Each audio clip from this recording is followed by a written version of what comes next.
Warriors are meant to rise and shine again. You're stepping down, I'm moving up, put on a show. Clickety-click, last minute countdown. You wanna survive, just stay alive. Rising up in the zone, champion is for the top.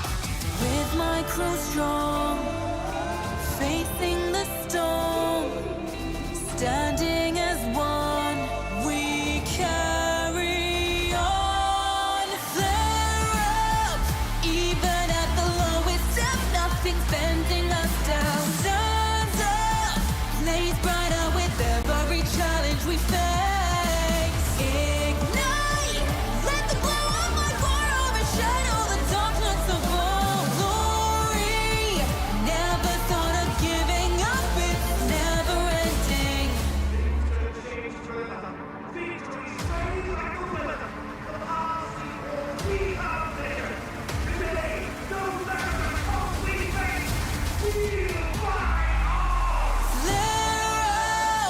Even at the lowest step, nothing's bending us down. Turns up, blaze brighter with every challenge we face. Ignite, let the glow of my fire overshadow the darkness of our glory.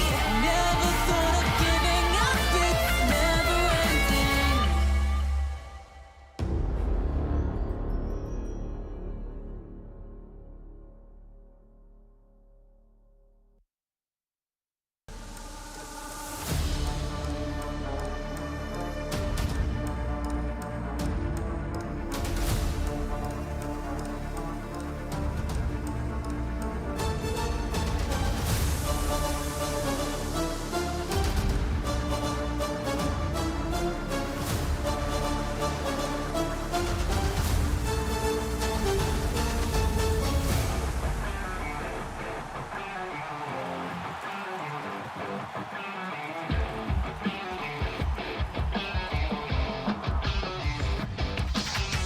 I saw a heap of airdrops down the lane, searching the field, we need a plan. I got a feeling something's gotta change, chasing the wind no matter what it takes. You be the one, I'll be the next, where do we go? Clickety-clack, firing up like wind blown. You don't wanna lose, neither do I. Hearing the siren that has never changed. Out in the world, row from the low. I got your back, you're not alone. Flare up, even at the lowest step, nothing's bending us down. Turns up, blaze brighter with every challenge we face. Ignite, let the glow of my roar overshadow the darkness of all glory. Never thought of giving up, it's never ending. Some of us got too lost to find the path. Some of us had way too much pain. I understand, but hopelessness goodbye. Warriors are meant to rise and shine again. You're stepping down, I'm moving up, put on a show. Clickety-click, last minute countdown. You wanna survive, just stay alive. Rising up in the zone, champion is for the top. With my crew strong, facing the storm, standing as one, we carry on. Flare up, even at the lowest step, nothing's bending us down. Turns up, blaze brighter with every challenge we face. Ignite, let the glow of my fire overshadow the darkness of all glory.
Predik 16 sih. 16.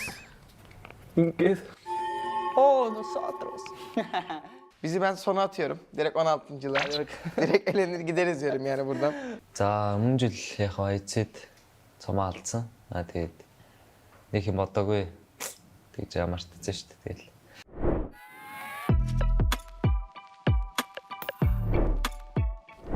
Halo, aku Rosemary. Halo, aku Alfa. За сайн байцгаана уу? Falcons Force Boy-гийн тоглогч Top байна. East байна. Merhabalar, ben Wolf. Ben de Frozen Enix. Hola, soy Milo Hola, soy colega. y somos de Team Queso y hoy haremos la predicción del grupo rojo de la PMGC. Mungkin yang pertama dari tim kita Predik 16 sih. 16. Karena kita lolos lewat PMGC Race Point. Altrигого орлоо тавьчихлаа. Alt Ego bizim ilk üçümüze girmiyor. O yüzden 4. sıraya atacağım. Çok sağlam takımlar ama ilk üçe almadık Alt Ego'yu. Roy мэдгүй баг байна. 14 дээр гоцлаа. Groy geçiyor. Valla bence kalamazlar diyorum ben. Yani hiç elenirler diyorum, giderler. O yüzden onları da 15 atalım hadi. 15 attım. Untuk Face Clan mungkin aku taruh di survival stage. Karena dia lumayan bagus di PMSLC. Face, un equipo que vengo viendo un poco en su región. Se me hace un equipo un poco irregular, pero tiene muy buen roster, así que yo le daría un top.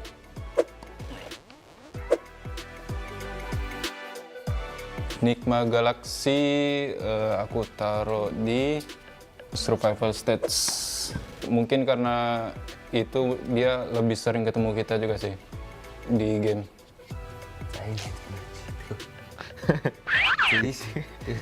Энэ дэлтрээд алчлаа гэсэн. IWNRX biz geldik. Bizi ben sona atıyorum. Direkt 16.'lar. Direkt elenir gideriz diyorum yani buradan. Apa nih tim apa nih NRX? Kayaknya sini deh. 13 nggak lolos. Karena gua nggak tahu tim ini. Gua baru tahu. Virtus Pro. Virtus Pro bizim arkadaşlarımız. Onları biz direkt... Bizi oradan çeksene. Bizi 14'e koy. Gel. Virtus Pro'yu direkt biz 16'ya şöyle ters şekilde yapıştıralım.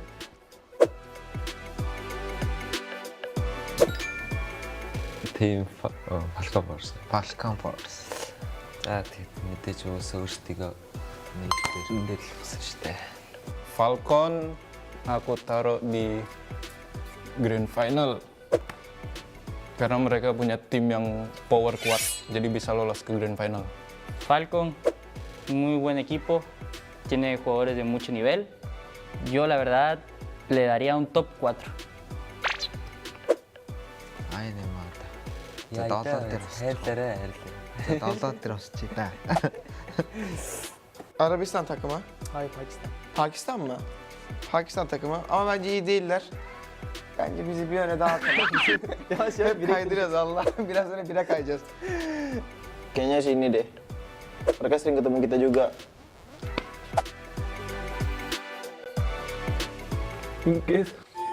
Nosotros. Top 3, top 3, top 3. Сайн мэдгүй баг. Тэгээд 15 дээр гоцлаа. Sini deh, survival deh.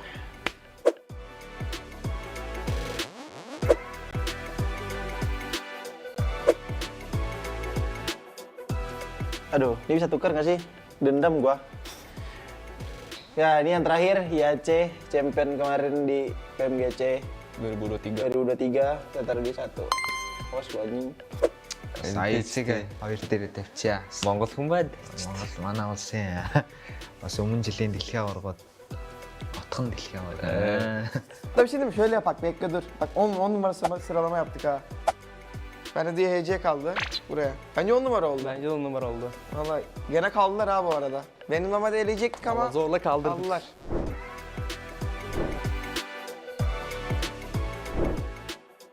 Karena dari hasil yang kemarin kita dapatkan di PMSLC belum terlalu ada pembuktian lah, karena kita juga nggak tahu hasil di PMGC itu seperti apa. Jadi makanya kita taruh di hashtag 16 karena mungkin saja kita bisa juga lolos di survival stage atau enggak kalau di bisa langsung lolos di Grand Final. Нэгт өөрсдөө тавьсан байгаа. Яагаад гэвэл энэ жил ер нь өөрсөндөө итгэлтэй байгаа. Аварга авна гэсэн зорилгоор орж ирсэн байгаа ер нь.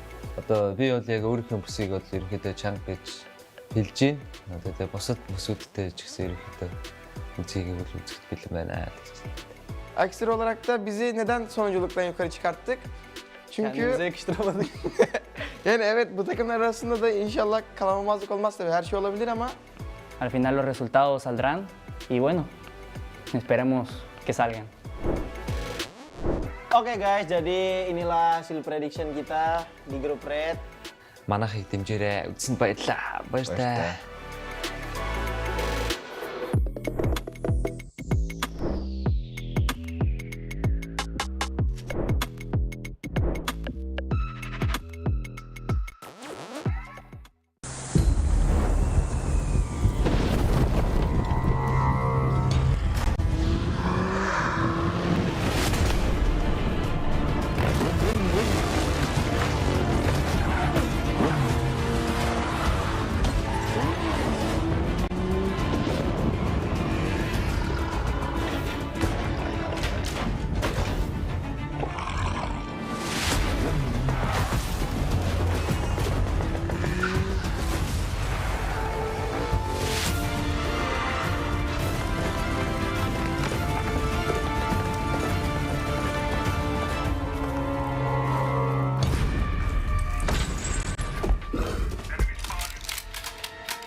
Өмнө жил бид авраг авахад маш ойрхон байсан. PMGC Champion! geçen sene PMGC'de hiç ismimiz yoktu. La temporada pasada, mi equipo estuvo a un paso de llegar a las finales.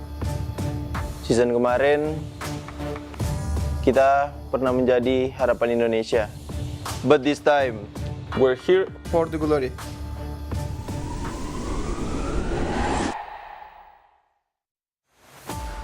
За, өмнө жилийн дэлхийн аварга гэх юм бол ерөнхийдөө яг авраг авахар хэмжээнд бид нар бэлтгэлээ хийсэн. Тэгээд яг сүүлчийн мөчөд, яг сүүлчийн матч дээр жижигхэн асуудлаас болоод тэгээд ерөнхийдөө хоорондоо ойлголцоогүй улмаас тэгээд арай болоогүй байхдаа ер нь elimination болсон. Тэгээд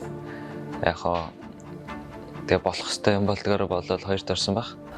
Аврагынхаа яг цомыг атгаад алдахад тэгэл санал санагдсан байлээ. Яг тэрэндээ тэгэл бочроод байсан баг. kalau mau ditanya titik terendah sih yang pasti kita waktu gagal lolos ke EWC kemarin. Di situ kita benar-benar sedih banget dengan apa performa kita yang lakuin waktu saat itu benar-benar parah banget. Itu kita udah semua tuh udah nggak bisa ngomong apa-apa lagi sih. Semuanya udah sedih. Intinya itu benar-benar titik terendah kita. Sampai benar-benar kita udah nggak mau main PUBG lagi. За, улаан группийнхээ бүх багуудад амжилт хүсье. Тэгээд бид нар юу ч хийж магадгүй шүү. Би ялагдлыг мэдэрч үзсэн. Одоо ялагдлаа ялалт олох гэж энд ирсэн байна. Geçmişte sorunlar yaşasak da biz bu turnuvaya hazırız ve bu turnuvayı domine edeceğiz. Yani bize hazır olsunlar. Görüşmek üzere. Los verdaderos jugadores no se rinden, se adaptan, mejoran y regresan más fuertes. De ganar y pues cuidado con Team Queso. Ke IHC sih. Gua nggak tahu nanti di Sanok dia nabrak atau gimana. Lebih ke arah hati-hati aja sih sama alter ego bro. Walaupun lu juara PMGC nggak ngaruh kita. Never give up! Together we rise as champions! Don't even try, you are already in my shadow. Stand, fight, in the pride!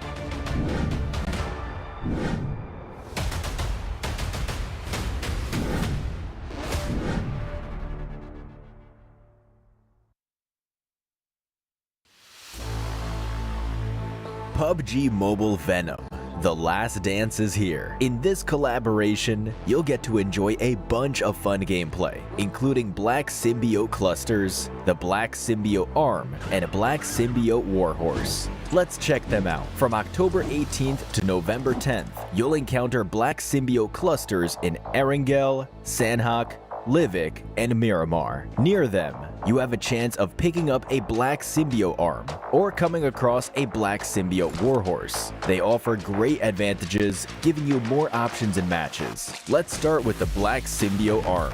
With it, you can aim at buildings, the ground, trees, or other fixed landmarks to get around faster and reach your destination. If you aim at a moving target instead, such as an airdrop crate or even another player, it will pull the target towards you, so you can always be on the offense. To travel long distances swiftly, use the Black Symbiote Arm to anchor to the ground and hurtle yourself forward. You'll be covering ground in no time. Furthermore, the Black Symbiote Arm can transform any regular horse or Bloodfire Warhorse you come across into a Black Symbiote Warhorse. Mount the Black Symbiote Warhorse, and you'll find yourself wielding a Black Symbiote Lance, which can be used to deal close-range attacks from atop the horse. At the same time, you can toss the Black Symbiote Lance to ensnare targets within a reasonable distance. While it doesn't do much damage, it's effective for restricting enemy movement, which provides a great battle advantage. Oh,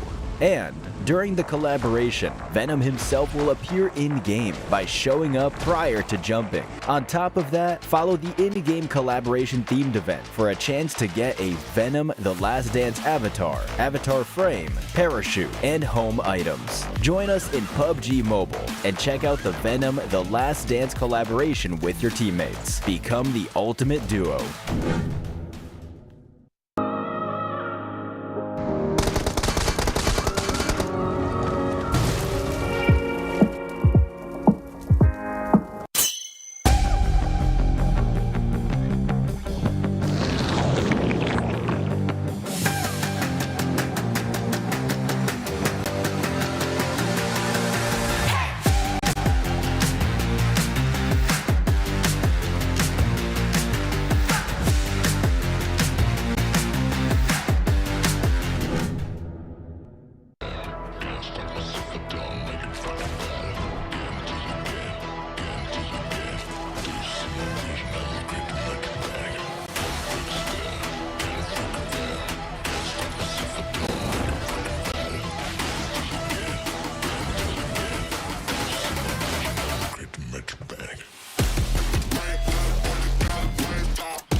After a week of intense battles, have you felt the thrill of the competition?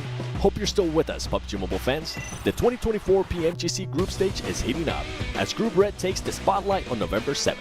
They've had moments of glory and times of defeat, but they didn't give up. They regrouped and returned to PMGC stage, ready to make a run for the finals. 16 elite teams are set up to clash in Group Red, each with a legacy, each with a story of resilience and never give up spirit. Only the top 3 will secure their place in the Grand Finals, while those from 4th to 11th must fight on survival stage, and 5 teams will face elimination. They have come too far to turn back now. First up, Falcons Force, a powerhouse 14 heartbreak, runner-up in both the 2024 PMSL CSA Spring and Fall seasons. They faced bitter disappointment when they were eliminated on the PMWC stage, missing advancement by only a few points. Every setback has made this team hungrier, making them relentless and more driven than ever. Falcons Force embodies the essence of never give up. Is this finally their moment to soar?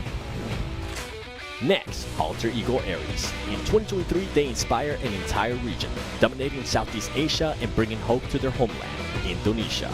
But their journey in 2023 PMGC was cut short in the Fear Group of Death.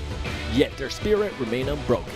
They returned stronger with a fierce determination after toppling rivals like Boom Esports. They have proven that resilience is their greatest strength. Will Alter Ego carve their names into PUBG Mobile history this time?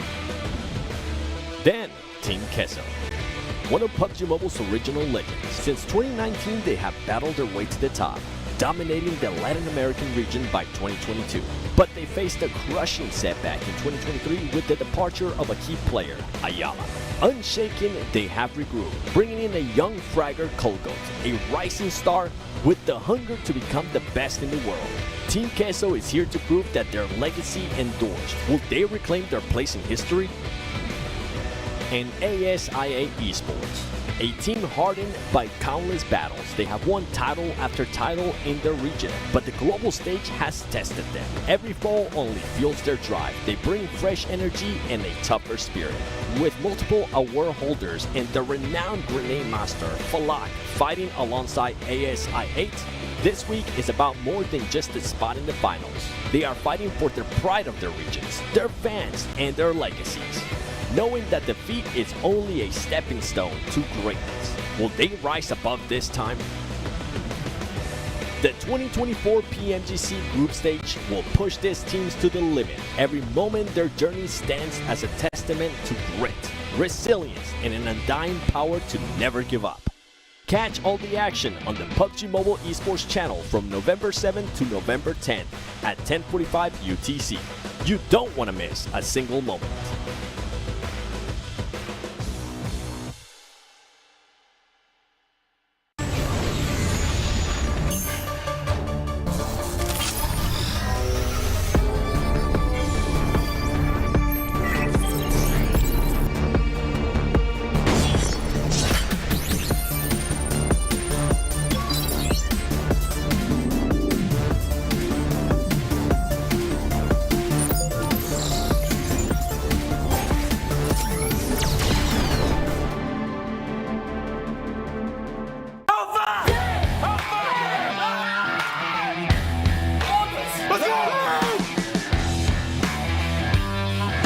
PUBG Mobile fans, welcome to the 2024 PUBG Mobile Global Championship League Stage. Broadcasting live over the next 4 weeks, let's take a look at the intense journeys of the top teams in Week 1, Group Yellow Showdown. Week 1 kicked off with the highly competitive Group Yellow, where many rising teams made impressive debuts in this group of death. Despite the challenges, the experienced contenders Team Spirit, DRX, and Alpha 7 Esports secured their slots to PMGC London Grand Finals. Team Spirit opened strong on day 1, racking up 59 points to secure a top 2 position. Despite rising competition from teams like Mirai and Sejong and DRX on day 2 and 3, they steadily increased their score, reclaiming a top 3 position with a crucial chicken dinner on day 3. By day 4, they demonstrated resilience and consistency gameplay, closing the league stage with a decisive chicken dinner that solidified their position and proved their strengths in the competition. DRX, the rising star from South Korea, started slow on day 1 but steadily gained momentum throughout the following days. Their persistence ultimately secured them 2nd place in the group of death and a ticket to the PMGC London Grand Finals. As one of the most anticipated teams, Alpha 7 Esports, the 2024 PMWC champions, brought a formidable presence through the tournament. Their entry alone turned Group Yellow into the infamous Group of Death, reinforcing their reputation as a PMGC powerhouse. Despite a slow start from day 1, 2, 3, Alpha 7 Esports managed to stay in the fight, keeping their position close to qualifying spot for the Grand Finals. In day 4, they secure a crucial chicken dinner, solidifying their place in the top 3 overall rankings. In a thrilling battle for 3rd place against Major Pride in the final match of the league, they emerged victorious with decisive points, securing their spot in the Grand Finals and reinforcing their status as a top dog in PMGC. A tough break for Major Pride, who held strong in the top 3 overall rankings from day 1 to day 3, only to fall short on the league's final day. Now they face the challenge of battling for their slot through survival stage. The Indonesian powerhouse Bigatron Knights had a strong start on day 1, however they struggled to maintain their gameplay in the following matches, placing them dangerously close to elimination. Although facing early setbacks, Bigatron Knights secure a chicken dinner in day 4, which locked their spot to survival stage, preserving their hopes of making it to London. Despite the hard efforts of The Xavier, Vampire Esports, and Suzy Esports, they were unable to secure a direct ticket to the Grand Finals. However, they will have another opportunity to prove themselves in the survival stage. Hora and Twisted Minds made their first appearance in PMGC this year. Although their journey concluded in the group stage, we hope they make a strong comeback next time, equipped with new experiences and determination. цели банальные, как и у всех других команд, выиграть титул чемпиона мира. 저희가 런던에서 원하는 점수는 당연히 우승인 것 같습니다. Bom, nosso objetivo é um só, é ser campeão. E a gente vai se preparar muito. E se for da vontade de Deus, a gente vai sair de lá campeão. E eu creio que dessa vez chegou a nossa hora. PUBG Mobile fans, this marks the conclusion of Group Yellow League stage. Stay tuned for the upcoming league matches, where each team will battle for a spot in the Grand Finals. Who will be the one?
Welcome back from Kuala Lumpur, Malaysia for another thrilling week of the 2024 PUBG Mobile Global Championship League stage. Last week, Group Yellow set an incredible high bar early in the competition, sending 3 teams directly to the Grand Finals in London. Now, the stage is set for Group Red. Let's welcome the teams. FaZe Clan of Thailand. Alter Ego Aries representing Indonesia.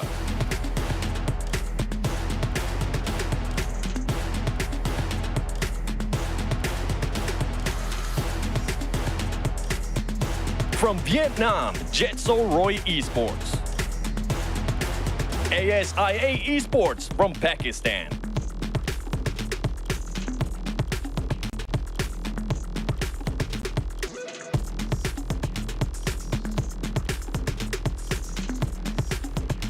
Virtus Pro representing Serbia. Incilio of Kazakhstan.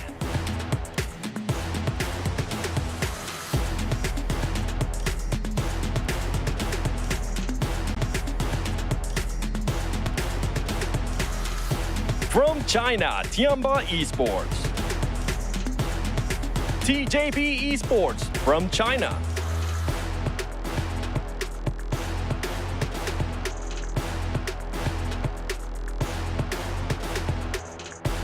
Nigma Galaxy representing Algeria. IWNRX from Turkey.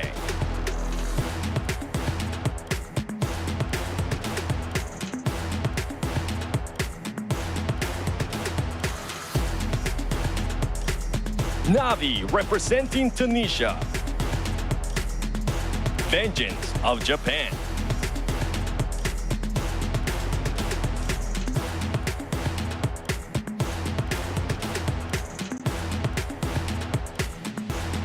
From Chile, Team Queso. Furia from Brazil.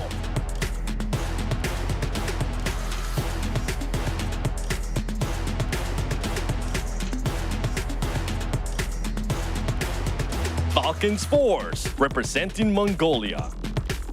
The reigning champions of 2023 PMGC IHC Esports of Mongolia.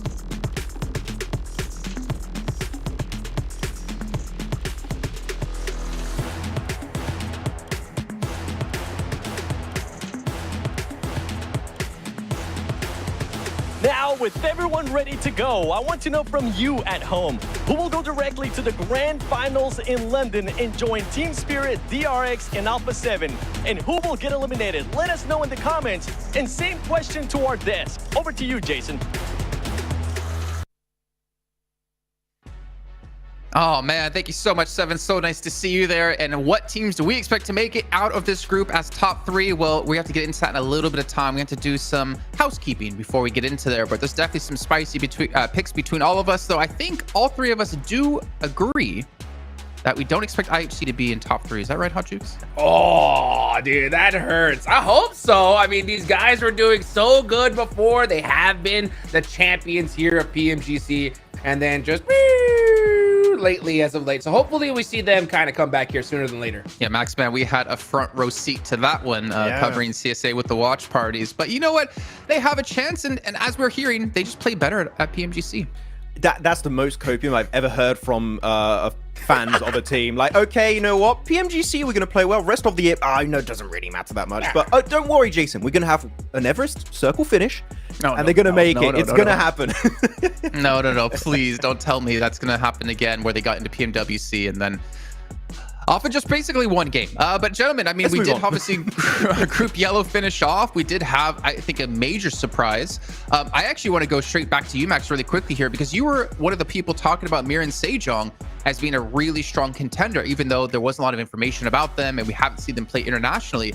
I'm kind of curious in your eyes, do you see another Miran Sejong here in Group Red? Ooh. I mean, I did pick FaZe, but it's because I didn't want to pick TJB and Tianba. I wanted to pick another region.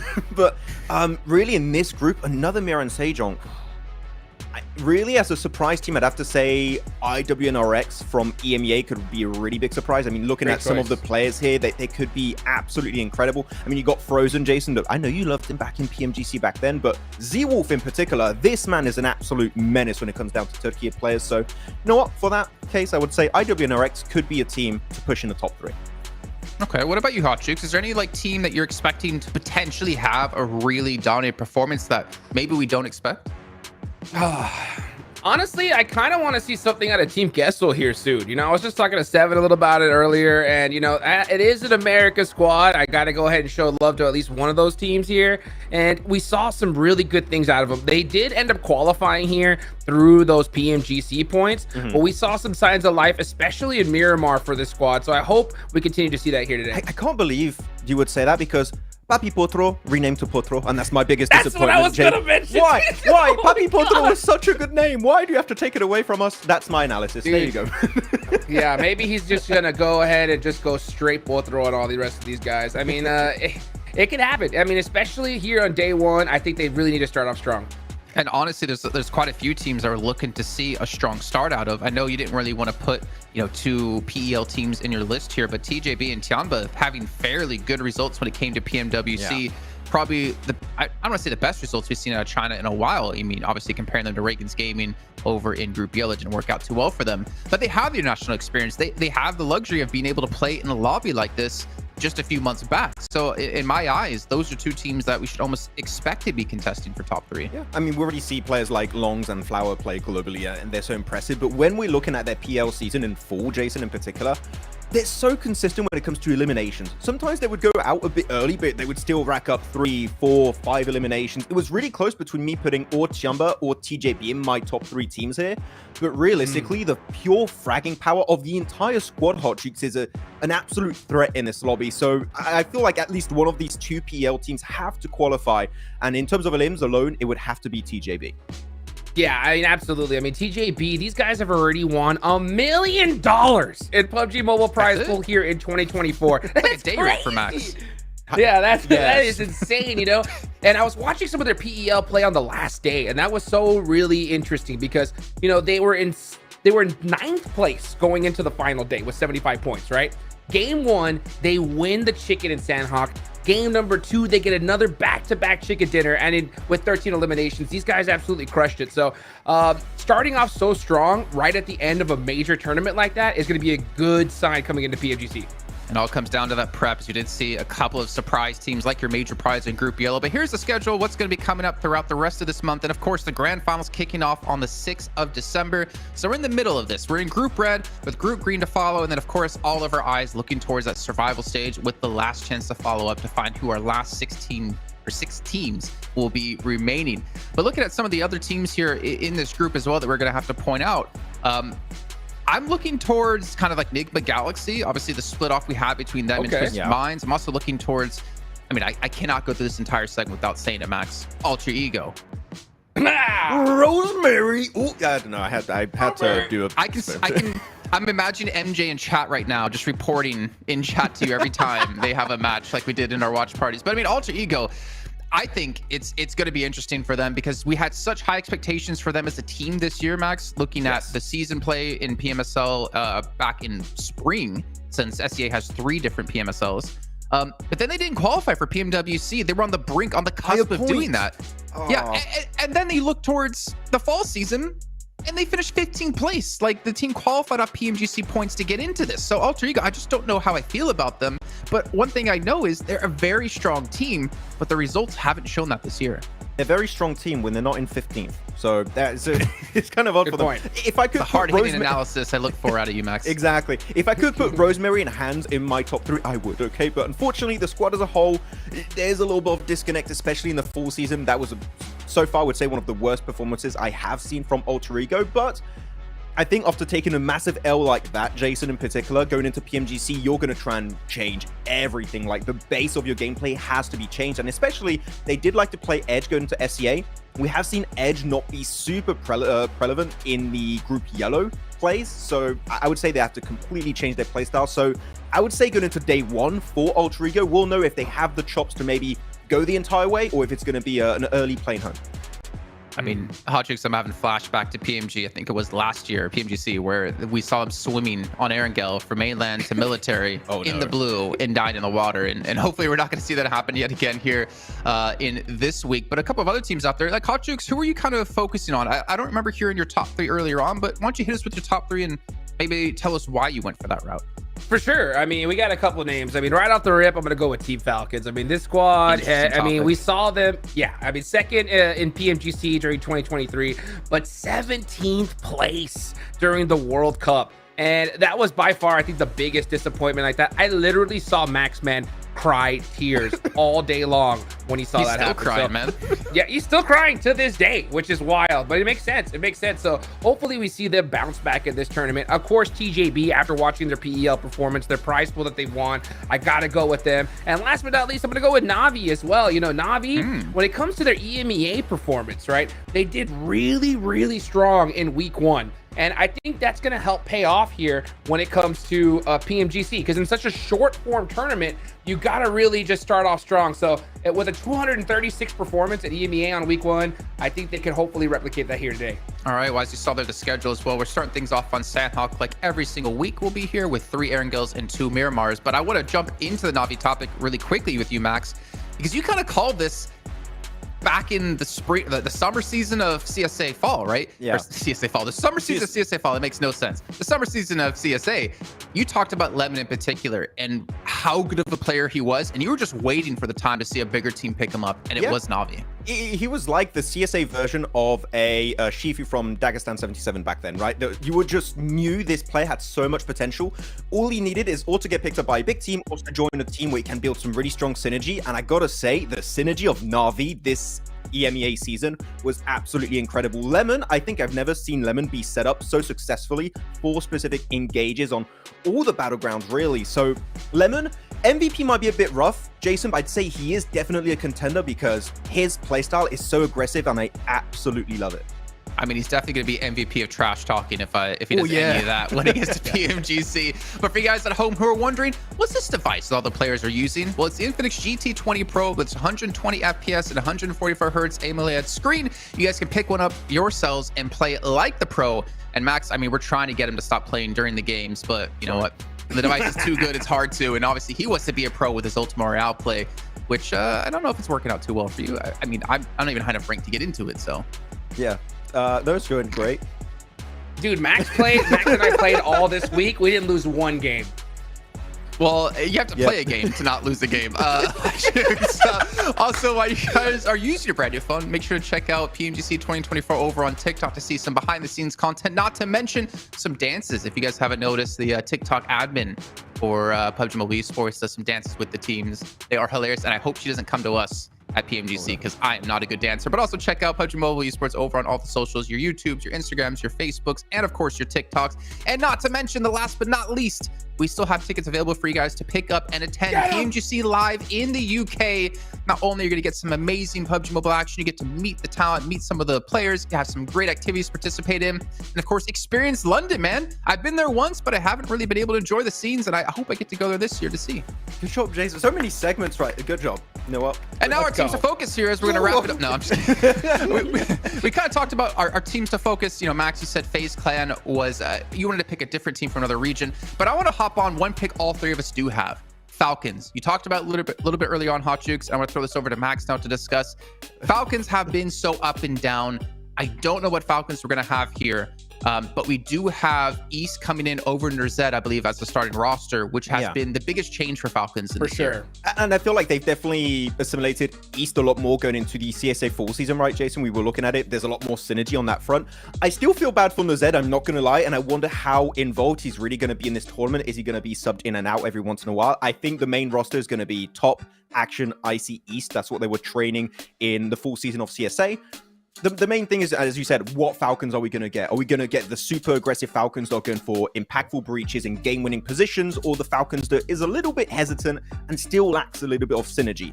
I think that synergy is going to be there, and I believe Falcons here are going to make a big comeback after PMWC. Welcome but it's back going to be another rough, quick man. report with the 7WG. I just want to let you guys know that Navi did end up telling me that Axer, the player, is actually going to be taking a bit of a coaching role, at least for day one, but there's a chance that he could still play at some point this week. Back to you guys.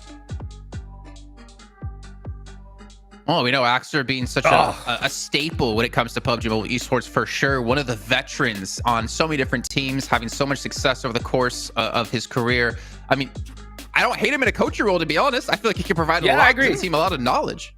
I'm not gonna lie, when I came to picking Navi, I actually picked them because I had such an Axer bias. I love this dude. I mean, his energy is always at the top no matter how they perform. So when it comes to a coaching role, I think he's gonna definitely be that guy, Max, for the squad. If they have a bad game, to just cheer him up, you know, just be like, hey, you know what, let's just shake this off, boys, and get it going. So when it comes to a coaching role, I think he's gonna just be perfect for it. But I do want to see him on the battlegrounds at least at some point here. I think it's very important the fact you've got the background as a player too. You know how success and also bad matches are going to be affecting your players mentally, so you can just be the right type of person for your players to back them up in the good or the bad times. So no, I think that's a good addition to the team here for Navi. And again, Lemon, we're looking at him. We think he's going to do well, so I'm sure they're going to have a good start here this PMGC.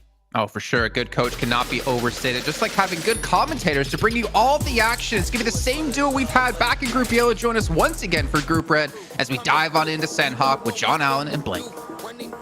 One step further on the road to London. Now we turn our attention to Group Red, as Jason so rightfully said, as we head into the jungle for the first time around today. We're heading over from the west side, going over towards Kampong, but Sandhawk's nice and compact, so everybody, of course, getting where they want to go. Yeah, I mean, for Sandhawk at least, it is a nice map to start off of. And honestly, for Red Group, I am happy to be here. We finished off a yellow. It was an absolute banger of a lobby that we had over there. With an incredible ending with Team Spirit actually being able to take themselves the win on those side of things. So let's see what this group can come out with. IHC, obviously a name that a lot of people have in their minds, but we're not sure. And neither is the analyst desk of how they're going to place here. But there is a lot of hopes for our PAL teams, including Tiamba as well as TJB, who have done fantastically over in their own respective regions. And we'll see how their playstyle translates here on the international stage. That is the question. As teams find their footing here, we're potentially looking at hot drops over towards Camp Bravo. At the start of this one, Team Queso seemed to have given up on that. I say given up, more taken a better approach to it. Furia may be embroiled with them. They'll be familiar with each other's positions, though, having played alongside each other in their regions. A little bit of an adjustment on the southeast side and a move over towards that west. It's getting dangerous on the south flank. That's really where the majority of this has taken place. And challenging Virtus Pro and Painan, we saw it back in the EMEA. It's a dangerous business. And TJB, they've already been taken down by one player, but maybe they're going to take their turn up to the plate and find one in response. Yeah, Triple S looking out over towards QBZ. Medkit actually already invested this early in the game, and the fact that he's even got one on board is somewhat surprising.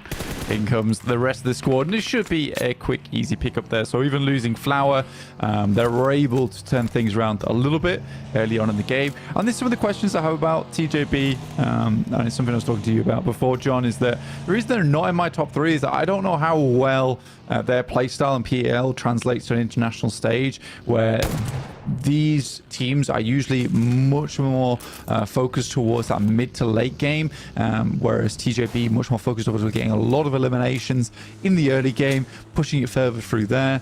But I'm excited to find out, because I do think that both Tiamba as well as TJB are strong teams, but Tiamba has always developed and adapted much quicker to these international lobbies in the past. Something I'm liking, Black, a new graphical addition to the show is those white lines on the table tower graphic on the right-hand side. That will show you, of course, where our top three, who would qualify directly to the Grand Finals, will be, as well as down towards the bottom, where you need to get in order to qualify for the survival stages. I feel like that's a nice little addition, so you guys at home can pay attention to that as well. Yeah, it's been quite mean. Right now, we're cutting out Furia, Team Queso, Tiamba, Ven, and IHC as well. It's a dead draw. It's probably like alphabetical at this point. They've not even had a choice. They've just been thrown down here. Very cruel.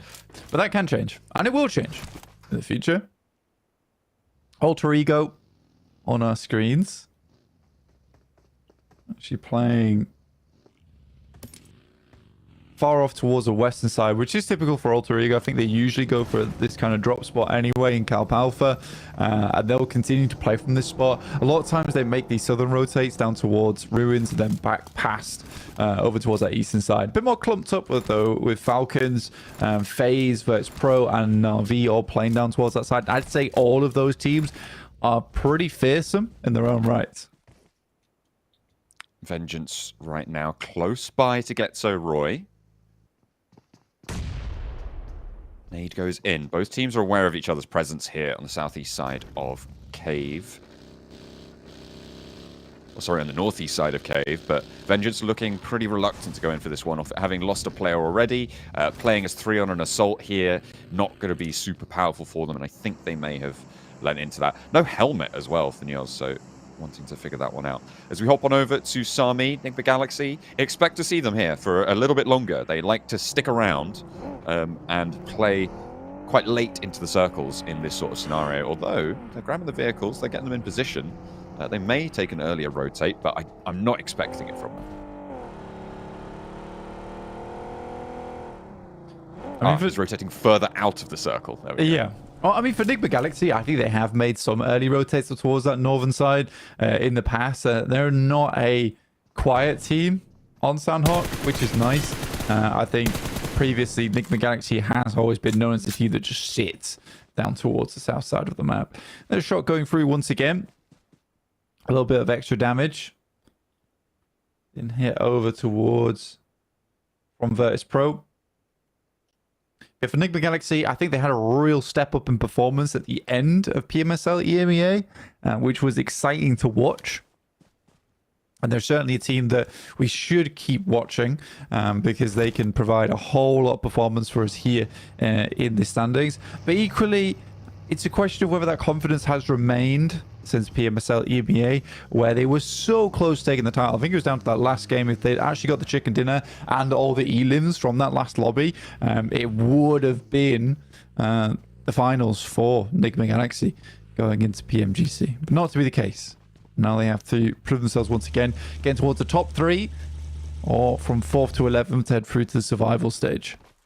I think that, I mean, they were talking about on the desk in terms of teams that may be the Mirren Sejong of this lobby. I feel like Enigma Galaxy may be also in that conversation. They were talking about IWNRX, and I think rightly so. They have had an excellent performance in at times. The issue is consistency for me with IWNRX, and I think it will continue to be until they can show something here into this one. And obviously, these are two of the teams that we've covered back over in EMEA, but definitely I think both of them are rightly in that conversation. Furia as well, they've got some real firepower behind them, but I think that they may have a little bit more to go to prove it once more. But I think this is the group to do it, right? We talked about Group Yellow as the group of death. This group is a massive test for these teams and a gauntlet to prove yourself against some of the other best teams in the world, right? And I think there's quite a lot of teams in this group that are all looking to do that very thing. Yeah, it's quite funny because when you look at Group Red, there's a lot of names that you should recognize here, but it's all teams who have had this relative lull in performance over the year, but they're all backed up by quite a few awesome accolades in their past as well. So it's kind of an interesting one to watch all these players from Group Red, in the sense of, we know you have been on the top of the mountain in the past, but you're back down to base camp 1, and it's time to make that climb once again. I mean, I'm specifically looking at IWNRX, IHC, Tiamba, Falcons as well. Falcons is a big one. Yeah, we'll see what they can get done here in Group Red, because there's potential for a few of these teams to just go absolutely loco in these matches and take everyone by storm. Ooh, IWNRX finding vengeance here, but could be a little bit of a third party going on there. Getso Roy taking this scrap here. Vengeance rolling up, but there's only one player left for them. Close by to Getso Roy, but neither team having a great time of it. 2 players for Vengeance. Actually, the res onto Noise might be really quite important for them. Getting back up to 3 would be great news. They've got 3 eliminations already, Bling. Yeah, they're doing well. I mean, they have just kind of rotated around, and it's been fortuitous for them where they've actually been able to pick up a lot of these eliminations, purely because of where they've been forced to rotate to. So lucky they did go into Getso Roy to pick up some of the elims on that side. Didn't start off great for Vengeance. Why am I going down early on to TJB?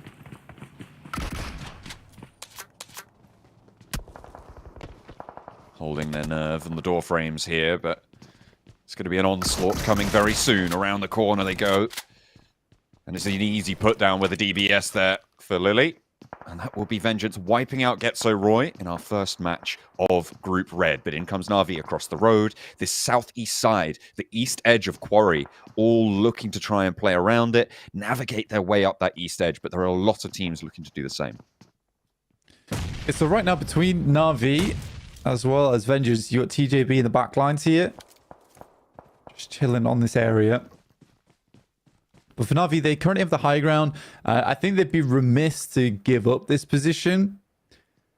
You can find a couple of shots down towards Vengers, but you don't really want to push too far out here. Lemon's playing hyper-aggressive position on the front line. I mean, that is an unexpected angle on the rock, but there is those sight lines that sit either side of the road there, which can get tricky. So I do think that Na'Vi maybe has to think about that in the future, but right now they're fairly comfortable on their hold.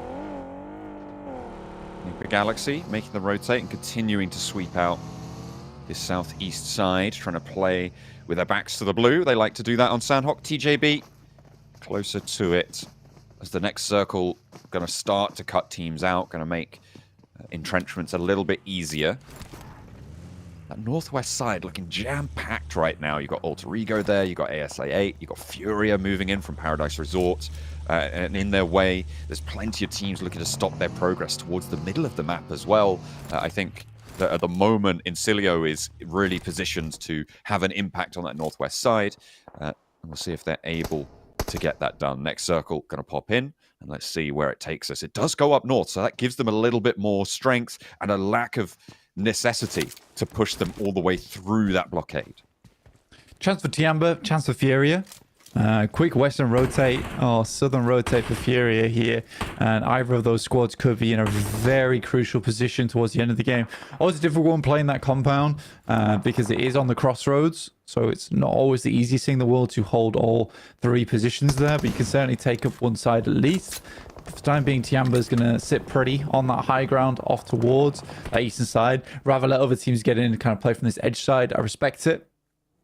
Vengeance gets torn to pieces, down to just the one player now, but they do get away from this game with the 4 eliminations, and it's Team Queso to look to finish off the last player. Great zigzags to get him out of dodge.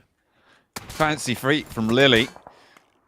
And a whiff on the spray there from Team Queso. That gives away the position, puts him on notice, and backs them off somewhat. I mean, this is a crazy dash from Vengeance. I mean, that was a short time coming, that nade. But either way, nice to see a little bit of life in the team from Japan. 4 eliminations on their first match. It's not a complete loss for them, but still not as far as they'd like to go. A big send into the middle to close things off for them. Yeah, it's not a flop. I mean, with 4 elims on Sandhawk, sometimes that's all you can really ask for when the circle does go elsewhere. I mean, Vengeance did make a pretty wild push towards the center. I think they were like, look, we are not going to survive on the edge down here on the south, so let's just try and get as far as possible. It's TJP. They've lost 3 players. Enigma Galaxy, they took a knock there. That should be a re-knock. It's a little bit too far forward, but a nade heads on in. Just needs a little tag over towards him, but he does get the first aid kit off, which still will seem a little bit more healthy. So those shots should do the trick. Yeah. It's interesting, again, for TJP, hyper-aggressive team in the early game. They get taken out in 9th place and will be one of the first to leave the lobby. Falcons up against Virtus Pro. Action is down as Virtus Pro just sends away. Virtus Pro have already lost 2 of their players, and so with Action down, sure, that takes a couple of sightlines out of the mix, but that's still a pretty crazy roll-up that Virtus Pro have been able to do on the southwest side. You got FaZe a little bit to that south edge as well, so they just made that rotation through the middle of a valley, and that was really quite strange that they were able to get through looking, well, I would like to say unscathed, but I don't think that's quite true. IHC, spot Enigma Galaxy. Okay. Managing to get some shots out on the southeast side as we are seeing them suppress out towards the blue. IHC actually lagging behind to take these shots out towards Enigma Galaxy. Enigma Galaxy on this wide wrap, actually. And I think because they realized they were quite late, they had to go for this. Look, man, this is where you got to pull the trigger. You got to pull the trigger on the rotate. For Enigma Galaxy, there's not... you could potentially play that northeast side, but you're likely to get crushed by the teams playing in Paris Resort. I think you just try and crash on the Crossroads compound, honestly. That might be a smart maneuver. Head towards that north side, play the hilltop, scout out that compound down towards the south, potentially make that move a little bit later on. FaZe currently held outside the blue by Falcon's force. They could potentially give them the slip around the east side of this hold, but Falcons now have them on lockdown. Nigma Galaxy, they're moving towards the middle here. They're not taking that crossroads compound. They're taking the buildings in the middle of the stretch between the two compounds in the middle as FaZe do get cut out there on the outside. They will fall. A potential rotate coming on through for Tianba on the east side, but nobody's moved to that crossroads compound yet, Blank. Everybody seems to be entrenched in their current positions. Is it time for Team Queso to make that shift up?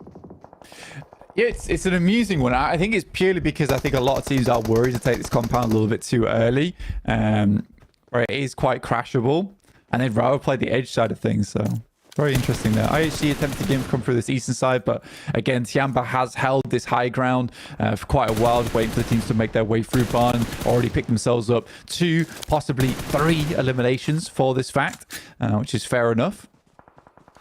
IHC slowly being whittled away by Tianba, who have managed to extract 3 points from this lobby so far. I think one of them was over towards Nigma Galaxy, the other 2 over to IHC now. Team Queso trying to hold Na'Vi, but the push from Na'Vi seems to be going okay. They have taken a knock, however, and looks like they will get that healed up and get back into action fairly quickly. He's still called Papi Potro in game, Blank. He might have changed his name out of game, but I can still see it. It's still in there. And he's going for it. The spray over towards Na'Vi. Not going to connect. Not crossing the ridge quite in time. Icy with a mad dash for Virtus Pro as he leaves Malloy in the dust. Team Queso looking to hold this south edge, but Icy's managed to make his way through. I don't think that's going to last too much longer. No, most likely not. I mean, it was a good dash, well played.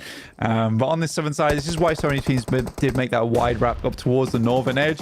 It's very dangerous on this south side of the map. A lot of people try to take control of that ridge side that sits on the southern edge here, but it's Na'Vi, as well as IWNRX and Team Queso all packed together tight in a tin can. That is a real tough spot on the south side, and a hard north shift to go with it. Fury are now happy that they didn't make the rotate to the crossroads compound. The position that they hold now so much stronger. The littered small shack buildings around this area, Blank, make snaking a little bit easier, or rather solo survival a little bit easier. But let's hop in with Na'Vi, because they are right up and against it in the fight with Team Queso. Taking one down, moving around the edge, but both teams taking casualties, and a nade over towards them leaves Lemon the last to stand, and he crashes straight into the center against Nigma Galaxy. Nigma Galaxy lose another, but they hold an important building for the crossing for the teams on the south. I mean, for Nigma Galaxy, yeah, the move has been pretty good. I mean, they've only got 2 players, but the fact they're able to get over towards here does keep them set in place for quite a while into the rest of the game. Falcons just spent a little bit too long on that south side, then got caught up, and it's not really their fault because it has been a huge glut of teams down towards the south side. Great nade from Zedwolf over towards Papi Potro. Now Falcons are trying to create some space. Great nade again over the top side. Blast Sincilio out of position. And the push-up comes through from East, trying to be the forward front runner, allowing the team to insert from the outside of the circle as well, as they can send it on through, but it's not going to happen. Falcons having a real rough time of things, but still fighting strong.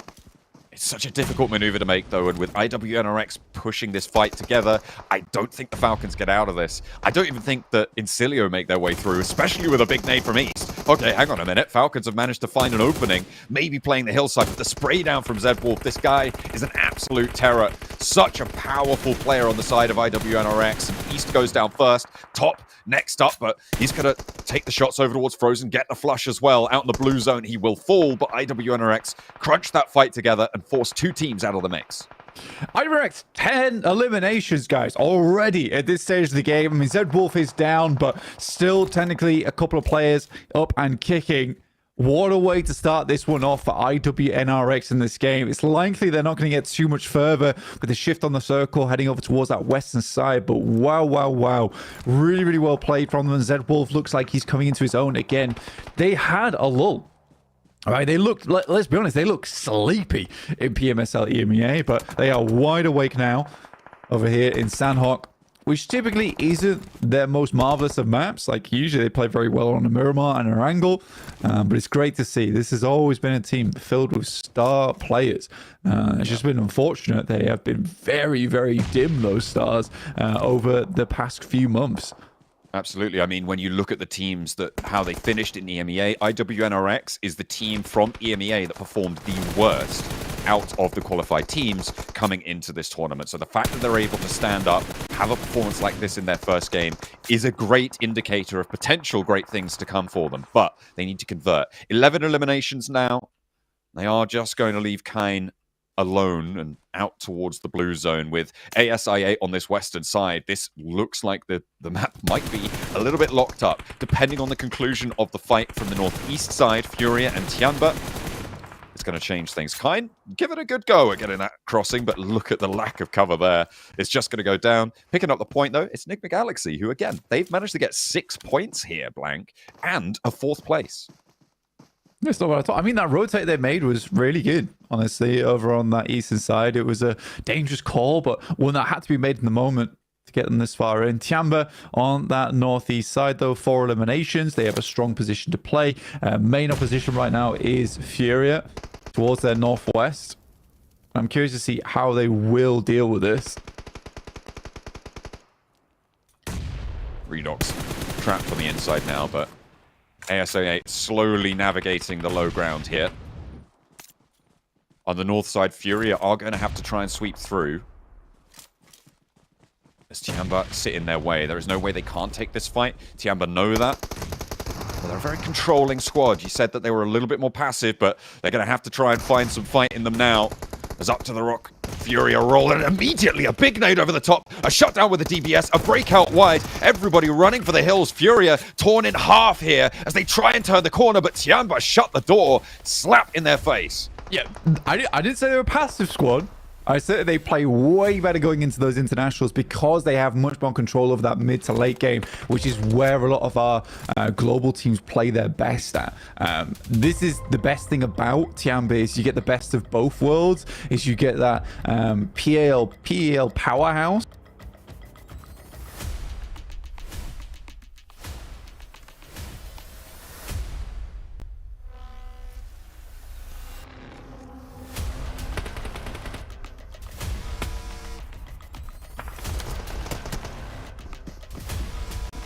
Now it's I8 over towards the western side. They do get the circle, and they will get rid of the Lone Ranger down towards the south of Enigma Galaxy. So Enigma Galaxy picking themselves up 3rd place, but this is likely done for Tianba. It's a good initial pickoff, but with just 1 player remaining, it's going to be hard to deal with. Now will be I8 picking themselves up the first win here in Group Red. An excellent way to close that down. They held that western side, and it was... I mean, it was all done and dusted. Like I said before, right, it's that northeast fight. If anyone can come out clean of it, maybe there's a chance. But as the circle shifted away, ASI8 were there to pick up the pieces, and the team from Pakistan kick us off for our first chicken dinner of the tournament. But there's some big stories coming out of this game already with the big game from IWNRX with Enigma Galaxy fighting on through. There's a lot to talk about, so let's send it to the desk. I mean, gentlemen, you can't forget about the Pakistan supremacy. They're here to play. Our boy Falik and I8 in total with the roster swap they had, taking Crypto out, bringing Naki in. We got to see how well of a team they could be when it came to PMSL CSA Max, and I am so happy to see them have such great success in the first match of the day. I was scared for any team to go in a 50-meter radius of Falik because if he has nades, you're done.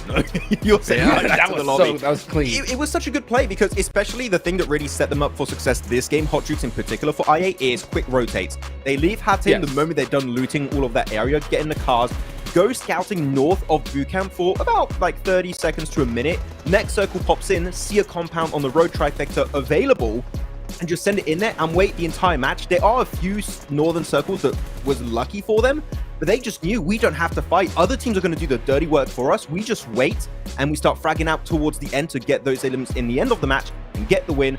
It's a textbook game, and I8 showed up big in the first match already. Man, what a beautiful game from them. You know, it was so crazy. I'm going to call this Sandhawk the map of the forgotten compound, dude. It was so wild to just watch that compound, right? And it just so open and ready, and nobody wanted to touch it. That's like the worst feeling, especially as like a coach or an IGL, because you're just like, no, there's got to be a team there. Let's just avoid it completely, you know? And all of a sudden, you look back at the map feed and you're like, it was wide open the whole time. Look at these stats, though. Faluk and IQ, the other players asking, please sir, can I have some elims? No, they're all for me.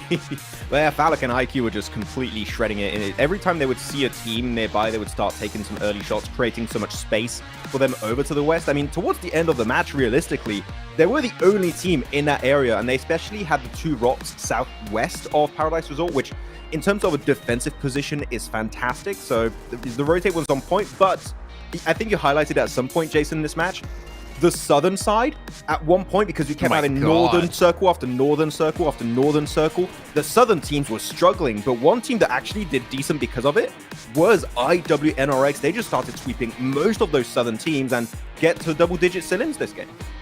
Yeah, I mean, that was such... I really want to say a certain phrase there, but I caught myself. It was really a bloodbath there. But to see IWNRX, which is a team you talked about, at the start of the day, Max, that you have high hopes for, especially with the likes of like Z-Wolf on the team. And of course, you can't forget about Blue Kane.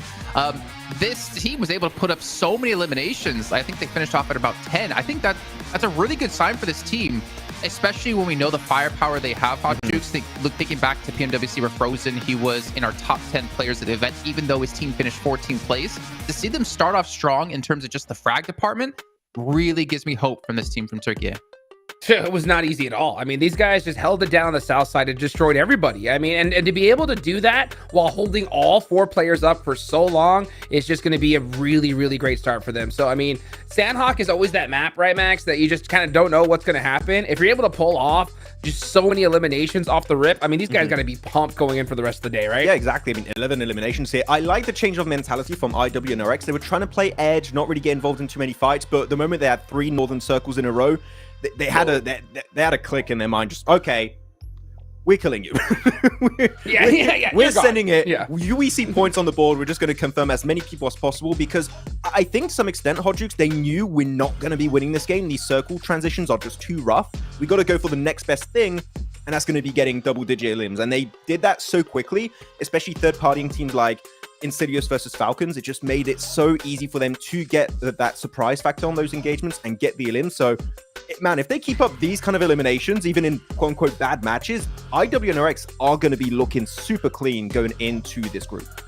I mean, for sure, especially, yeah, go ahead. I was just say, what about Enigma Galaxy, man? Like, we haven't really touched on them. This team, I'm so happy to see. Like, they were able to take down TJB, and they like full sent it to the west side of that compound we were talking about.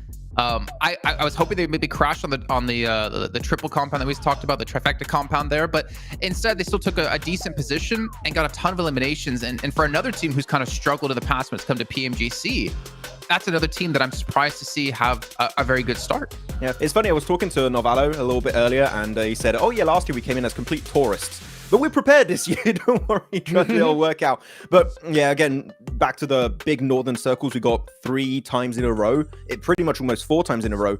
They were able to sweep a team, as you said already, TJB, but then they understood it's all we have to fight teams on the edge, or we try and go for Hail Mary play and send it center and survive, which actually got them a decent amount of points off the back of that. They didn't know, unfortunately, Hot Jukes, that compound to the east of them was free. They would have loved it, but you know what? Just survive when you lost players is a good way to do it.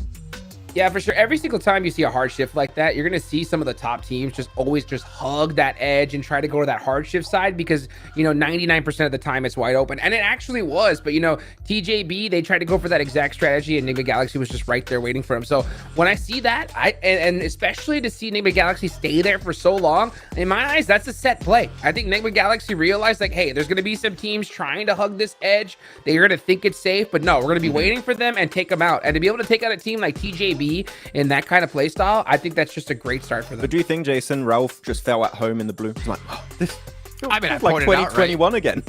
just for context here, we think back to Rauf, Enigma Galaxy, and before the changes to the zones and how much damage the blue does, especially on the Sandhawk, we used to see Rauf just get every first aid and we heal off on the blue as long as possible and get consistently second place finishes. And then Max comes in while we're watching the game like, yeah, I talked to Navarro, and he said, they're feeling kind of confident, and Roof's changed up his leading style. And then I see them in the blue, and I'm like, have they, Max? Have they? Have they changed it? I can't really knock them because they made a great rotation.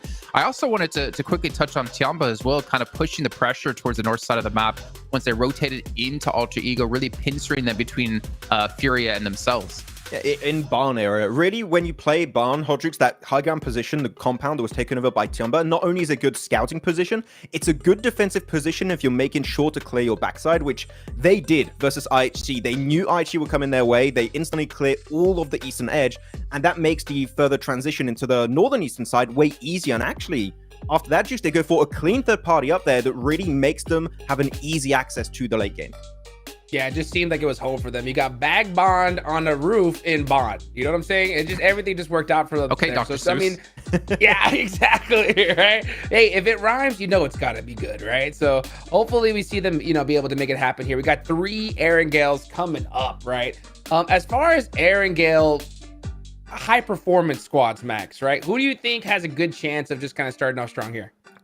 TJB, really. I'd have to say Right. Tanjabao. These circles were kind of rough on the first game on Sanok, but really, if you're looking at their performance over in PL, I'd have to say them. Tiamba also, I'm going for the 2 PL teams because they were just so scary over on Erangel. They know it like the back of their hand because it's the OG map, right? So yeah, I'd have to go for that. How about you, Jukes? I'm gonna have to I was actually thinking the same exact teams, to be honest, because just watching how they performed at PEL was ridiculous for TJB. I mean, I always love to see teams that have that clutch factor, because in my opinion, there's so many different things you could teach. That's the hardest one though, right? So to see them at PEL on day number 3, back-to-back chicken dinners off the rep, it just set the tone from them, and that's what won them the whole thing. So, I mean, they didn't start off strong here in Sandhawk because they got caught, you know, by Enigma Galaxy, but you know what? There's still plenty of tournament left to be played. Yeah, and it's Sandhawk at the end of the day, right? We're not going to put too much focus on that in particular. Obviously, we did see Major Pride win 2 out of the 4, or at least 2 in a row on the first day. It was quite surprising, but I think the real meat of this meal here today is going to be, of course, our Aaron Gills, and of course, the dessert of Miramars.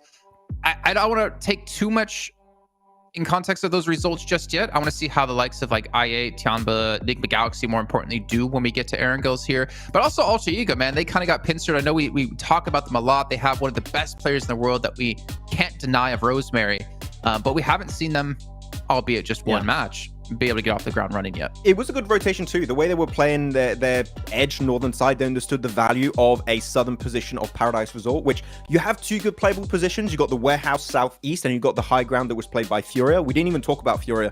They had a great position to play this match. But yeah, Ultra Ego saw the position was taken over by Furia. Go into the warehouse. They do have a little bit of a clash with Furia here and there, but unfortunately, when you have bad circles and you are fighting in the circle, teams that are desperate to go for these wide wraps are going to be super willing to third party you, right, Duke? So here, Ultra Ego were fighting Furia, and then big third party off Chumba, which I think that was the best play of Chumba this game, and Ultra Ego just couldn't weather the storm, unfortunately. So no, it's just one of those situations. Yeah, it just happens. I mean, they made the right play, and just sometimes when you get third party, it is what it is, you know. And if they do end up winning that fight, then we could have definitely seen them win the game, you know. But that's PUBG Mobile in general. But what I love to see is when you get those bad circles, being able to put points on the board regardless of the situation. You know, that's why I'm so impressed with seeing just some of these teams and just how they performed. I mean, Tiamba on that third party, really done well. And with Aaron Gale coming up, I expect more big things from them. Just looking at Furious sleeping here. Like, come on, guys, wake up. We got more matches to play. You can't be resting just yet. But as we do head to Aaron Gale, I think also something I'm focused on, how many times are we going to see a quarry finish or a zone finish over in that direction? Because we had it so many times last week. I want to forget about it. Especially at the start, right? I mean, it was like non-stop, just Western Circle, Western Circle, Western Circle. So why don't we start off with military, boys, off the rip? Oh, I mean, can we just do like more of a normal circle? Okay. Yesnaya area. Give me Yesnaya area. Yeah, I could go for some Yesnaya Yazzie. Fields. Some Yazzie. Or Pachonkers. I mean, I'm a big fan of both. Oh, no. I know Max isn't a fan of me saying Pachonkers. But as we do head to Aaron Gale, is there also any possibility of hot drops in your guys' eyes? Because we did have the BTR versus your boys, Inco, when it came to Group Yellow. I'm not sure if we're going to see any necessarily here in Group Red. You got some hot drops that could be happening, but they're in such big areas that I don't think they're going to clash directly. You got Yasnai Poliana, you got Virtus Pro and Furia. Furia also dropped Northern George with Faye, so they got 2 drop locations, but it's big enough where you don't really have to clash. One that I'm actually really interested about, Jason, is going to be maybe Na'Vi versus I8 on Military Island. That's interesting to see how the whole dynamic is going to go. As we know, Jukes, 2 teams can live there, but if they don't want to be friendly to each other, which they might not be, they might want to try and just clear that space early on. That's exactly why I wanted to see that, you know, because I wanted to see just exactly how that's going to go. You know, they're going to land military. Military is so huge. There's plenty of time to be able to just loot and share it. But at the same time, I mean, if we get that zone, they're going to be in a good spot. If we don't, they're going to be in a tough one. Couple teams. I want to see what's going to happen in Gatka. Are we going to see a little bit of a battle between Team Gesso and Falcons? That'd be Actually, one thing that's interesting, and Jason, we saw it back in CSA, Falcons sometimes did this split where they'd have 2 players in Gatka, 2 players in Nova, and they would drop there, and we were so confused back in CSA. I don't expect them to do it now, but yeah, it's PMGC. There's a big question mark. Are they going to pull off that massive split, or are they just going to drop together? We'll have to see how Team Falcons kick it off on the Wrangle. Oh, I wouldn't be surprised to see hot drops when it comes to day 1 here to kind of lock down your position and force the other teams out, but we'll see what's going to happen as we do dive into our first Angle of 3 in the day. Let's head back to our casters of Blank and John Allen. We had a couple of ragtag rumbles at the start of Sandhawk, losing a couple of players early on. Not quite full hot drops, but still a couple of players losing their lives early. Let's see if the same is true for our first of Group Red's Erangels. From the northeast side down to the southwest, the plane path cuts a cool, calm, collected path through the map. Yeah, easily done for a lot of teams to make their way to where they want to play on this map of Wrangle. We did see last week, if you're here with us for Group Yellow, a lot of southwest shifts down towards Primors and Quarry, which did... I wouldn't say it made it boring. It just made it quite exciting in terms of teams being like, right, how can we play Quarry better? So if we get any Quarry runs for some of our top 3 in the Grand Finals, even the survival stage for those who made it through, I imagine the Group Yellow might do quite well in those games. But we'll see how it works here, because we were talking before, John, just about how it was much more edge orientated for that last game, potentially due to the context of the circle of where it was playing, or it wanted to take that central compound too early. A lot of them wanted to play on the edge side. We could see a completely different meta here in Group Red of how these teams are playing. And we know from experience of watching a lot of these teams, a lot of them are more edge focused. For this though, TJB might be able to make up for past mistakes with a circle that heads over towards that north side in Severny. Definitely a hard north shift up here. Keeps a lot of that northern water in, cutting out a little bit of land. The question, as always with a circle like this, is when do you get across that river? Because it's very likely to end up there. However, there is always that possibility that it swings back down to the south side, right? However, I always feel like getting back down south, for some reason, feels easier than heading up north later on. So it's a difficult crossing nonetheless, and teams will have to pick their moment nice and carefully. Down on the south side, IWNRX have already dropped around this ferry pier split, but it looks like ASI-8 going to try and keep it on going over towards that military base. Na'Vi, they're not going to be dropping over there, and Falcons as well, not going to be in Novo, certainly not yet. Ooh. But an early knock comes through from Zedwolf, and this is the danger of dropping around this IWNRX area. They are ready for this fight. Zedwolf simply just has ferocity on his side, and that is something that has always been a big problem for teams coming up against IWNRX, is that they have a player on their team who is just unlike the rest. I think in terms of mechanical ability, throughout the years, I don't think we've produced a talent quite like Zedwolf. He is the protagonist of IWNRX. He is him. That's all it is, man. I mean, he's just taken down 2 players on his own from ASI. To be fair, they dropped on a location that's not too heavily lootable, and the team already went across the bridge. With 3 rounds left, he's still on Overwatch, and you can see he's going to be pretty vigilant in that duty. But ASI-8, they're just committed to this is a duos game, guys. I don't know what you're talking about. Yeah. Pretty much. I mean, the distance at which he hit those shots as well, I believe the first shot was onto a parachute dropping as well. It is incredible what Zedwolf's able to do. And I think some of the bite had been taken out of him in the past, but it feels like it's less bark this time around from Zedwolf. And more of those fangs coming through, which is great to see, because it did feel like that was the missing piece for IWNRX before, is they just didn't have Zedwolf on side. And certainly he got much better towards the ending of PMSL EMEA. I think it took a little bit of time for him to find himself again, basically. Yeah, absolutely. It's really great to see them starting to be a little bit stronger as you take a look. Okay, these are the first knocks, I think, on the replay. Oh, that's the we saw that one. Oh, no, wait. That was the first one. It's the same crossing? Are you kidding? Okay. I mean, a little bit on ASI8 there, then I guess. That's unfortunate, especially coming off of a win, off a chicken dinner. In the meantime, Alter Ego finding picks. 2 already for Rosemary over towards Team Queso. That is a bad time. It is. Yeah, absolutely is. Everyone knows that Rosemary is a fantastic player. And I think a lot of Alter Ego fans were very happy to see him get picked up. Very much a developing talent in his region. And slowly but surely became one of the emerging talents from that region as well. And Alter Ego was very fortunate to be able to get him on side, and he's played very well with that team since. I think that the difficulty coming through from Rosemary when you watch a lot of his games in the past, especially international tournaments, is just a bit of shakiness, I would say, from that player. Not quite as stalwart as some of the players in the past that we've seen just completely carry PMGCs.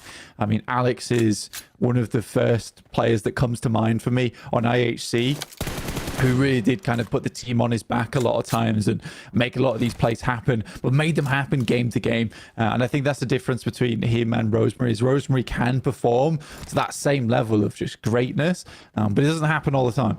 And sometimes he will fall flat on his face. Similar almost to last week with Nomi. You have that give and take, right? That sometimes he makes mistakes, but other times he just wins you the game.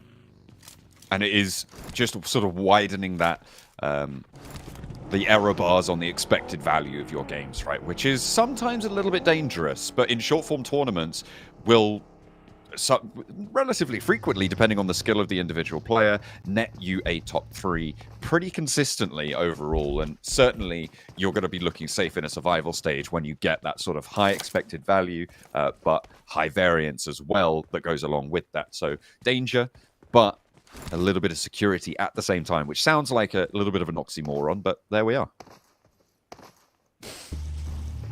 I'm not going to do it. That would have been real mean. What were you going to say? No, I have to know what you were going to say now. No, you're going to call me a moron. Is that what you're going to say? I was going to call you an ox. Of course. Uh-huh. Of course. Uh-huh. Yeah. Okay. I don't know. Well, if I'm the ox, that makes you the moron, so. It does, yeah, I guess so. You teed yourself up for a swing drive into a hole-in-one, and I just completely missed the mark and handed you the driver. It's fun. Yeah, no, you were very gracious in it. You were very gracious in that. It had to happen. You called your shot, and then I unloaded your magazine there. I just pressed the mag release switch. I'm missing a bullet casing, unfortunately. In the meantime, though, we are having a lot of our teams move over towards that northern side of the map. And you're right, sometimes it can be a little bit easier.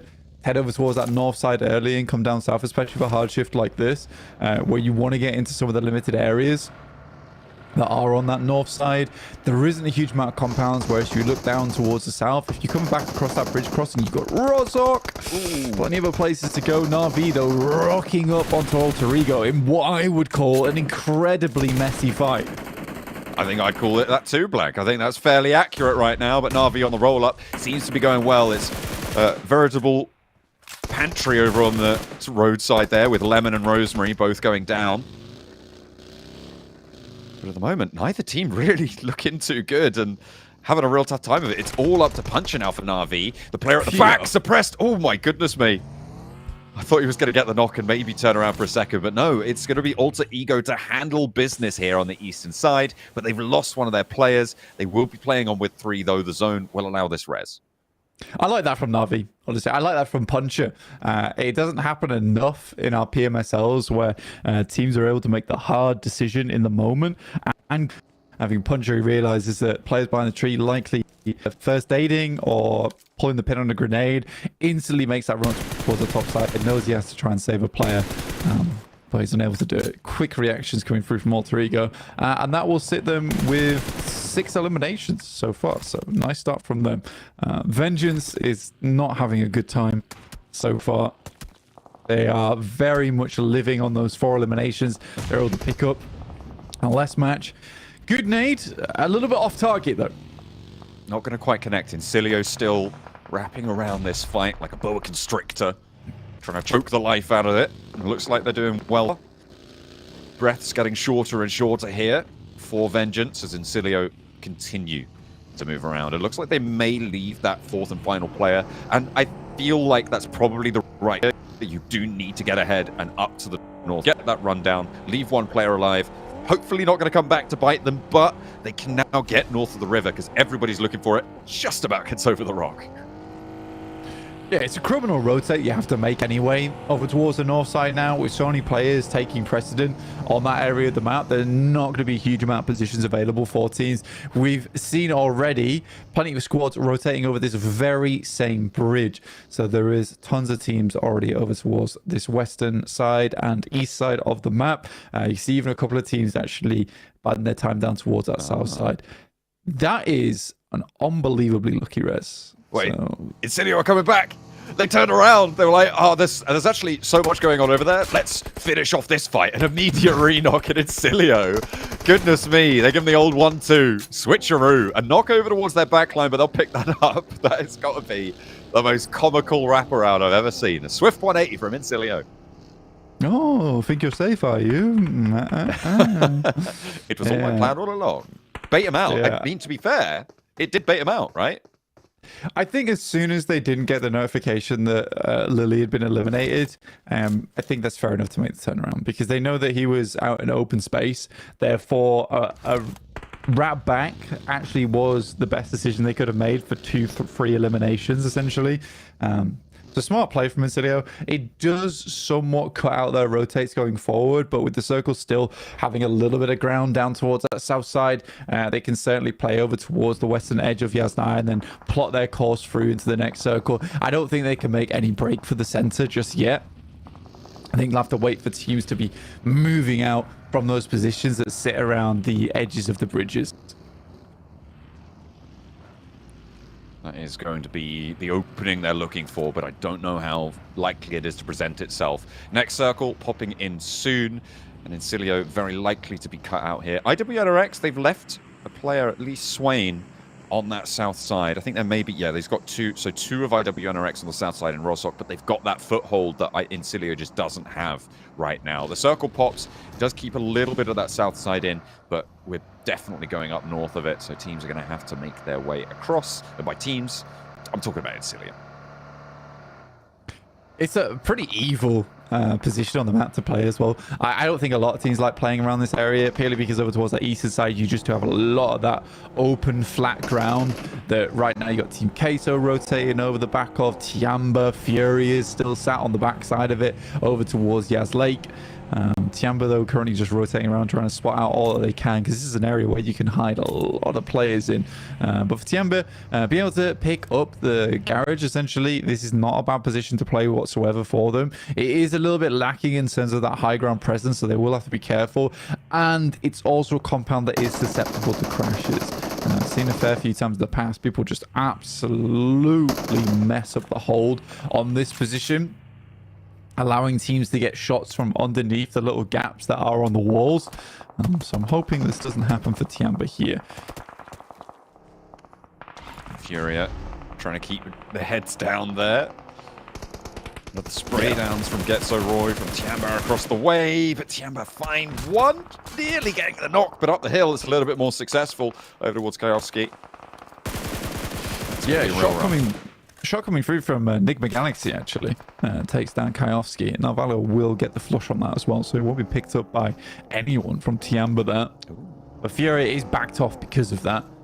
Back down towards this compound on the east side, so they don't find too much success of finding some kind of breakout point to find into the circle. Nigma Galaxy though return fire onto QZZ and will flush him as well, so Tiamba now down to 3 players.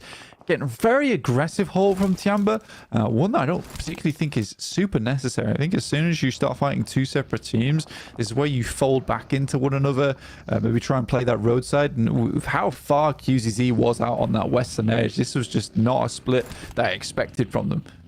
I mean, the hill that sits in that curve of the river just to the east of Rozhok, up north side of that river. Right now, the overlook for Enigma Galaxy on the north side of that hill is really, really powerful. You've also got Getso Roy in their big plateau area out to the west a little bit further, who are able to do a lot of damage control and rotational control as well to the southwest. So in general, this south side, I think, is looking fairly safe to try and pressure out these teams on that edge, and that's what Tiamba felt just then.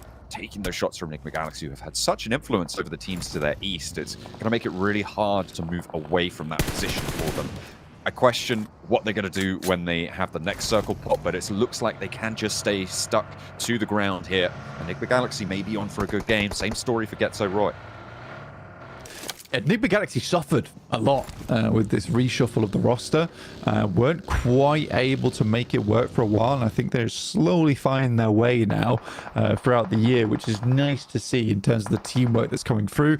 Alter Ego trying to wrap over towards Team Queso. The off angle is not working out at all, and with that, it is two players from Alter Ego going down, and there's a pretty lukewarm amount of help coming through from Rosemary up on high. Ego. I mean, he's trying to cut out that approach, but the nades can come through and sort of force this flush to happen. There's no way that Rosemary can crash into this one. The last player alive for Alter Ego, you don't want to risk going out here. 6 limbs, though, still. You noted that. A successful game. Ralph into Furia, and the backup to come through from Redox now is turning the corner. Furia try and get one. It'll be successful for the first, but through the window, there is a response. Immediately going for the flush, worried about the wraparound, and immediately Redox shots over the bonnet, but in come Tiamba, scouting this one out, turning around, not going to crush fully. This is a brilliant approach for Enigma Galaxy. Yeah, again, it's that initial hold that was so important to allow the rest of Enigma Galaxy to come in for the assist. If that wasn't the case, that would have been a very different story. Cilio finding Zed Wolf. They had spent a lot of time down towards the south side and Rozhok looting, only for them to head over towards the northern edge and already lose out Zed Wolf. And now down to 3 players, and one of those players is extremely low on their side. Virtus Pro looking to crunch out Falcon's Force, who are playing on that northern edge. They do have the high ground right now, and are looking for some kind of opening versus Virtus Pro. Cilio, a ground floor approach towards the dropout shot from Kine. The backup from the top rope, but in comes Enigma Galaxy, moving down south. They flexed out towards the north side, took down Furia, and now it's the turn of IWNRX to feel the brunt of the force from Enigma Galaxy's descent from that north side. We'll see if they're able to flush that one out, because Falcons are fighting to hold out Virtus Pro on this northwestern edge. The nades come in from Enigma Galaxy, frozen on the top side of the tower here, but there are so many threats. And out the window for a second drop shot? I don't think so. 7 elims now for Enigma Galaxy.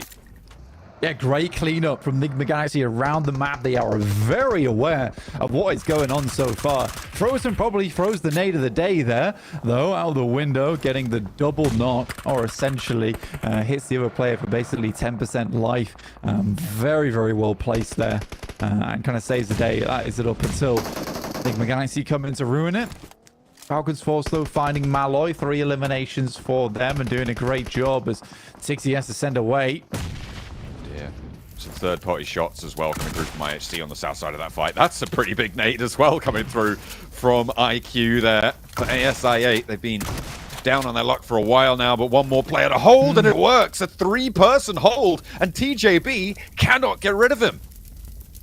IQ has always been, true to his name, really. He's a very smart player, and he knows what needs to be done in those moments. Versus TJB, a 1v3 essentially. That's light work for him. It's light work. Nice and easy done. The south circle pop as well keeps Enigma Galaxy's position inside the circle. Getso Roy, again, happy about this position on the south side, this plateau that they have control over right now. Looking pretty healthy and looking pretty good to maybe take this one down. Enigma Galaxy, I think... that's true. They didn't do well on Sandhawk, but this is a different map, and they are slap bang in the middle. These are so many good points you're making, Blank, but consider the alternative.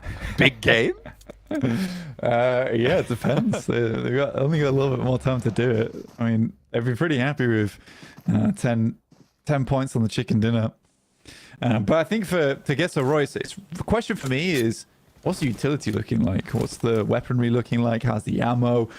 They've been very hesitant to really find any kind of success around the map so far in terms of influence.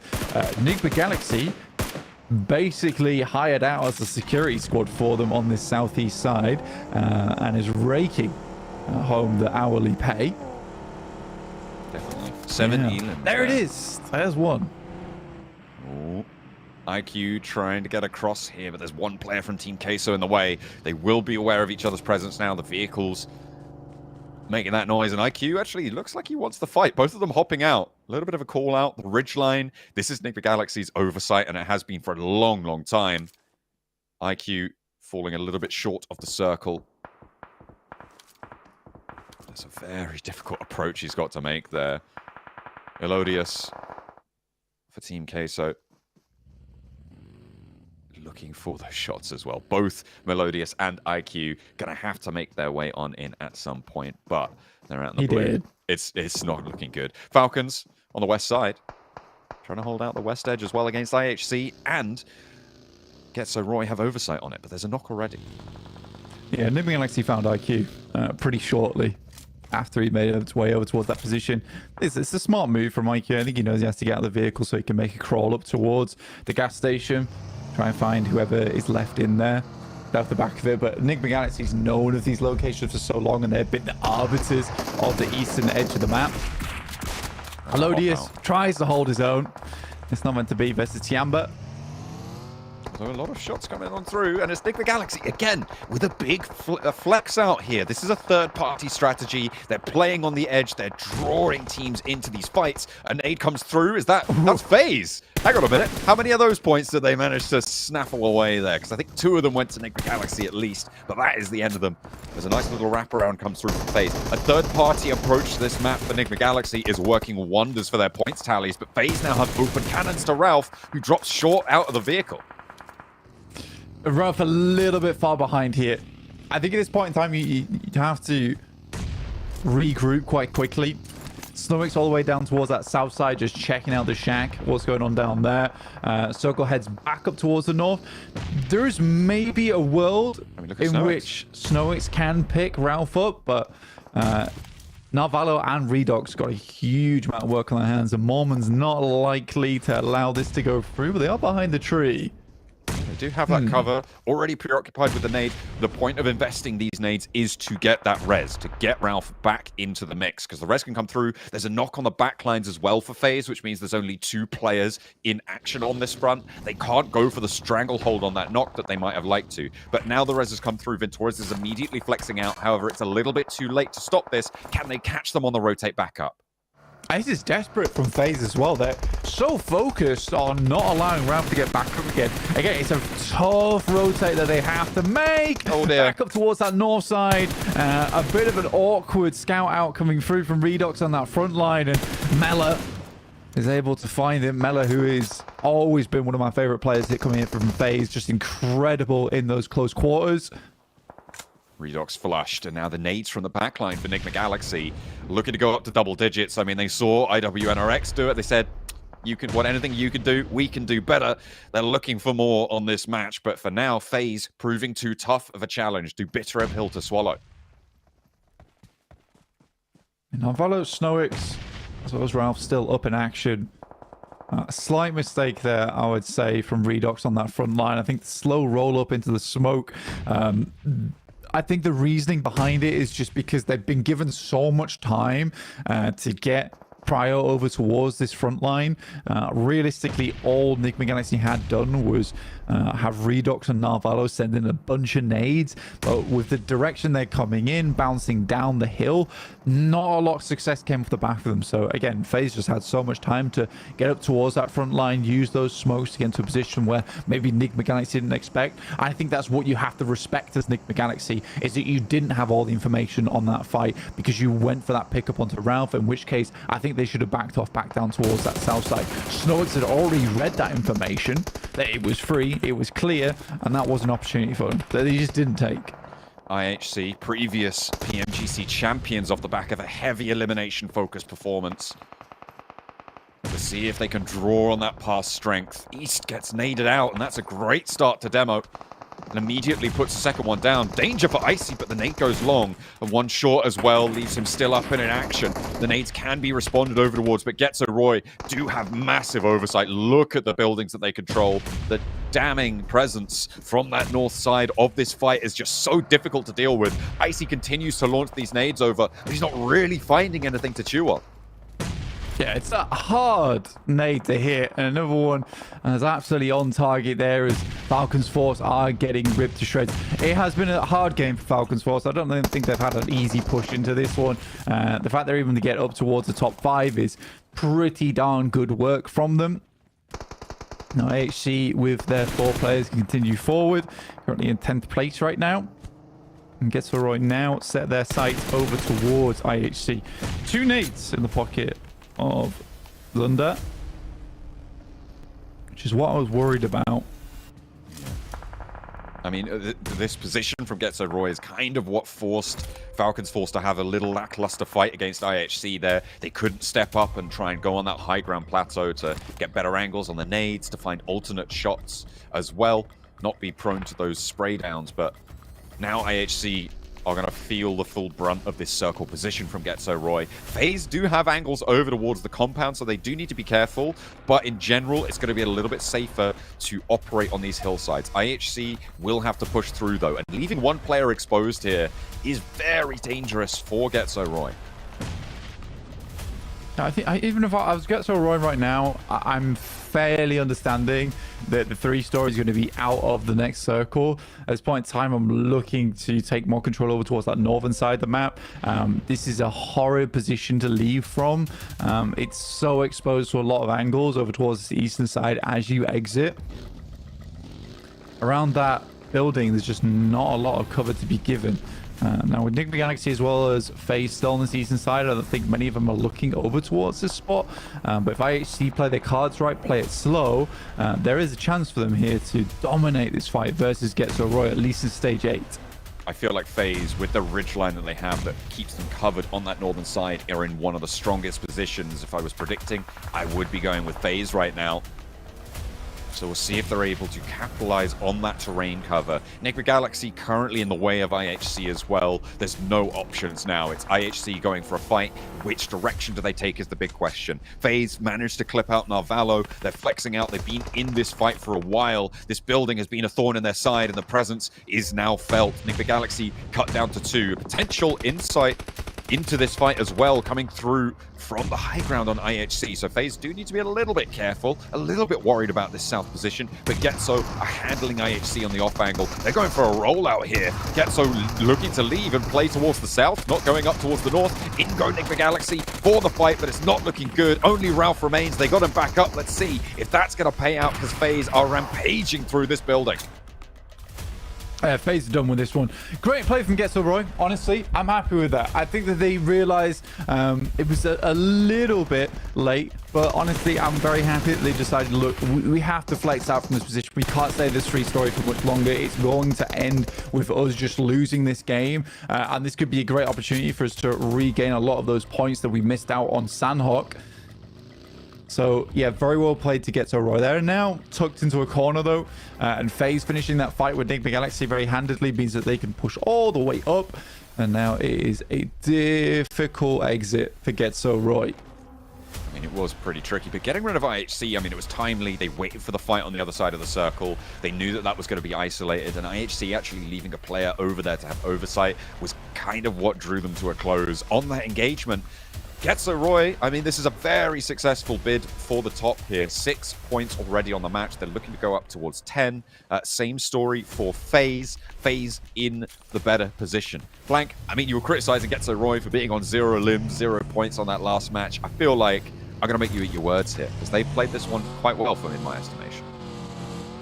Really? They sat in the 3-story. Okay. I think that flex out to IHC was very well timed. That's the good play I think they've made here. Yeah, I think partly it's a problematic play by IHC either way in terms of positioning. The fact that they started that flex out over towards FaZe, they weren't really back in time to go against. Getzo Roy. Yeah, it's the play you have to make, though. I guess so. Let's see how they deal with FaZe. Good smoke so far, though. Trying to bait out those peaks, get information with the vehicle roll-arounds here. Looking for an off angle, and there's the light up coming through from Ventores, who's able to find the first knock. That's likely unresable here as the circle looks to close, leaving Getso Roy on 3, and the pen keeps shrinking. FaZe Clan now with the numbers advantage, starting to move Mormon up in and closer. Getting into nade range, and this is where it gets a little bit spicy, a little bit dangerous. Looking like they want to try to find the backline with Mormon moving up. Doesn't quite take the damage from that nade. It wasn't quite long enough there, Blank. How many more nades to Getso Roy have here? Doesn't look like it's too many left in the back pocket. For FaZe, honestly, at this point in time, I don't think it's really even worth it to be sending nades back across. I think that they are just using Mormon to essentially apply pressure. There's only so many locations that Getso Roy can play as they head over towards this plateau, and then you can really isolate them off. But opening up that first knock is pretty problematic. There, the step up comes up now. One player left for Getso Roy in a 2v1. Carl looking to try and take the 1 versus 2, moves forwards with the DBS, but out comes FaZe, Mellet and Mormon both looking to put the pressure on, and it is just too much to bear. Getso Roy fall in the face of FaZe, and they will be able to take the chicken dinner. A little bit of a misstep on the high five there, but they'll take the points nonetheless. Yeah, it's a good game from FaZe. Very, very good game from FaZe. I think it can't be understated. Hey, whoa. Hey. Damn. Okay. Oh, dear. Flossing and cleaning out the lobby, I suppose. But yeah, it can't be understated that Enigma Galaxy didn't have a fantastic game there. I think that they really took control of the lobby over towards the eastern side, and it was just a fantastic game from them overall. Let's see what the boys on the desk have to say about this game. And I get it. It's either my dentist telling me or FaZe Clan telling me that I need to floss more. Damn. FaZe Clan coming out with a big win here, and a very difficult win as well, considering they're matched up against Enigma Galaxy towards that north side for such a long time. And even that nade coming through onto Ventores didn't amount to much, as they're able to lock that one down and get themselves a chicken dinner. Max, you should be happy. You had FaZe Clan as one of the teams in your top 3. I was happy until the flossing, Jason. This game, like, we have to take the points away. But realistically, this is a very solid game from them. Jukes, we were talking about their rotations, right? They were super silent on the northern side of the map. They didn't want to take unnecessary fights. But the moment they knew they had to get involved with your Enigma Galaxy in particular, the way they were taking angles on those fights was so clean. And the usage of smokes to kind of create a little bit of blanket of mystery, but also get solid angles while staying relatively safe was so well executed by FaZe. But at the end here, I mean, you talked about Getso Roy's position jukes being good, but FaZe, their angles were just too on point. Yeah, I mean, what can I say? You know, not seeing enough movement for them. I need to see more movement. No. That's right. That's right. I will say that position is one of my favorite in all of the northern side of Erangel. But Getso Roy, with the blue zone to their backs, there's just not much they could do from that situation. But I mean, we were talking about this fight earlier on, right? I mean, we see what is that, 10 eliminations from FaZe. Once they got that position locked down in the north, it was just too easy for them. Yeah, they had all of the terrain under control pretty much. Enigma Galaxy was going to be the main threat to them this match. Remember, they cleared Enigma Galaxy. They also have those dirt piles, Jukes, that are really good around that compound, that if you know you cleared your backside, which is what FaZe did pretty much a big majority of this game, you can play those dirt piles, and it's going to be such a strong linchpin position to try and make sure you can lock down that match. So very happy with that. But as we go through the replays, we did see, unfortunately, Jukes, I8 trying to stretch the drop, and then insane shots from Z-Wolf with the M16. That was crazy, man. What? Disgusting. I mean, it's just a bad drop in general from I8. I mean, they just was running down the bridge. It was a terrible strategy, because even if they did make it out over to military, they would have been so far behind when it comes to just looting and rotations in general. So, I mean, the fact that we see, you know, Z-Wolf just go ahead and just straight dominate them with that M16, it was just the icing on the cake for them. I will say this though, Max. I feel like we've seen so many plays from Demorte having to play from Severny down to military. So I wouldn't say it is possible, but not when you have, of course, the shots coming in from IWNRX to eliminate 2 players right off the bat. But I did kind of want to focus on, as we talked about the skirmish towards the north with FaZe Enigma. I was surprised to see Getso Roy get out of the fight between them, Falcons, and IHC with all 4 players left alive. Like that was a heavy hitter match. They had a better position as a whole. They had the circle priority. Falcons and IHC did not have that kind of advantage, unfortunately. But one thing that made it easier for Getzeroy, Jason, to hold down the fort is that they had this constant 2-2 split. 2 players in the compound and 2 players playing the ridge south of the road. And that kind of made it so that if a team was trying to get close to them, they would get the information relatively quickly. And if they would get breached on one of those 2 positions, the other 2 players across the road could assist them directly. So that is good little setup for them, and it made it definitely a lot easier for them to hold down the fort. But then, as we see on this replay, they tried to leave that spot, and it's just not quite successful because the angles, man, that FaZe had, and Mel in particular, being absolutely amazing. Putting on a clinic at the end of this match just made it impossible for Getzeroy to get that game-winning scenario. Well, there we go. FaZe Clan, 20 points on the board. And of course, since it is early on in the group, 20 points can be more than enough to get you into top 3 or even first place. But I got to give credit to Sigma Galaxy. They've had a very strong start now. 2 back-to-back matches with really good play. I think they should be almost one of the #1 teams on top of that. But also, if we're talking about IHC, 4th place, 8 points. Our reigning PMGC World Champion. Did not look good this year past that.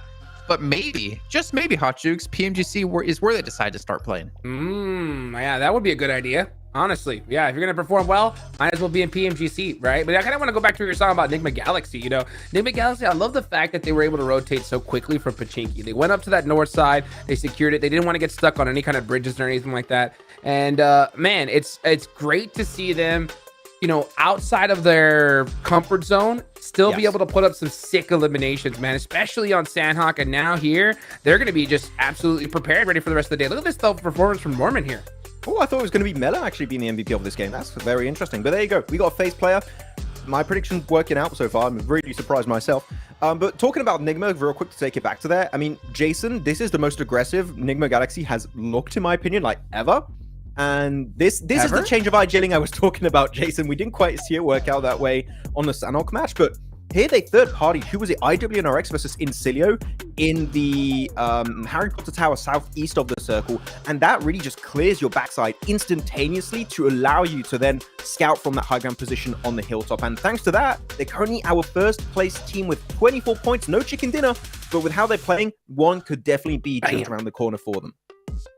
Oh, for sure. I would be surprised to not see Nigma Galaxy get a chicken dinner at the end of the day with how they've been playing. But just to remind you guys at home, once again, top 3 at the end of Group Red will be going through into PMGC Grand Finals, where 4th through 11th will have to play in the survival stage. And then eventually, if they get through that, into the last chance qualifier. As you look down the list, we do have, of course, I8 going to be falling down a little bit, considering they lost 2 players extremely early on. Yeah. But what about IWNRX, man? 17 eliminations, the leader at the moment in this lobby. They just start sweeping on the edge, Jukes. It's just they love fighting, but unfortunately they did get third party by Nigma Galaxy. But IWNRX, I think, take fights to make a lot of sense in terms of what it opens up for you late game. But unfortunately, the main issue with that is if you're fighting on the edge and you take too long to wrap up the fights, Jukes, which I think is what was happening between them and Incilio. Third parties are going to come your way every single time, so you need to be quick on the pivot there. Yeah, I'm not worried about them at all. I think they're performing just the way they're supposed to for these first 2 matches. We still got plenty left, so like, yeah, I think once they get a good, solid, like central position, we're going to see some insane double-digit eliminations. Look at this here. I mean, we already got one of their players on top when it comes to damage, you know. So if they get one of those blessed circles, they're going to definitely dominate. But you know what? They're showing that even when it comes to that edge style play, they're going to put up those numbers no matter what. It's not even necessarily the player I expected to be leading the charge for IWNRX. I was looking more towards Frozen and, of course, towards Z-Wolf as well, though we know Kane can be an extremely strong player, especially when you look back to EMEA. Are you surprised at all, Max? Blue Kane? Yeah, a little bit. I mean, okay, Blue Kane. No, I really, just as you said, I expected Z-Wolf to be the #1 player, typically Frozen too. But, I mean, the thing is, we knew, especially back in PMSL, that the entire squad is able to put up the numbers, so I'm not too surprised. But yeah, it's great to see another name getting the numbers here out on PMGC. I think that when it comes to fighting, they're definitely one of the best top 5 teams in this group when it comes to fighting potential. And yeah, you don't want to fight them because they're just such a big threat in this lobby. Oh, for sure. And I mean, the fact that we see also 2 players in Nigma Galaxy here in our top 4. And the thing is, I don't want to go too heavily into this because it's only been 2 matches, right? So if you have a good match, you're probably going to be on the top of the stats, not to mention the leaderboard. But maybe the surprising one is actually going to be top here, where we talked about previously being MVPs in multiple tournaments. Falcon's not doing amazing so far. But it is a good sign for me, Max, to see Top be up there, considering we know the impact he has on that roster. Yeah, we just need to wait, Jason, until he has a DBS and he's in a 1v4 situation in boot camp on Sanhok. Then you know it's going to work great. He did that. Well, what if he's in a 1v4 against Alter Ego? Not sure how that would go. I mean, he's drumming, he's drumming right now. I don't know how like Max is gonna handle that, Hot Jukes. I don't know either, but I'll tell you one thing, man. I think we're gonna already start seeing a little bit of rivalries because I don't know if you noticed there, but we saw some little trash talk from Alter Ego whenever they beat Navi, right? We saw one of the players just pop off and get it done. I think it was Alva who had that beautiful angle, right, Max? Oh my gosh, he was right there on that tree, and Navi didn't really stand a chance from that. It was a good idea too from Navi. Oh, we're going to send it over the road. We got an initial knock and we're going to be able to play that ridge and be relatively safe. But they didn't check that one tree. And that one tree had Alva, and that just completely destroyed the entire game plan. Welcome back to a quick report with the 7WG. I actually wanted to get a chance to talk about ASIA because they started off strong. They got a chicken dinner right away, and they did tell me that Sanhok is their favorite map. Today, their goal is to end between 70 and 80 points. We'll see if they can do it. Let us know in the comments below how many points ASIA will end up with. Back to you guys. Well, I think that was probably recorded before that last match started. I'm gonna say, looking at how things went, but 70 points. I mean, that's a pretty big ask, to be honest. That's a lot of points here if you look back to Group Yellow. That's insane. That's more than 10 a match.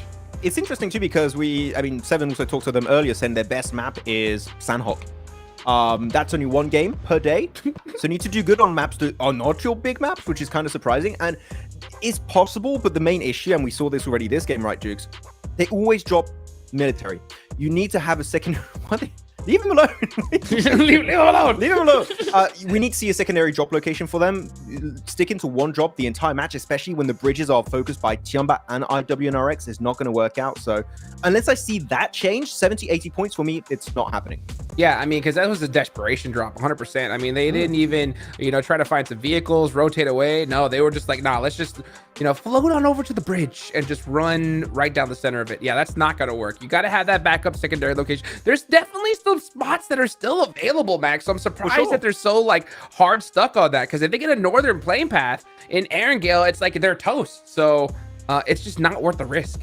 Yeah, I can tell you one option right now. It's not the best, but you can do a Kameshki drop. We've seen some teams do it. We've seen teams be successful in doing that. And it's on the opposite. Yeah. It's the opposite side of military. So if you have a northern plane path, like we had this previous match, Kameshki is a viable option for you. So I would say sticking to have a single drop location for an entire tournament, especially at the caliber of a PMGC event, is just not going to cut it. So that would be one change I would absolutely love to see.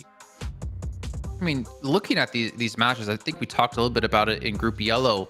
Like, when do you make big changes? It's very difficult to do in the middle of a day of matches. Obviously, got to see Twisted Minds sub out Robs and bring in Freak. That didn't really work out too well when it came to the Miramars in particular. And I always love to ask this question of, how do you go into these games? And Hot Juice, I'll throw this one to you. Are you willing to make these big adaptations in your gameplay if you see the days are going well for you? Or do you commit to the plan you had at the start of the day and then revamp it coming into the next? I think you got to look at what happened when it comes to the past group, right? When we looked at how they started off, right? We saw MSJ start off so strong, it was working well, but then towards the end, right? That's their strategy of just leaving so early fell off. So I think even if you're doing well, you have to tweak your strategies just a little bit, Max, just to mix things up so you're not just predictable. And because these teams, I'll tell you what, they got their coaches, they got their analysts watching. I know Axter's watching for Navi. So if you notice that somebody's going to be doing the same thing over and over and over, they're going to take advantage of it. Yeah, I mean, if you follow the tips and tricks of your boy Kitsune of Team Spirit that won Group Yellow, I mean, he said, yeah, we're just going to stick to the game plan. And we doubted it a little bit at the start, but I think they just got more comfortable in the lobby and the way they were playing those games in particular. And then they just completely destroyed the lobby in the second half and got the first place. So yeah, maybe stick to a game plan, but a new drop location, Jason, is it that big a change? I don't think so. Not that big. I need to see it because it's going to be rough if they don't get another spot under control. Well, we'll find out if adaptations will be made here as we're going to head back into Erangel for the second time of the day, our third match overall. It's going to be our halfway point here. So head back to our casters of Blank and John Allen. Plane path going in from the south side as we go from Novo up towards the gap between Severny and Stalber for our second lap around the grassy pastures. The teams will be dropping out towards the east side of the map blank, which means that maybe some adjustments around Ferry Pier could come into effect. It's a little bit far afield. Yeah, especially over towards Primorsk, difficult area to get to on the map. But for IWNRX as well as ASI8, slightly more rough, and it's definitely going to cause problems for both these teams. It really depends how quickly you can get over towards that location. Will require vehicles from the north side of Sosnovka, so maybe some infighting for those positions as well.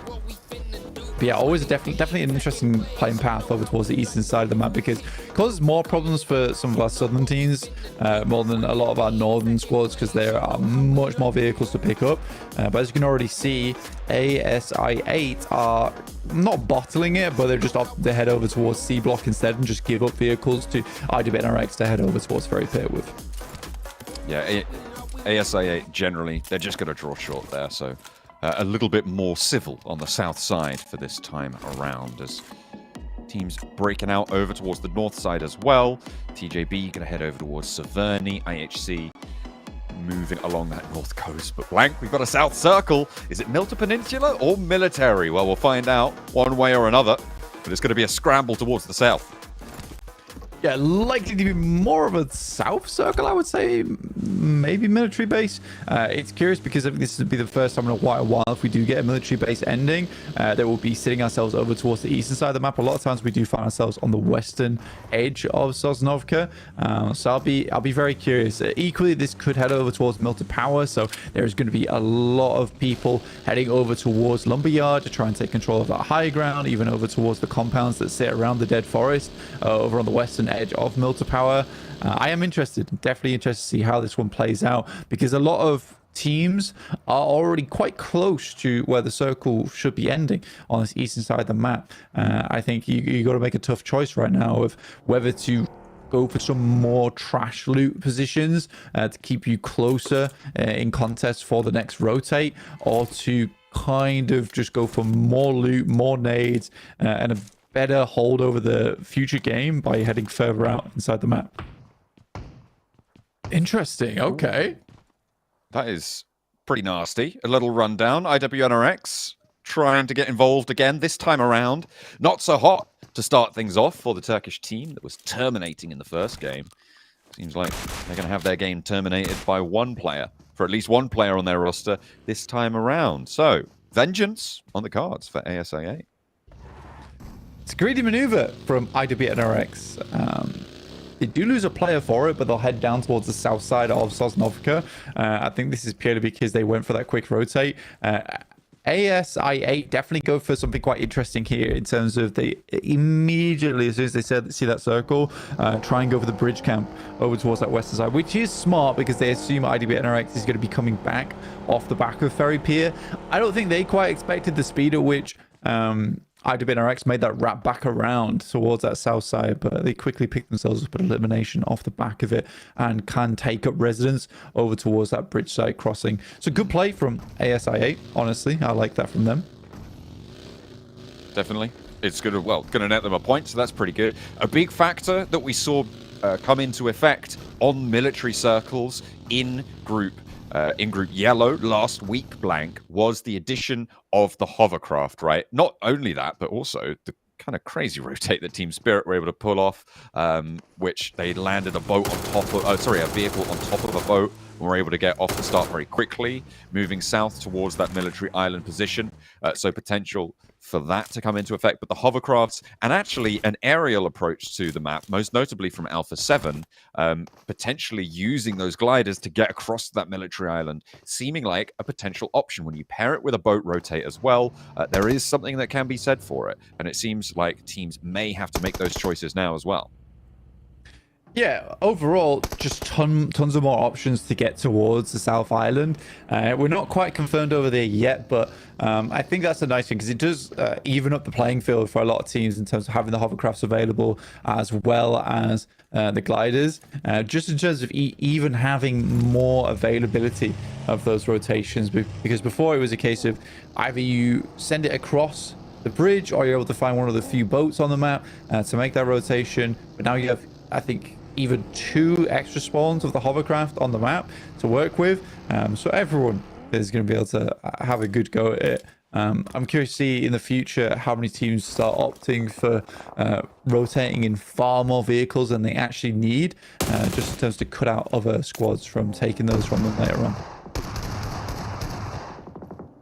Hop out there, and it looks like Tiamba are going to be fending off against Team Queso. This is going quite well right now, and only the one knock, a little bit too long in the tooth on that, but swap over to the shotgun, and it's going to be handled either way. 2 players from Tiamba take a tumble, and Team Queso will pick up the points for it. However, there's still threat from the off angles that Tiamba have established across the way. That's further out to the west. However, the headland will keep them safe for now. Yeah, it's a question for Tiamba whether they assist on this or they just give it up. And I think that personally, giving up the ghost on this one is probably the best idea for them going forward. But they aren't going to be able to hold this encampment anymore. I think that realistically for Bond as well as Shan, send it across. You just send it across the water, and here's in play already. I think they hold a little bit far up, and I think it might just been a case that they were looking to regroup, just didn't have quite time to do it. Yeah, it's unfortunate to lose to your players. Really get anything in response either. Go. Looking for a little rotate here. Hovercraft across the... See if they can find value.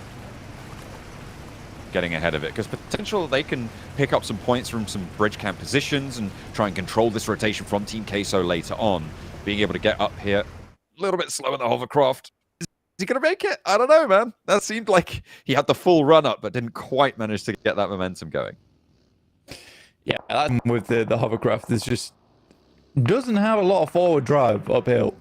So it does make it a little bit of an awkward thing to maneuver with.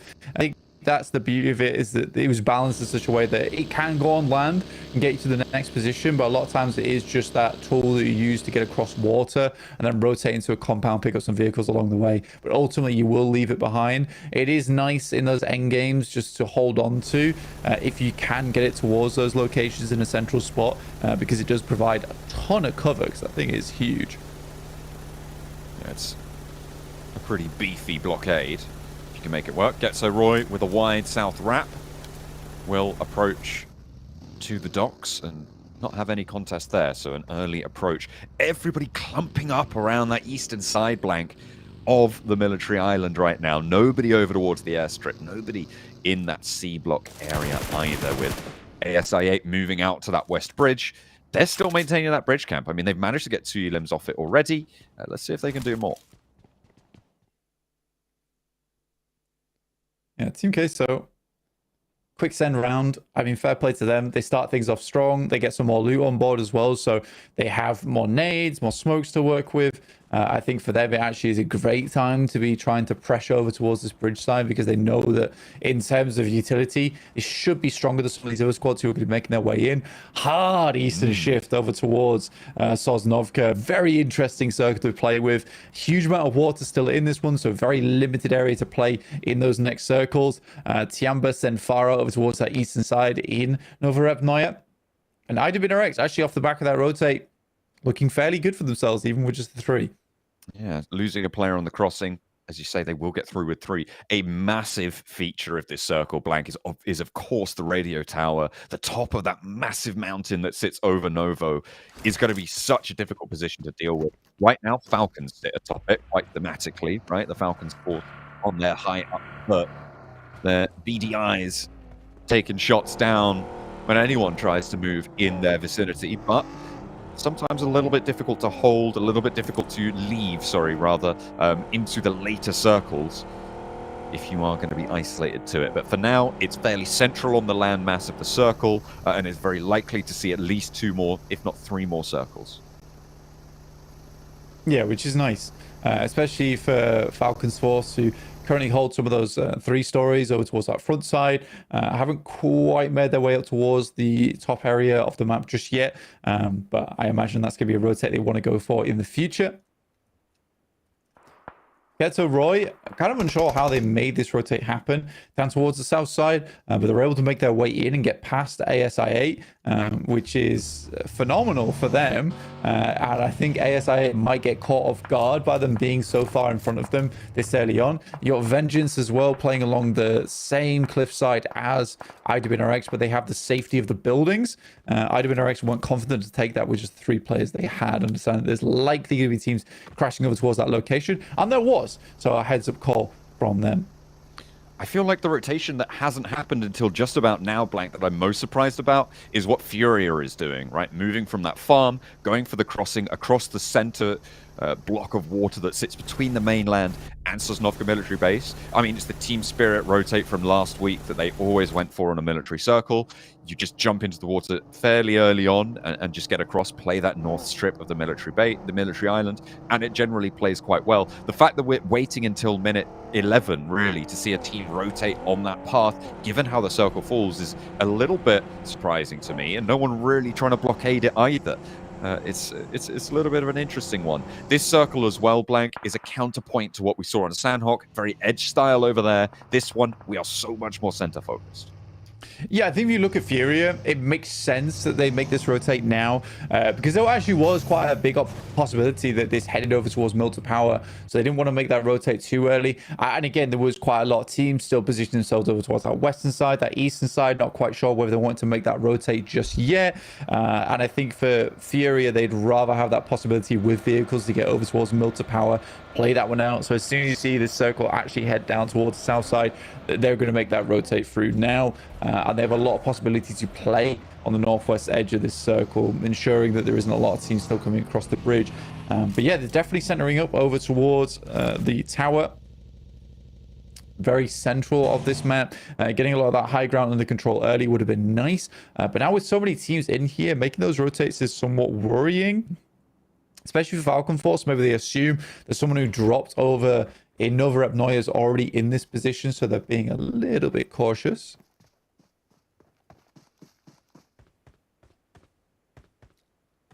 See the high ground perch of the Falcons force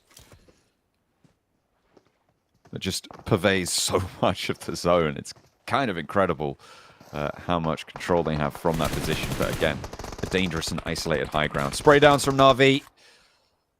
And an attempted docking of the boats for Alter Ego up into the coastline. It's not going to go super well for them.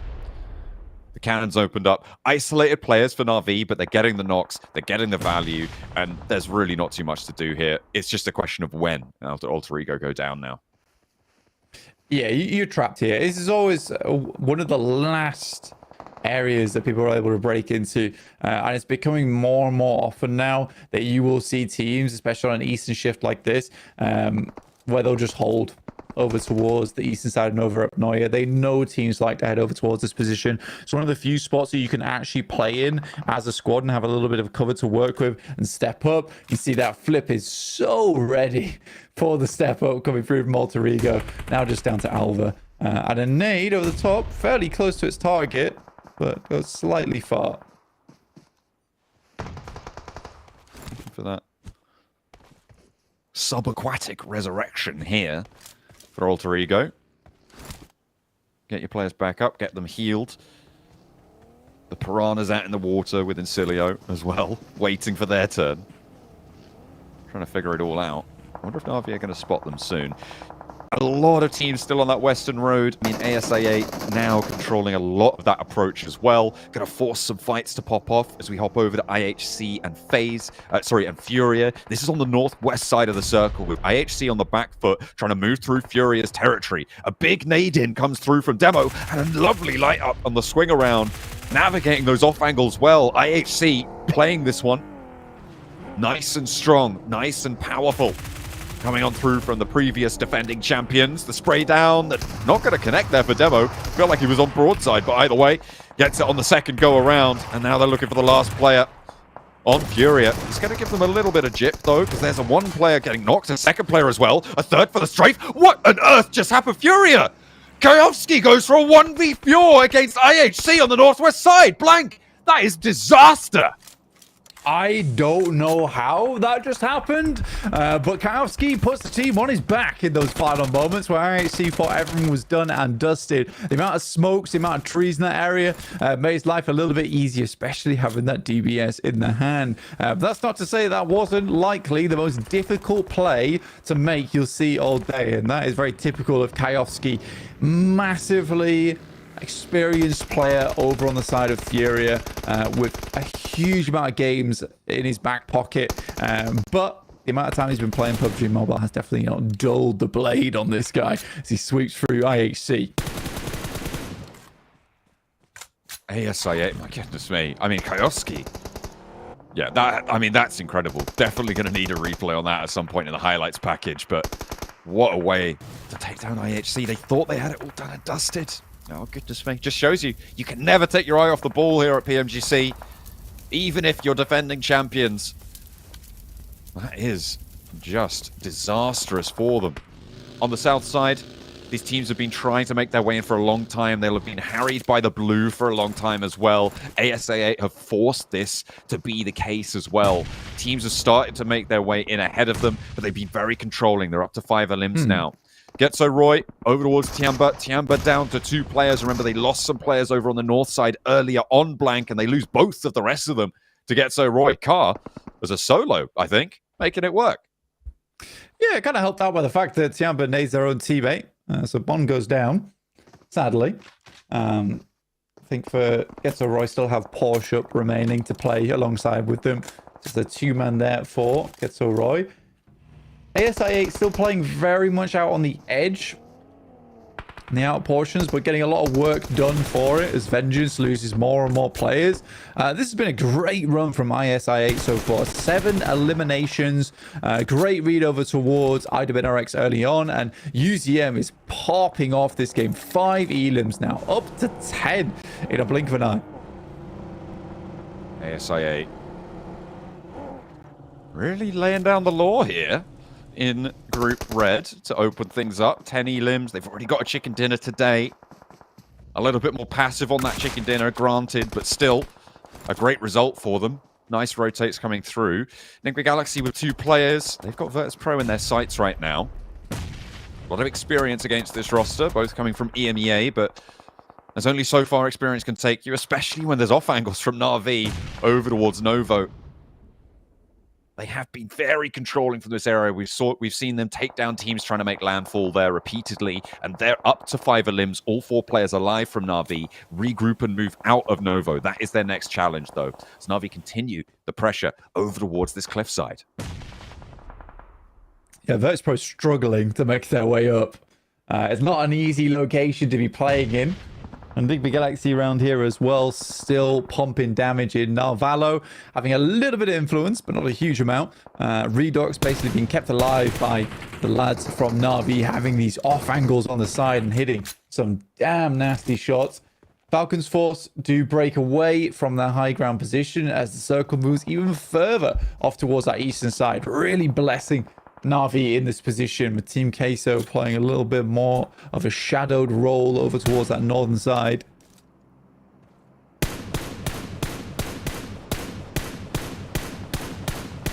Na'Vi lining the south now of Novo. Take a knock over towards Puncher from Ketso Roy, who are playing on the buildings across the road from Novo, those positions that are split away from the main dockland of Novo. Taking a knock there will be actually a little bit of an alleviation towards the south side. Maybe allow that fight to go a little bit further. IWNRX, ASI8.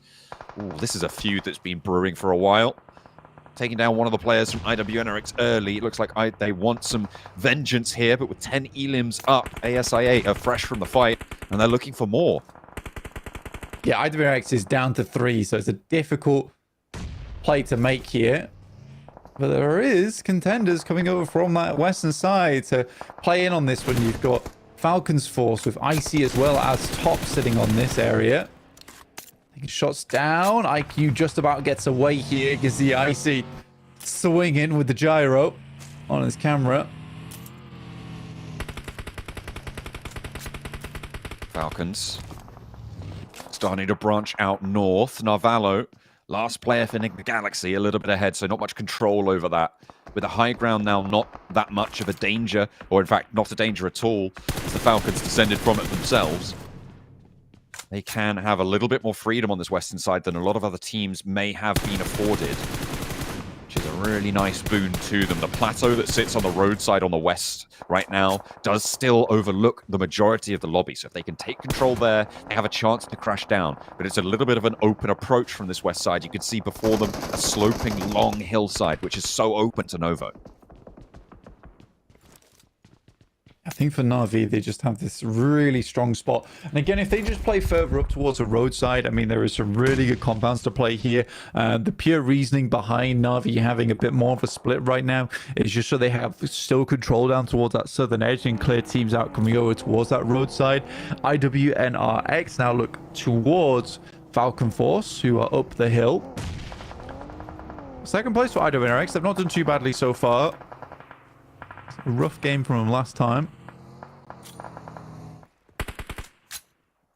Shots down towards IWNRX are so difficult to deal with. This block that Falcons have had on the western side for so long is just crunching this fight in time and time again.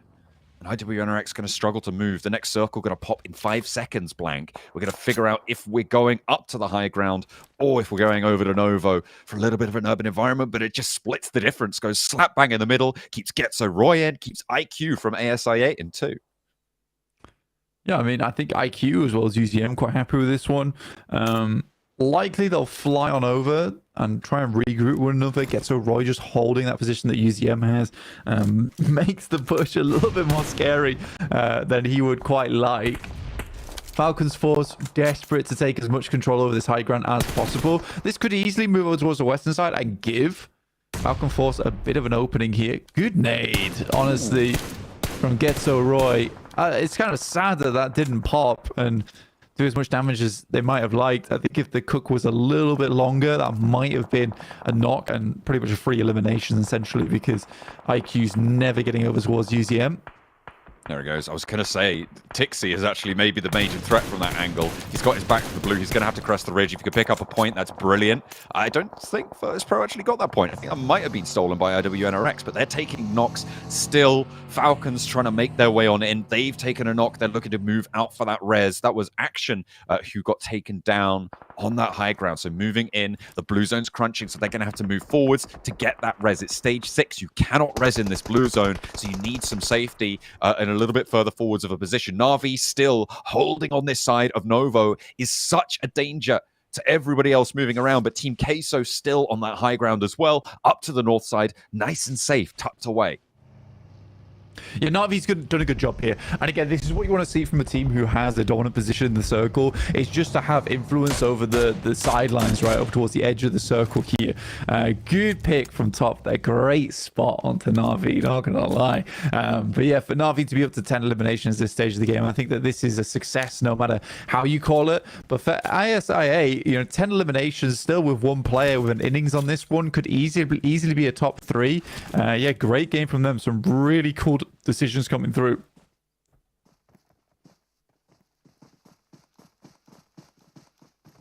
Falcons have managed to find another plateau. This slow descent towards Novo seems to be interminable, but they are finding small zones of safety along their path. 10 elims from Na'Vi. This is exactly the sort of value that you want from a team in Novo. As the shots from Getzo Roy going to make Falcons descent even harder as well, should they need to go for it. But you're right, this is really... I feel like Team Queso actually kind of have a really good shot into this one, Blank. No matter where it goes, they've got options to rotate in, whereas it's a coin toss for the other two teams. Yeah, I think for Getzo Roy, I mean, great spot for them to hold. It all depends on this next circle. Where it goes, they head down towards that south side. For IQ... he's just going to sit this one out for as long as he can. Falcons Force, though, exposed to all the angles in the circle, pretty much. Equally, they just have to keep showing that they're not to be trifled with. Directly on the edge of this circle as well. That's actually very nice for Falcons. They can set up towards this north side and rather have Team Queso fight off against Na'Vi. I think at this point, Falcons Force realize, we've only hit up towards 3 eliminations, but realistically, if we want to go further in this game, we need to wait until stage 7. Team Queso just slowly marshalling from the northern side. Falcons, they are right now but tasty morsels for the teams in Novo.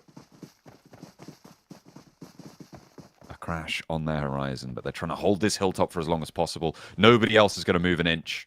Team Queso are going to shimmy their way down the roadside. It's not really going to alleviate too much. It's not going to change much of the dynamics. Potential nade range, actually, for Papi Potro on Team Queso over towards Na'Vi. So maybe that could be a little opener for Falcons to try and crash onto one of them. But as it stands, it's looking like Falcons have to make the next move. Yeah, Falcons Force struggling slightly now, like you say. I think that the really only move they can make is descend into Getso Roy's position. Even then, that's on the edge of the circle right now. So it is tough, but you just essentially have to use that as a landing point to then swing round and try and backstab over towards Na'Vi. I mean, you could potentially also rotate up to the north, maybe, and crash on Team Queso. I don't know, I feel like the sidelines from Team Queso are the big problem for Falcons at the moment. But we'll see what happens. I don't really think there's an easy choice either way for the Falcons.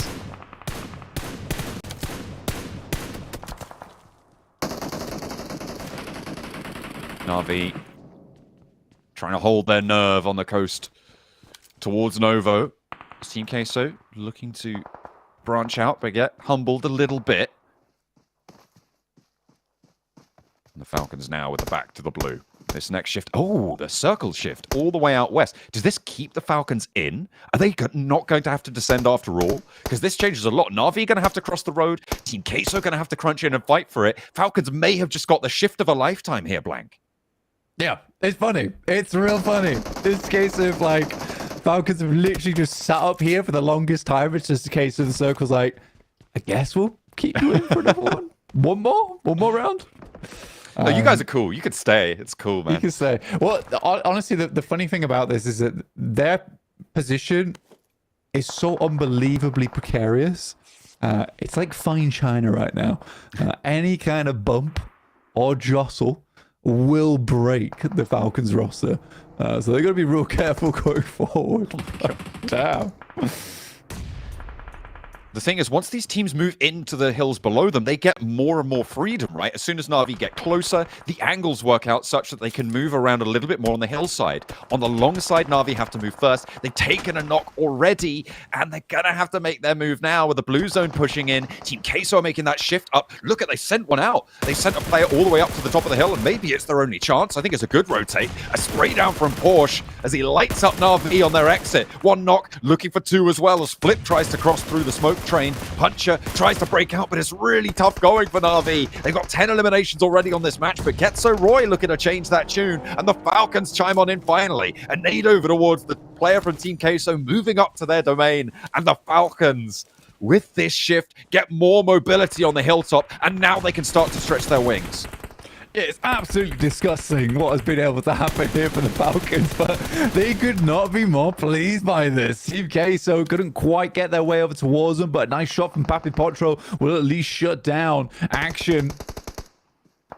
But Pam's fiance, Roy, honestly, doing some great work this game. This is a game I actually impressed with. Getso Roy right now.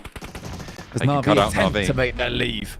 A big nade as well coming through from Papi Potro, who's doing so much work for Team Queso, all on his lonesome on this other side of the road, trying to combat on the crossing. Nades from Getso Roy, not going to find it. The spray down from Falcons on the high ground as turns the corner, and Lemon is able to do it. 180, and the rest of Team Queso to the rescue. Over the top, they left Papi Potro alone for a while, but they thought, you know what? Let's give them a little bit of a hand. Gets Roy out of it, but it's all on the Falcons.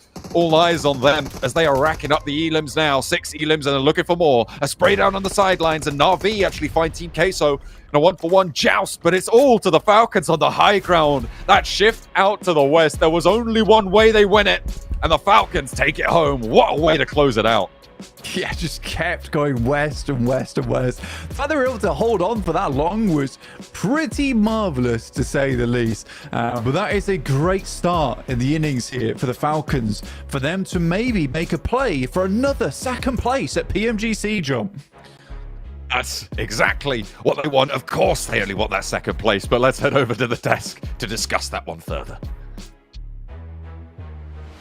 Man, that game had everything going on for Hot Chicks and Max Band. We had boatations. We had, I was supposed to say glitations, but it wasn't really gliding. It was more gliding over the water. We had swimming. We had fights in Novo. And we had bridge camping. We had teams camping positions that eventually paid off in the end. Like Falcons, I think that zone almost single-handedly kind of gave them that game, Jukes. Dude, the Falcons were just on top. Didn't have to move a muscle for the whole game. And it was so crazy because for the longest time, we saw Na'Vi, we saw Team Castle. Everybody was just staring right at the top of the hill. Yeah. And we figured that zone would either center up, go even just a little bit off, and then Falcons would be pushed out and done for. But no. Papa Blue was like, hey, we're going to stick with the Falcons on this one. And yeah, it really worked. Falcons on top. Literally. You said it, like there were so many angles that we're going to be shooting in the direction of them. The Falcons pull a, reverse card say, but what if we don't have to leave? Did you think about that? Yeah. What about if you have to come to us? What if we get 3 Western circles in a row and our, what was that, like 10 square meter area is still in circle consistently, and they can just play the ridge the entire time? I think Team Kessa had a good position to play from, but the fact that the high ground advantage was still going the way of Falcons that entire match is absolute madness. And the thing is, when you are looking like a team like Falcons here, you know they're going to make full use of that small advantage. Well, small. It was a big advantage. The big advantage that was given to them by the circle. And this game, this is the Falcons that we know that when they have a good spot, they will just go absolutely swinging in that game. It was just crazy how that ended up working out for them too, because I mean they were in what I would say the worst position, but the fact that Team Cancel was on one side of the south side and we had Na'Vi on the other, it hindered both those teams from being able to kind of push up at all, because if any one of those teams had any room to breathe, they could have easily moved up, just threw a little bit of utility, and Falcons would have been done for. But no, it was literally the perfect scenario for Falcons to win that one, Jason. Yeah, and I mean, as we're seeing here, we got to talk about Na'Vi if we're talking about Falcons, because them having to swim across, being the first team to do so, getting there in Novo, but then defending Novo against multiple teams is insanely hard to do.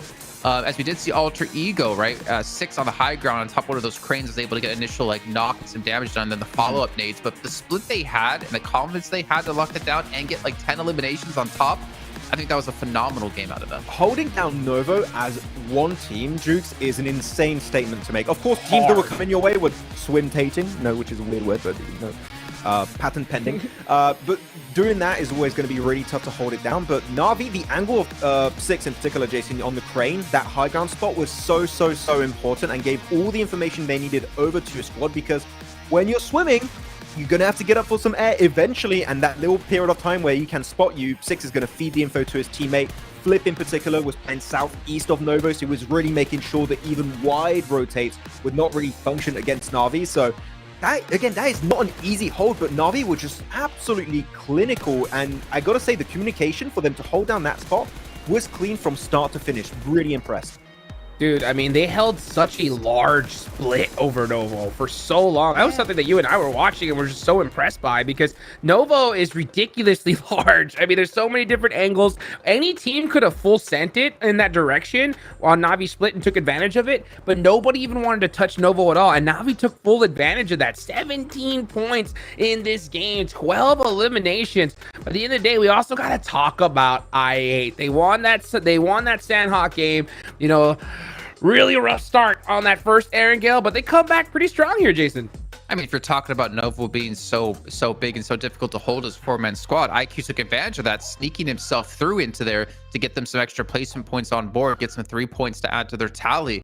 Very, very difficult to do, but he was able to survive long enough to make that happen. And honestly, there was so many great like individual plays across the board here. Yeah, so many good players. And actually, I want to highlight one player, Jukes, that we didn't even have time to talk about too much on the pre-show, but we need to highlight. It's Kolgo. Yeah, it's Kolgo from Team Kesso. He was, because of his fight versus Chamba, he clutches it up at the end. Impressive stuff with the S12K in particular. If he doesn't win that fight versus Chamba, they can't do the rotation into their northern spot and make it into a top 3 scenario. So really, Kolgo allowed Team Kesso to make it as far as they actually did this game. So really good stuff from that player. Yeah, I didn't really get to talk about it, at the top of the show when you were talking about Jason, like, hey, which teams I thought that really could have had like a good chance of just being like an underdog story. And Team Kessel was on my mind purely because of Kolgoat and the rest of his squad. I mean, Kolgoat in particular during PMSL, man, he had an absolute shining star of a performance there. I mean, he was practically in the MVP run for a long time there. So, I mean, coming into PMGC, starting off strong, I think is something that Team Kessel definitely needed to do, so I'm happy to see him perform early in such a way. He's got the name GOAT in his name, or he's got the word GOAT in his name, so he's got to be good here. So take a quick look at our overalls, and Falcons with that victory able to propel themselves up to second place now into that top 3 position. But I8, again, off the back of these eliminations, able to get themselves into first. And those 3 points IQ got, well, it puts them in first place here. I don't even have to be watching the stream right now, Jason. I know what the chat is looking like. It's just Pakistan domination all day. Crypto was the problem. Well, I don't think that's what they're saying, but that's what you're saying, Jason, for sure. But I'm definitely happy with this current standings on the first half of the page. We've got some really good stuff coming in from some squads, but it is, again, just like Group Yellow, you got some surprises, and some big names are struggling a bit at the start. I mean, we've been asked, Max, about like I8, like in some of the videos we've done over at Pandemonium_News. You can find them over on Instagram, YouTube, and TikTok. Like what we think I8's going to be able to do in PMGC, and we didn't really rate them too high because, I mean, yeah, they've had some experience in PMGC in the past, but like Phallic, can he kind of still put that kind of form on we saw in CSA in PMGC? I'm going to say so far, I'm pleasantly surprised. However, I want to see them be able to continue to do this, not just in Sandhawk. I want to see them be able to do it again, like on an Erangel with a decent result, especially when we get to Miramar. And if we see that, I think, Jukes, we're in a real world where I could potentially qualify in top 3. I mean, for sure. I mean, if they keep performing the way they did right now, I mean, we heard from none other than Seven himself. He got a chance to talk to them. They said that Sandhawk was their strongest map, but they were looking to get, what was it, 70 points right here? And at least in their Sandhawk match and this one, it's a good start to that trend, So hopefully they kind of just use that first Erangel match. It's kind of like just a little bit of a wash. And they bounced back already. So they got plenty of matches left to go. Hopefully they're able to repeat one of those performances here. I was a little bit scared going into PMGC for I8 because I thought they might try and play more passive going into this lobby. But man, you just saw that fight versus IWNRX when they dropped. They're like, saw a player trying to run away and they got in that buggy and they were chasing him down for that point. It's 1 point, but we're going to fight like tooth and nail for that elimination if we can get it. So I got to say the mindset from I8 is not what I expected going into this, but aggressive is the meta. It's not even I8, Max. It's like Major Pride, one of the most passive teams we saw in CSA. They got aggressive. It seems like aggressivity is the way to go when it comes to playing here in PMGC. I have to make it weird. Passive play style, I just don't think it's been rewarded. And we saw the aggressive style of Navi there, like taking area around Novo, Falcons, taking peaks over the hill. I know you guys are both saying like they're using their smokes way too early. They don't really need to invest them just yet because they're not going to transition just yet, but using the smokes just to get peaks as well. It seems to be the way the lobby's going. I think they were using a lot of the smokes, Jukes, just to preemptively rotate, but like, wait, we got circle again? Oh, wait, guess we don't have to move. And then the next phase, well, we still don't have to move. But how many smokes did they have, man? Like 30? Like dude, that's an insane amount. What? You got to stack them up, dude. And I love hearing you, Jason. You've been spending too much time in Italy, dude, with that aggressivity. I'd good like to see that there. But you know what? When it comes down to it, oh my gosh, you know what? Falcons, I like how they you didn't think need just to have doing it. this makes it Italian, It sure does. It kind of does, though, to be fair. I'll be perfectly honest. That stereotype is pretty damn true when it comes to this. But what about some other teams? I mean, we did have so many teams rotate, swim, etc. But that's something we're going to look forward to when we come back from a break here. We get things ready to go for our second half of matches. So, guys, don't go anywhere. Take a quick break. And we'll see you all soon for the continuation of Group Red.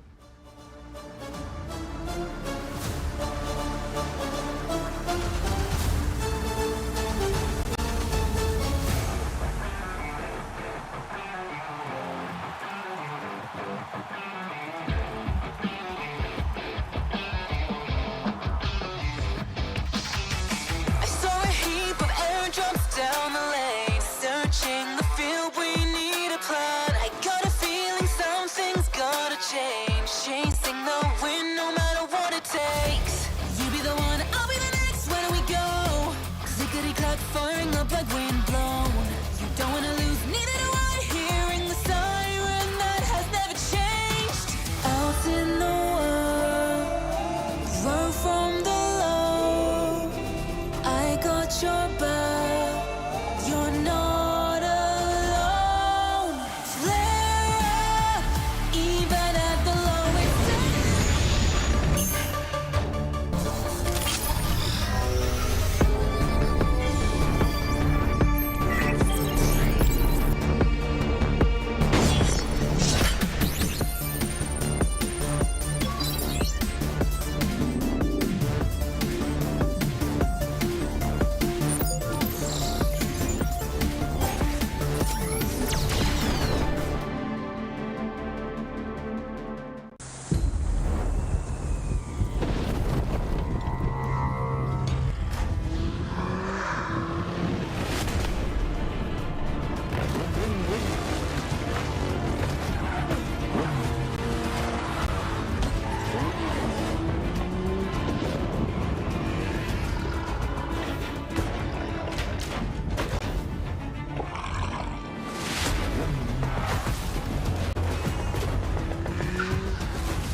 Welcome back to PMGC Group Stage Red. This is Group Red, baby, and I'm talking to one of the strongest teams, by the way, a coach from IWNRX.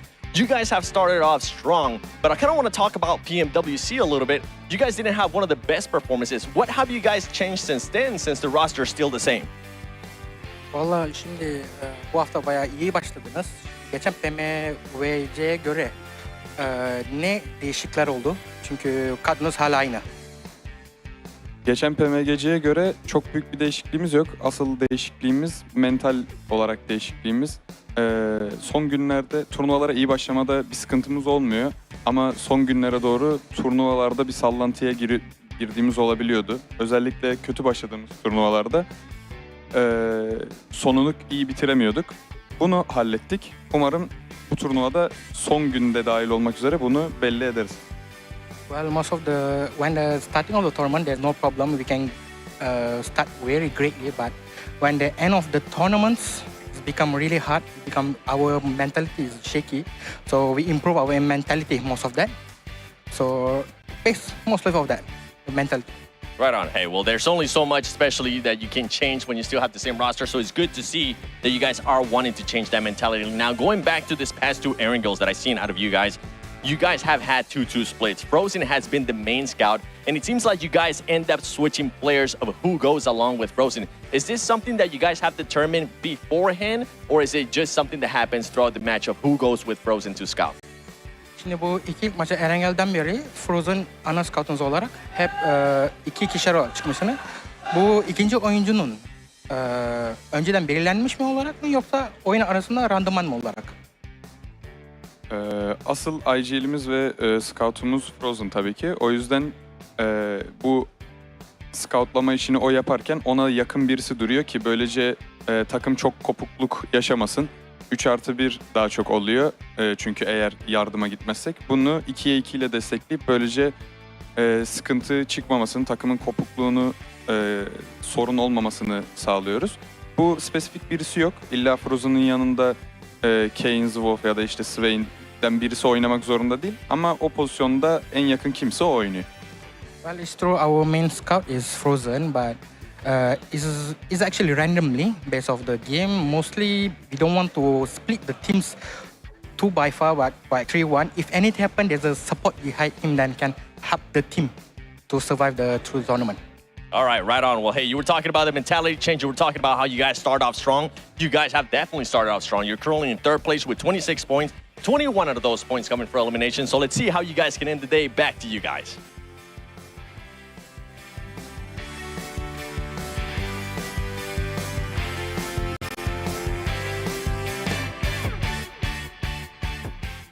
My goal for you, Seven, learn a new instrument before this entire show does finish off. You still have a couple weeks left to go. We can only strum that guitar so many times. Maybe you can learn some drums. But yes, you can hear from IWNRX talking about their mental game, really focused on that. And honestly, that's a pretty solid answer considering how important it is to stay focused, especially when you get into that high pressure situation like those last days of play. Yeah, he said the pressure at the end of PMWC got them, but at the start of PMWC in survival stage, Jason, I think we all remember how they were just completely destroying all of that lobby at that part of the tournament. But unfortunately, these big tournaments, PMWCs, PMGCs, the longer it goes, the more pressure can get to you and it can really make you falter. But yeah, I think that when it comes to fragging potential, they're up there, but if they can make it a little bit later in these games, Hodrix, that would be a big positive for them that could help them remain in top 3. I definitely think it could. That's for sure. You know, when it comes to IWNRX, I like the fact that we heard from the coach and he was talking about how he doesn't want to see his teams split up too much. And he goes according to the game. You know, like these guys have that flexibility to make adjustments on the fly. And I like how he said, like, you know what, we try to stay more in like a kind of 3-1 position. But we've definitely seen just how like these grouped up play styles are so advantageous. So that's why I think it was so awesome to see Navi like split and hold that spot in Novo for so long. It's really impressive for sure. Definitely something that's not easy to do, but to be honest, it's only going to be the first day of play here as we still have, we still have 3 more matches to come, and then we still have 3 more days of play after that. So obviously we're going to expect some adaptations out of some of these teams, just like we saw MSJ really get punished when it came to the final day of play. But for you guys at home, like, it's up to you. What do you think is going to be happening? Obviously, let us know what your thoughts are in the chat. It's a shame we can't really interact with them this time, though, Max. But we'd love to hear what you guys are talking about and who you're really supporting. I can kind of already guess what's being said in chat. It's probably going to be all about Go Pakistan. Yeah, like I can make chat go wild right now, Jason. No, say you're supporting I8. Okay, if you're from Pakistan, there you go. Just look, the stats are going to go wild, Jason's happening. Great, I can't see anything in chat now, but one thing I can see on my sweet new phone is Infinix GT20 Pro with 120 FPS. I can read all your comments in chat in the best FPS possible with my 144 Hz AMOLED screen. You guys need to pick Max. Okay, I challenge you, Max, to do this sponsor segment without showing the phone for once. Okay, I'll stop. I'll stop showing it. Yeah, you look so sad. I'm sorry. You know, you can keep doing it because it's also phone. You guys can pick one up and play like the pros as well. You know, as we've seen in some of these videos, Max, that is actually how you play. You do nod your head like this while you're playing. Yeah, you know, so spit in your chair. Oh, yeah. No, that's just him peeking in game. You know, that's it. He's got that immersion, baby. With that Infinix. Well, you know, when there's like a flashbang, right? You know, you gotta turn your eyes away so you don't get blind. That's that of course. I don't know, Max. You know, to be fair, I think Max might play like that, but he still carries my behind when it comes to games. Yeah. When there's a flashbang, I just go like that. I can't get a flashbang that way. It's easy. Well, the problem is when you play with Max in person, you're just always flashbanged unless you have the lights off in the room.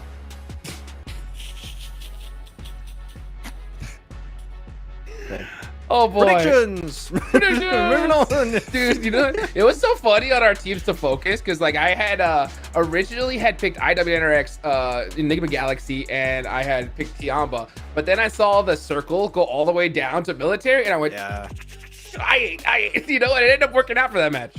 Yeah, big swap. I put my teams to focus before that match finished, and that's why you're seeing my Navi in there. Because I was like looking towards the bottom of the leaderboard, like we haven't really seen any good plays out of these teams. You know, obviously TJB, a big one of them as well, as they're at the bottom of the table with I think only 3 points. Alter Ego on top of that have also been extremely quiet.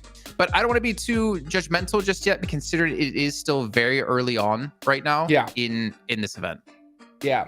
I was saying it at the top of the show too. You know, TJB, when it came to PEL, going into the final day, they were in 9th place. And they went from 9th all the way to becoming PEL champions, winning over $700,000 in that one show right there. So, yeah, these guys could definitely clutch it up towards the end. So I'm not too worried about it. But I do want to see them put something on the board this game for sure, Max. Yeah, having that comeback potential is very important for these short stunt tournaments, right? Your PMWCs, your PMGCs is very important to know that even if you're maybe a little bit behind some of the squads at the top, you can bring it back. You can get a really big point day that is going to push you realistically in the grand finals if you can have that big pop-off day. So yeah, TJB has been a bit unlucky on this previous game, but you can't really say it's just because of that, right, Jukes? Because if you go back on the first Erangel, guess what? Circle was literally just south of Severny, and yet they were just not quite able to weather the storm this time around because they got wide wrapped also by Team Falcons at one point. So yeah, we need to see them do a little bit better here because Erangel, even though they had one really good circle, it did not quite go their way.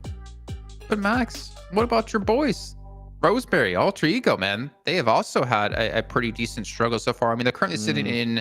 actually, I don't have the overalls up right now. They stole this... Like, Na'Vi stole their strat, Jason. There are There's only 14 one players. team that does the swimtation, and they took it away. I blame Na'Vi for that. I mean, Na'Vi did it without dying in the blue, if we think back to last year at PMGC for them.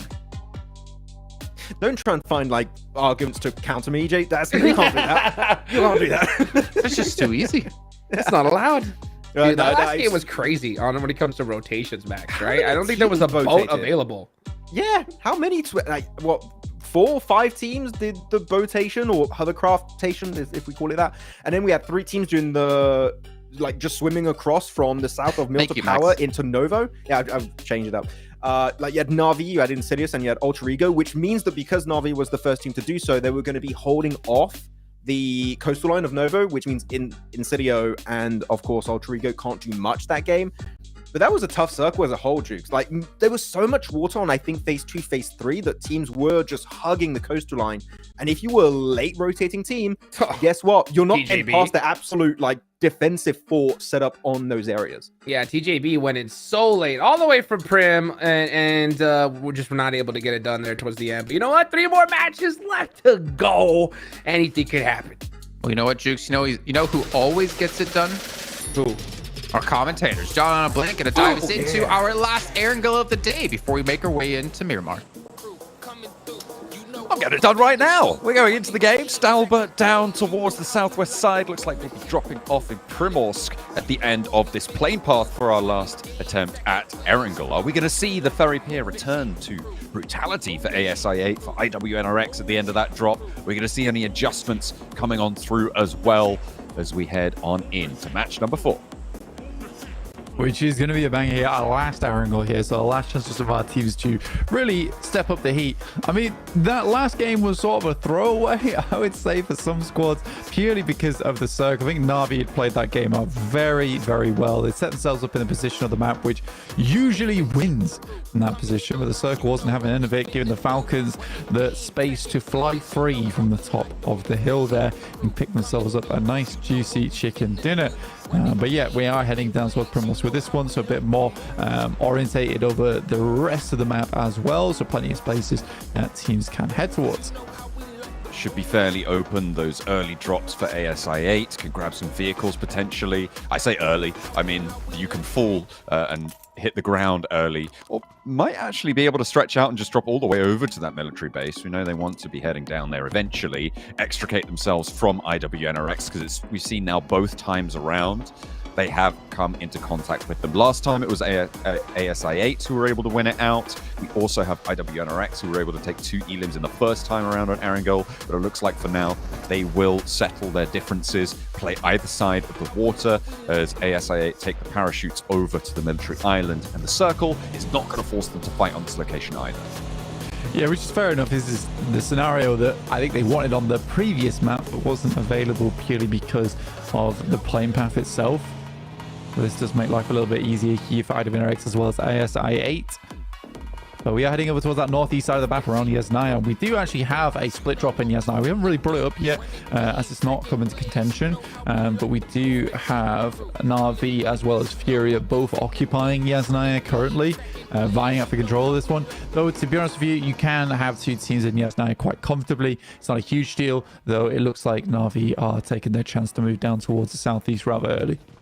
Yeah, they've already started to break out towards those Yaz fields, trying to get themselves a route down to the south edge of it, Blank, because it seems like it's going to be a potential quarrel over that northeast side of Pachinki, between Pachinki and Yasnaya. see if they can get a little foothold there to give themselves some leverage into later circles. You can see the oversight on that fight here to pan across Yaz. Tiamba taking shots out towards, I think that's Vengeance on a rotate out to their west. Yeah, they have managed to spot Noise, but not managed to take him down. Just about, though. Pretty close to the wire on that knock, but the rest of Vengeance looking to push up a little bit further north as well, potentially allow themselves some operational routes into these next circles. In the three-wheeler as well for Noise. That is not the ideal vehicle to go for a rollout when Tiamba have oversight on you. Yeah, it's not what you want to be, particularly. We're towards the eastern side. Alter Ego able to pick up Lipovka. Yeah, definitely some infighting going on at the moment, just purely because of this circle itself. Most teams wanting to cover the southeast edge of this circle, around Milta, Mansion, Pachinki, that kind of split. A lot of available areas to play in this position of the map. I don't typically really want to be making that rotate over towards Severny too early here, John. Yeah, it's not going to be too early for them, hopefully. Welcome back to the PMGC Group Red. I'm here, joined by the coach from ISI8, Traindan. You guys have started off strong, man. You were telling me about how your best map is usually Sandhawk. Well, guess what? You guys were able to back it up in Erangel. Something that we have noticed, though, is that you guys are going to have to be fighting IWNRX. Is this something that you guys were training for already? In PMSL, CSA, we played very good in Sandhawk map. The worst map was Erangel, so we had to practice a lot to play good in Erangel. We, as our drop is military, so we are not gonna take fights in ferry pier against NRX. Okay. But yeah, only if the plane path is far, then maybe yeah, we're gonna have clashes. Yeah. And I know it's something that the analysts are wondering too. Shout out to Max. Is that what other spot do you guys have planned to land in Erangel if it's not going to be military base? Do you guys have a backup plan? We'll go military. Either it's near or far. Yeah, we'll go military base. Oh, yeah. Baby. I like it. I like it. Yeah, you know what? Stick to your plan. Hopefully, you guys don't have to change it. Now, I was talking to the players earlier. They told me that the goal for today is 70 to 80 points. Yeah. After the first 3 matches, how comfortable are you guys feeling still with that projection? Like we got 30 plus points in 3 games, pretty good for us. We had a very unlucky game, the second game, because the drop was very far and unlucky knocks. But yeah, we're gonna make it, inshallah. All right, right on. Inshallah. Thank you so much for your time, Trained Up. Back to you guys. Thank you very much for that catch up there. That's nice and insightful. They're really sticking to their guns and heading to military base. They're pretty stalwart in that. And we'll see that coming on through. Ooh, we're not going to flush over to Furia. And they lose a player. But in the meantime, yeah, ASI8, I mean, definitely going to be bolstering their confidence. The fact that they did take those knocks, I think, is just sort of a symptom of the circle, kind of what you were alluding to earlier, Blank. Yeah, I think it makes sense as well. It's nice to hear it from ASIA as well, in terms of like they don't particularly want to have to take that fight with IWNRX, but purely because of that playing path, there wasn't really much choice in the matter. I think that they held themselves very well in that situation. 70 to 80 points is a bit of a stretch. Yeah, I think that was quite bold. A bit bold. But I guess, you know, 60 points on the day is actually a very, very good margin to hit here. So you don't want to shoot for 60 points. You want to shoot for the stars, and then if you only reach orbit, that's absolutely fine. That's still an achievement in and of itself. Absolutely. Flower going down, TJB. Ooh, will get flushed away. FaZe winning out the first end of that trade, but losing a player in response. They have already taken a knock and a flush as well, which actually puts them at a 3-2 disadvantage, as TJB still maintain the high ground. FaZe on the north side of the river right now by Yasnaya, the only teams really in this location, so no third party's going to flex out, but the knocks over towards TJB do come on through in the meantime. Plenty of other players fighting across the map as well, as FaZe look to try and sneak their way in. It seems like they've got the ground floor unlocked. TJB struggling to keep them at bay. FaZe underneath right now, down 2 players.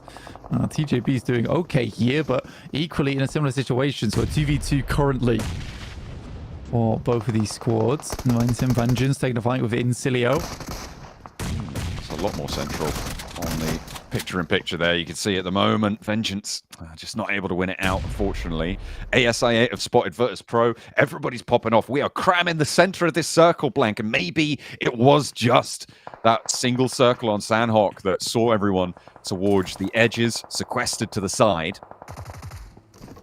And this time around, as with the previous few, it's going back towards this big central style. FaZe still trying to make their way in. Vintorius is down, so it's all on Onzen.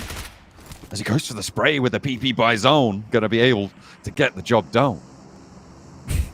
Yeah, I guess he is. I mean, for FaZe here, there is a possibility of getting that res off, but we're now IHC joining in with this mess that has occurred. This side where whoa! I know that's a crazy shift. This is where we saw FaZe take their win earlier on, but this is actually their doom as well here on the match 4. FaZe going down, the big northwest shift popping up to the north, touching the edge of the circle up towards shooting range and pushing all our teams north. Everyone was centered up around Yaz, and this is only going to exacerbate the problems of a center circle. TJB, they've only got the one player left.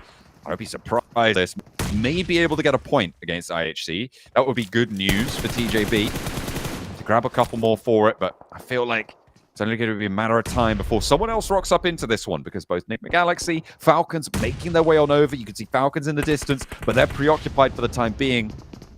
Finally found the shot as Demo able to put that one to bed. IHC up to 3 eliminations, seemingly stealing quite a few of those points away from both the teams in this compound already, and does afford them a massive oversight on the bridge crossings. They get a lot of strength here. It is a wild circle. I mean, we do have to double back to it really quickly because this is so out of the way for a lot of teams. This is the quintessential definition of a hard shift, right? It's directly up to the border of the blue here. And it's horrid as well, having to pass through Yesnaya over the top of Stalber, potentially over box compound here for Virtus Pro. Super interesting. You know what I am really enjoying though, John? What are you really enjoying? That VP is Virtus Pro and not Vampires. Oh my goodness, it's so refreshing, isn't it? Yeah. Being able to just be like, oh, that's Virtus Pro. Oh no, it's actually, they're not from Thailand. Yeah. Let me drop like a little A in the name, something like that. I don't know. VAM. Yeah. VAM. Yeah, VAM. That's much better. I mean, it's tough. I am requesting a whole org change there. Yeah, let's get Satani on the buzzer. We'll get that sorted. Don't worry, guys. Vamp would be a really cool abbreviation, to be fair. Yeah, that is true. Let's vamp it up. It's like phase up, but vamp up. I mean, yeah, it's same country, same orgs. Yeah, no, that's same still another tagline. Hell yeah. Absolutely. We'll see if they're able to do it. It's like Team Spirit and Team Secret. That's the one that always gets me. The TS abbreviation. I know. It's it's rough. I was struggling with the Virtus Pro. You were struggling with the Team Secret. It's fair enough. It happens. Yeah, well, fortunately, it's only Team Spirit here. No Team Secret.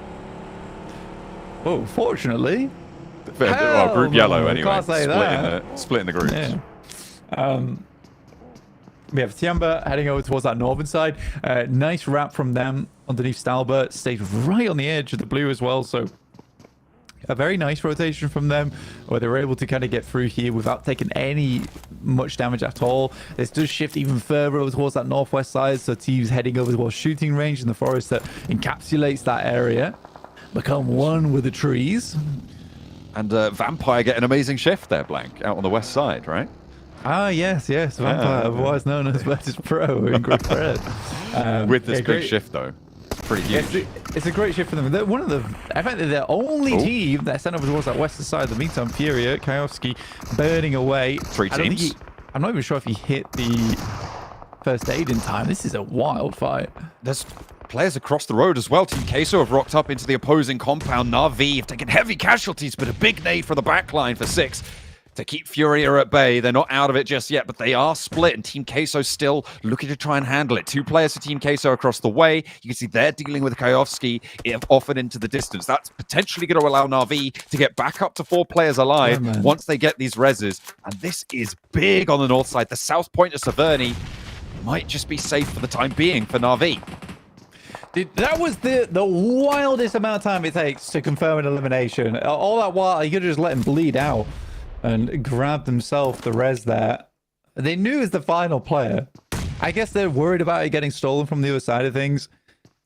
And flips back up now. Good to go. This is not a bad position, actually, for both these teams. Team Queso actually would have had a slight advantage if it wasn't for the fact that they are a little bit lacking in members towards this location. Only 2 players on side at the moment. But good reset on all the utility here from Na'Vi. Despite that, still rocking with the level 1 vest, which is not ideal. Something to work with, though. It's better than nothing. And that's what they're banking on. Incilio moving in on the south side, just a little bit beneath Virtus Pro, next door to IHC as well. Na'Vi and Team Queso holding the standoff. 2 players for Team Queso. Falcons, they are playing as 2 as well. A lot of duos after this move up towards the north. This is all a symptom blank of that crunch that we saw to the south side of Yaz Fields. Because a lot of teams were investing there, we're in stage 3 and we're down to 12 teams. Because of the fact that everybody had to move so close to one another, get across those rivers all at the same time. SI8 on this south side. They dropped down to 3. Again, if they want to stay on a nice projected trajectory over towards that 60 points at the end of the day, it's only 7 points this game. Any more than they can get than that is really nice. Money in the bank. System going forward, because obviously those 3 points that they were able to put up over that 30 will help them here. Just to even out that point scoring. Next circle about to pop here for us, though. And you can see it's very limited when it comes to those compounds. And even more so now, there is only the one. And Virtus Pro are the only ones to take control of it. You have the one over towards that eastern side that potential teams can head over towards. And those really will be the 2 princes in the lobby vying for the throne. I mean, you still got a little quarter of the gun range in this one as well. But that hillside that is next to gun range is very, very treacherous. It's so difficult to marshal, especially given the number of ragtag teams in its vicinity. I think it's going to be a very dangerous place to try and make that bet. Enigma Galaxy, they're sending, looking like they might want to take that east side compound, the Prince positions, as you put it. But yeah, they'll make their way in fairly safe. They extricate from near IHC, from near Alter Ego as well, and they make that fast rotate, that fast call. It plays well for them. Yeah, it's not a bad spot to play either. It has some decent sidelines, at least down the hill, preventing teams from getting in from that south side. They won't worry too much what's going on the north, because they know that's going to be pretty much a bloodbath over towards the northern side of the map. A lot of fighting will be going on in that location. But for Enigma Galaxy, having the walls on this compound as well is super nice. Just prevent some of these crashes from coming through too fast.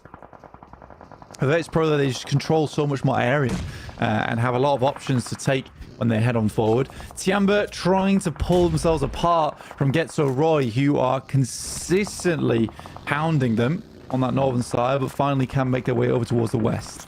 Team Queso evicted by Na'Vi, a little roll across the road for Lemon. There's not too much they could do about it there. It's pretty rough, and Na'Vi did know that they had to handle that position in order to get out of this location, because they have to shift now given the circle. IHC were able to third party, get a lot of value from the move in on this one, but the way out, a little bit more treacherous. It's blocked by open ground and ASI8 behind them. Also, Alter Ego going to be dragging down this position. A nice low ground rotate, actually, for ASI8. Trying to just get away from this, get ahead of it, reposition this fight, reorient it, recontextualize things, and get themselves on the better end of this deal. They've got the hard cover of the buildings. IHC going to have to move first, and Alter Ego also going to make this difficult. Absolutely. I think for Alter Ego, down towards that south side, they actually have a good amount of control down towards IHC as well as ISI8. I think for ISI8, they would like to just get themselves out of this scenario as quickly as possible so they can continue playing forward. Na'Vi makes a roll up over towards that northwest side, but they can have a lot of influence over Getso Roy as well as IWNRX, who are currently battling off against one another. And this is actually a very nice rollout from Na'Vi to start their run here on day one. Getso Roy getting the res, getting things a little bit more healthy, but Na'Vi, they want this one. Nades over. This is that shooting range hill I was talking about. Treachery is abound in this location. Lemon up to the wall. Gets a Roy. Ooh, what a broadside to 6. Danger. Is he going to be able to find any response? A lot of damage to Lemon, but the flush should come through fairly swiftly. Not really too much to be backed up there on Getso Roy, but Flip has to move off of this high ground as well. They have to rotate a little bit out into the blue. That's going to do a little bit of damage to the health bar. And Getso Roy trying to hold off Na'Vi and push through IWNRX in the meantime. Yeah, it's a horrendous position to be in. I think a lot of times when you play the fences in shooting range, you know it's not likely you'll be pushing out from this position. A lot of times it's more of a survival spot, but with Na'Vi taking this flank and IWNRX being in front, yeah, life becomes very difficult. Tiamba actually makes a wrap back round towards that north side as soon as they hear a lot of this fighting. And will try and have some influence, get some nice shots over towards Na'Vi. I don't know if they're able to pick up too much from this one. His nades just keep a popping, and IHC will be going down after that. A sweeper from the Falcons able to take down 1 or 2 with the bumper. And all of that position for IHC was dictated by the rotate from ASI8, so credit to them there. But they are now trapped and having a really rough time against Incilio, who have moved into position to guard them out as once they held out IHC. Enigma Galaxy going to be the main threat on the southeast side to Alter Ego, to Falcons, and Virtus Pro continuing to just hold dominance over the southwest. Virtus Pro honestly just have a great spot to play in. Just hoping they don't get too caught off guard by Tiamba as Circle does move further towards that north side. It doesn't really centralize those 2 locations for Enigma Galaxy as well as Virtus Pro. I think Tiamba actually has the most control out in this lobby at the moment because they can quickly sweep over towards Na'Vi, and they've already done a good job of basically caging in Virtus Pro. They've took some shots down that way before. Here's Na'Vi on our screens though, 7 eliminations, making up for what really should have been a chicken dinner that last match, which was foiled by the Circles, just not going their way time and time again, despite good decision making. Na'Vi doing a lot of damage to Swain, but not quite finding the knock just yet. Finally getting something, and that's over to Frozen this time around. IWNRX playing as 3. That's 1 knock that they've seen. I think those flushes are starting to come through now. And IWNRX having a real tough time. There are 2 players still alive. I know that health bar looked empty, but the knock didn't quite come through over towards that high ground. Na'Vi flexing out. Alter Ego may be able to have quite a big impact, actually, onto this fight. If they can find a pick onto Na'Vi whilst they're rezzing on the back line, they could swarm over this hillside, take control of the north edge. IWNRX on the back foot of it would make that easier, but Na'Vi stabilized somewhat. Lemon takes a lick, though. Yeah, there's tons of damage going through from Tiamba. IWNRX, I think, even had one of their elims go over towards Tiamba earlier on.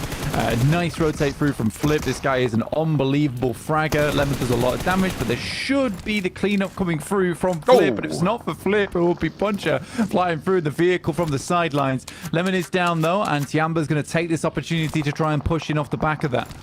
Alter Ego, Tiamba, even Enigma Galaxy starting to flex out. We saw their third-party proclivities in the previous game.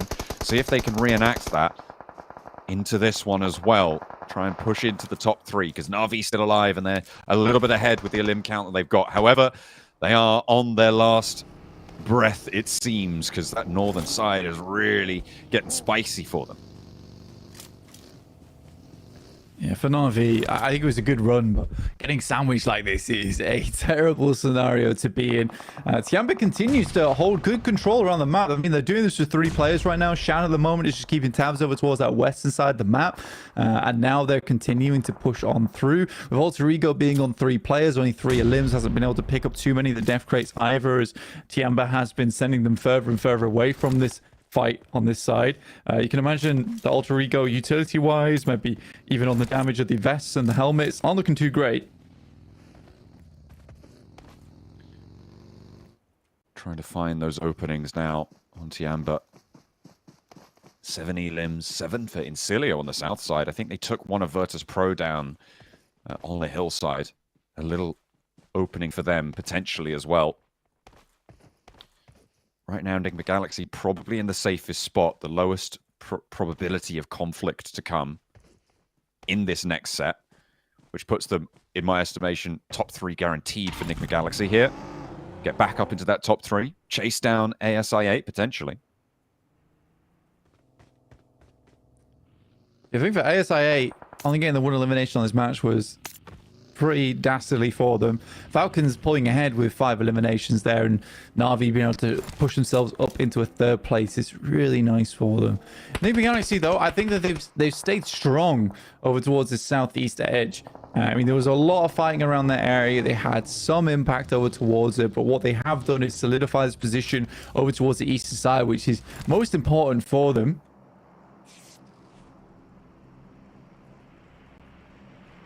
Team's been very slow into this circle here. Finally, some forays being attempted from the north side. Alter Ego, Tiamba, trying to move around their players. A potential step forwards as well to the Alter Ego position. Tiamba are gearing up for a fight here. They still have they still have Shan out on that west side. Going for that scout and potentially looking to try and fold that back in when they get the information. As soon as this fight pops up on the west, expect Tiamba to go for the roll down onto Alter Ego. Yeah, they're shooting that right now. That's the main thing. They're gearing up to go, like I say, versus Alter Ego, with QZZ getting dangerously close, rubbing shoulders with Alter Ego. They're uncomfortable with that kind of presence. Yeah, Tiamba is more on the controlling side of things, but a wonderful shot from Rosemary. Long range as well towards Tiamba. That opens the gates now for Alter Ego.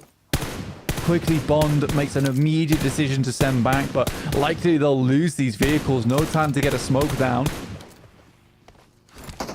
Nade over to try and put the suppression down. Not confirming on this, and actually a really reckless rollout there. For Alter Ego, they didn't know there were players too close by, and that is really, really dangerous stuff. Losing a player in this scenario when you only had 3, that is far too bold. The shift goes up to the north and actually onto Tiamba. The res came through, and that is really mishandled on the advantage that they were able to open up for Alter Ego. Alva's just holding this angle. I don't know how long Shan can stay out on this western side. Luckily for him, the blue's not moving just yet, but Tiamba has to create space, and they know they do because they need to be ready for both Virtus Pro and Enigma Galaxy in the future, because they understand that both the teams inside those compounds likely going to be at 4 players, going to start to make their flex out soon. Incilio looking to take nades over towards Virtus Pro, but hope is not looking too good here for Incilio as they sit down towards that southward side. I mean, they've already got 7 elims on this game, though, Blank. So if they can extract 1 or 2 more, a top 5 position, definitely a good result for them. Shan goes down, and that is that off angle you were talking about to Alva, who was just posted up there. Tiamba unlikely to be able to get this res. Virtus Pro actually flexing out, trying to get some scouting done. You see them rolling straight into Tiamba's position, and that's not what you want to see from Tixi. Unfortunately, gets a little bit too close to the fire.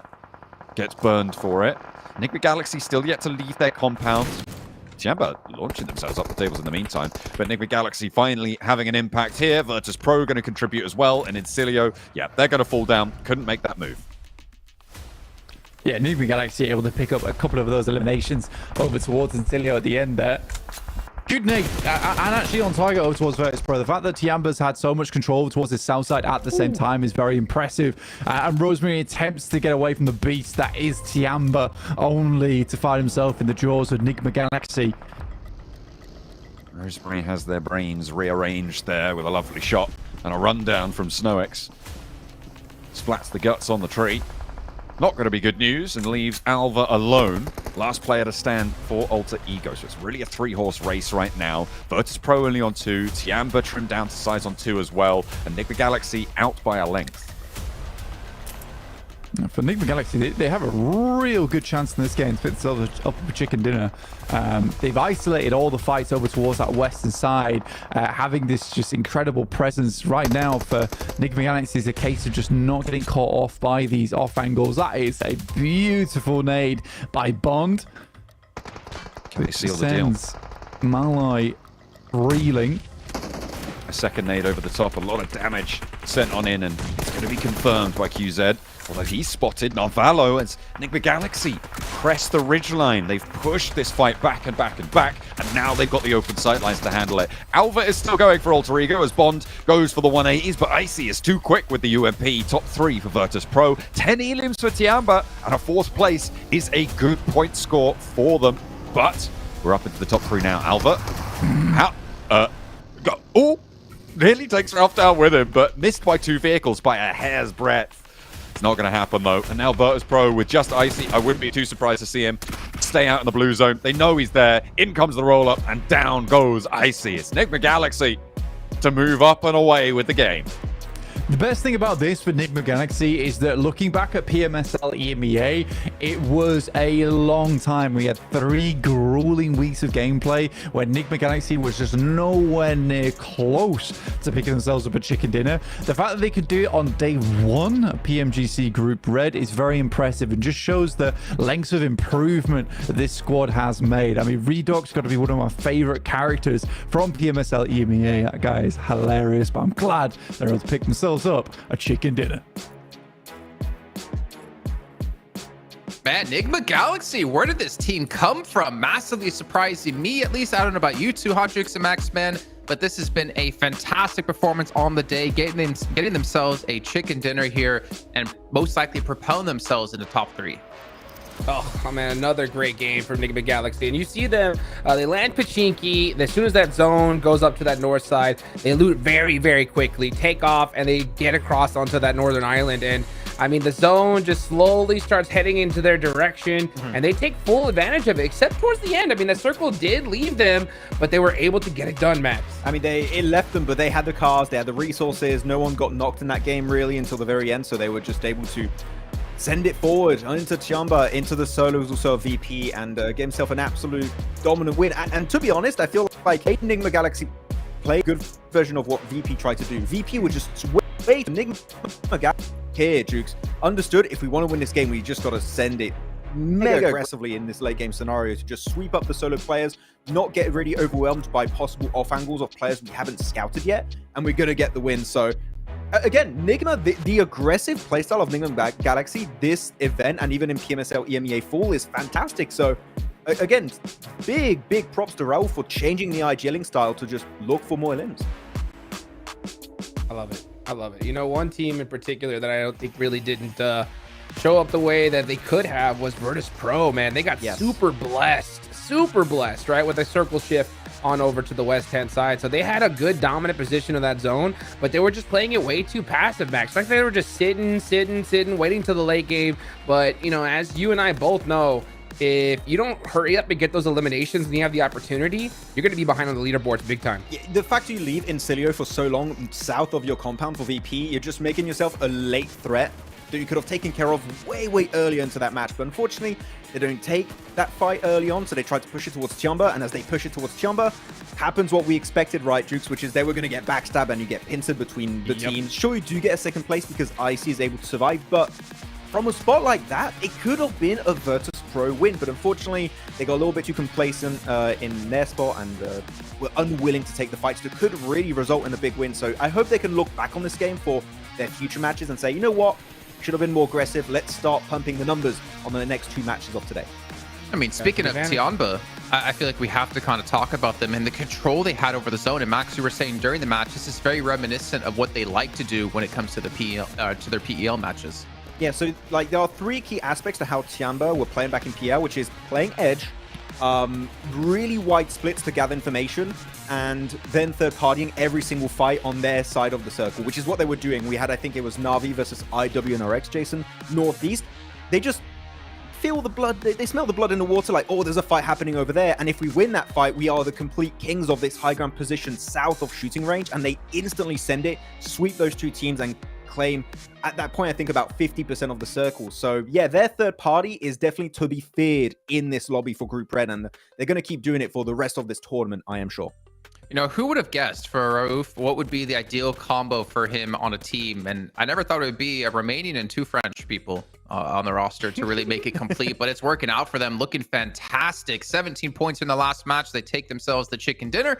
Down below, getting the 10 eliminations, put themselves at 14. Virtus Pro, who desperately needed points because they were pretty low on the leaderboards, able to get themselves 11, but so do Ultra Ego in 6th place here in this match. Yeah, but you know what? I don't see, and is another team that definitely needs some points. And I even said it right before this match. Don't say it. Don't say it. I'm gonna say it. TJB, dude, where are they? What is going on here? I mean, this is 4 matches in, Max, and these guys haven't put anything on the board yet. We don't see them really reach the late game, and if they did, like on the previous wrangle, not this one, the one before that, then they don't even have a full squad making it to the late game. So I think it is down to rotation timing and lack of scouting that is really hurting them so much, Hot Jukes. And yeah, lack of scouting is going to make you, unfortunately, rotate straight into teams.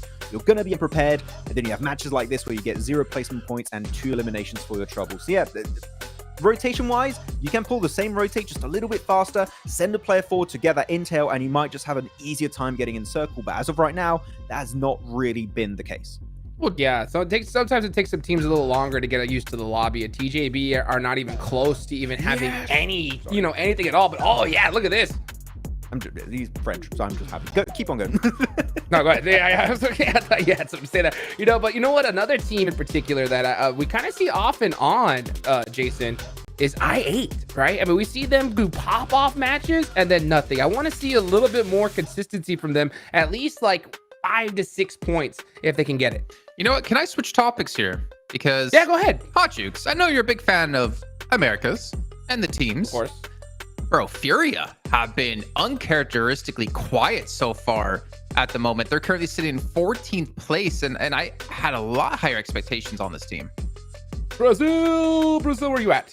Where are you at? All right, they're not here right now, unfortunately. Yeah, and when it comes to Furia, they've been really getting put in some really bad spots. Looking back at this game in particular, I'm looking at their drop location. Where did these guys decide to go this map? They went towards none other than Yasnaya. Yeah, so they landed in Yasnaya, which should have been a good game for them considering where the circle was. But, they tried to move on a little bit too late, and they just got picked apart. So you saw them head all the way up into that northern side of Severny, and they wanted to go to that dominant compound, but then they had to deal, of course, with Team Gessel and all those different squads and just got picked apart. So maybe when it comes to Furia, maybe they should try to take a step back in this upcoming match.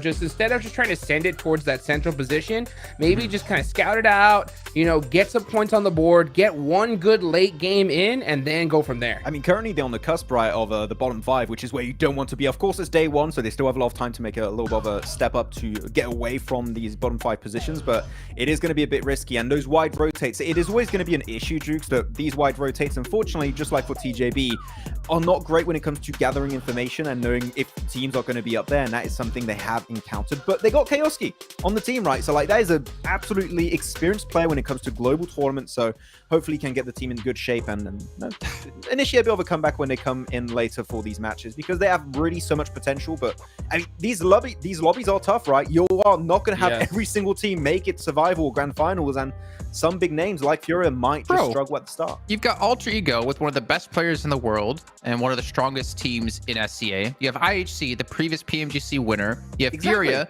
one of the best teams in Brazil and in Americas. And you have TJB as well, one of the best teams in China. I'm not going to count Avengers just yet because we don't know how they're going to really match up. But 4 out of the 5 teams have such high caliber results in the past. And yet they're in our bottom 5, and the potential of being eliminated just kind of blows my mind. But as you're saying, Max, kind of is a testament to how strong these groups are and how really there's a lot of new and up-and-coming teams that can completely catch you off guard if you're not prepared. I think after Group Yellow, I don't know what to expect anymore. Yeah, all expectations thrown out the window. But it's day 1. I think we have seen quite a bit of adaptations coming through for the teams of Group Yellow after the first day especially. It is hard to make those changes on a 4-day tournament, right? I think looking back again into Kitsune for Team Spirit, they have a game plan. They stuck to it until the very end, and that allowed them to get first place. But if you're at the bottom, there's something that maybe is not working out. So some minor adjustments could be really the difference between you going home early or you at least making it to survival stage. So right now, if you're at the bottom and your playstyle is not working, think what you can do going into day 2 to really try and get those points on board. Man, poor Rob's at home, just sitting here watching the success of his previous teammates, saying, "No, it should have been me, not you. It should have been me." Honestly, it is great to see like French players towards the top. I feel like we haven't really seen a strong, obviously they're not a full French team, right? But strong French team in quite a long time, thinking like way back in the day. So it's good to see this at least going towards their way. But again, they have to be able to maintain this over the course of not just today, but 3 more days on top of that. And anything can really happen, especially when you see Tiamba starting to warm up into this, not to mention some other teams really get a feel of the lobby. Because I feel like that's what day one is kind of about. How many points can you put down? But more importantly, what kind of feel do you get for the lobby and what kind of read do you get on it? That's why I'm so excited when it comes to Miramar, right? I'm excited to see just like, hey, how are these teams going to perform here? We got 2 matches left to go on the day. This is a good opportunity to bounce back for some of the squads here that underperformed. And you mentioned it. I mean, it's so crazy to see the bottom of the leaderboards, the success, and just how much money those teams have won, you know? Be at the bottom, it's got to hurt. But, you know, there's still plenty of days left. It may take a little bit longer from some teams other than others to kind of get warmed up. But I am still shocked to see TJB so far down, right, Max? Yeah. It's a really big surprise here, but the thing is about TJB is they had a little bit of a, I think, slow start eventually, but towards the end, I think you said it earlier, Drukes, right? They were 9th place, right? Before going towards the end. And so they initiated a big comeback. That clutch factor is so damn important in a stage like a PMGC tournament, where we know this team can put big, and I mean massive, elimination matches, right? Just suffice for them to get a really solid position in a late game situation. And I'm telling you, this guy are going to bring 10, 15 eliminations on the board. So sure, the start is not quite what they expected, but also don't forget, this is a PL team. They need to take a little bit more time to adjust to the global version. And I think that we are going to get a pop-off from TJB eventually. I don't know if I find that like completely fair, saying that like they have to get used to it because they're a PL team. Because they did play at PMWC and they had a really good result at PMWC. But at the same time, I will give you that little bit of leeway of like, okay, then you went back to PEL and you had to focus on PL. Now you're coming back to global stage. You have to get used to the version of the game as well. But I feel like macro-wise, they should have a generally good understanding of how the global teams are playing. But then again, we also probably have seen some massive changes in ways some of these teams have played since the last time they met. I mean, Enigma Galaxy, for instance, I didn't have them on my radar to even be challenging. I mean, I don't want to say it out loud, but like challenging top 10, and yet here they go. They're sitting in first place. I think it's just that adaptation period when it comes to PL teams. Like, I always give it for day one. I think that's just giving them a little bit of leeway, a little bit of an excuse, but it doesn't work anymore. But then you have teams like Enigma Galaxy that, since fall season, I feel like they're just not playing the blue zone anymore, Jason. They've become the blue zone. Like, if you're around them, you're going to take that tick damage over time. So yeah, it's really good to see the change of mentality in the second half of this year when teams are just building more synergy. And it's been really successful for, again, Enigma Galaxy as an example, Jukes, that have been looking so far like the best iteration of Enigma Galaxy I personally have ever seen. I love to see this. Yeah, I mean, these guys are looking night and day difference from before. And yeah, I love to see that. And you know what? I will say, I'll give a little extra excuse stamp for when it comes to TJB, because let's be real. If I had won PEL, I'm partying all the way up really until pretty much the day before PMGC, you know? So maybe they just need a little bit of time to kind of, you know, get ready here today. Now we know why you're not a pro player anymore, Hot Jukes. Dang right. showing up late to the... I'm retiring, bro. If I won, I'm out. Bro, I just won like 700 grand. I don't need to be here, but let's see what's going to happen as we do finally head into our Miramar. Last 2 matches of the day of the first day of Group Red. Take it away. Once more into the desert. Match 5 on the day, and we're coming in from the south side. Just Owner heading up towards Torre Ahumada with the plane path. Let's take a look at how our teams deal with the undulating dunes here on Miramar. Of course, a lot of rotational play in the early game. Let's take a look at where these drop spots fall. A lot to uncover in these first few minutes. We're like archaeologists dusting off the dust. To see what favorite archaeologist? Favorite? Yeah. Bro, you heard this guy called, I don't know, you might not know him. It's like he's Indiana Jones. Oh, okay. Yeah, sure. Yeah, he's That's great. fair. Not Rich O'Connell from The Mummy. Who is he? The main guy. He's Brendan Fraser's character in The Mummy. He plays another guy. What? He plays Brendan Fraser. What? I'm so confused what you're trying to say right now. His character is Rich O'Connell. Rich O'Connell plays Brendan Fraser. No. You're just wrong on this one, I'm afraid. That's crazy, bro. Yeah. He's two guys in one. Indiana He's Jones has absolutely- only ever been one guy, so that's cool that he's like has an alter ego. No, as because well. Indiana Jones is also Han Solo. So. No. Yeah. He's an archaeologist. What is going on? I don't like it. Blank, I'm panicking. No, that's fine. Okay. Don't worry. Oh dear. Well, you stick with your Indiana Jones. I'll stick with my guy who's got all the horses. That's right. Yeah. I've got all my horses in the race. Just one horse, actually. It's Indiana Jones. That is true. And speaking of horses in the race, a lot of us had TJB predicted, right, for this Yeah, you one. were wrong. And as the desk were highlighting, so far, we're just flat out so bad at this and wrong. You're right. Tiamba doing way better. Wrong? Who was wrong about it? Maxman? So let's look at this. John, TJB Falcons, Tiamba, Jason, Tiamba, TJB Falcons. Oh, Max it's me and Max. Me and Max are going crazy. Falcons, Tiamba, FaZe, and me, Tiamba, Falcons, and RV. And even head of production went for TJB as well. That's wild. Okay, all right. Look, it's all I'm saying is I still got Falcons at Tiamba, so I'm okay. I'm doing all right still. We didn't Goodness do too me. bad. Yeah.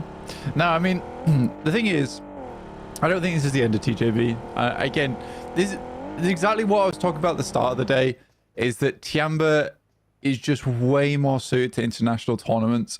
And it's always difficult for other teams from PEL to perform that way. I don't know what it is about Tiamba, but the way that they adapt and the way that they play in these tournaments is much more how you would expect a team from PMSL SEA to play or PMSL EMEA to play. Whereas TJB, it might take them a day to get back into the groove of things. So I don't think it's the end of TJB at all, because they are all incredibly talented players. I think they just need to get into the groove a bit. Hopefully they can warm up a little bit, and here's the place to do it on Miramar.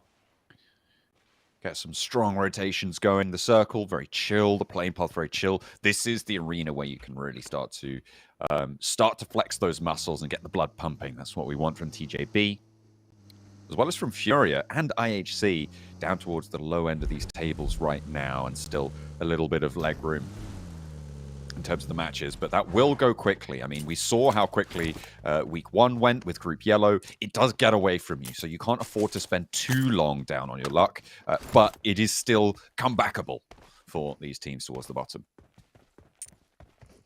Yeah, they can definitely make a comeback in the coming matches, I think. I reckon. Yeah. Do you think? Okay. I'm going to actually ban you from ever using the word comebackable ever again, if that's okay.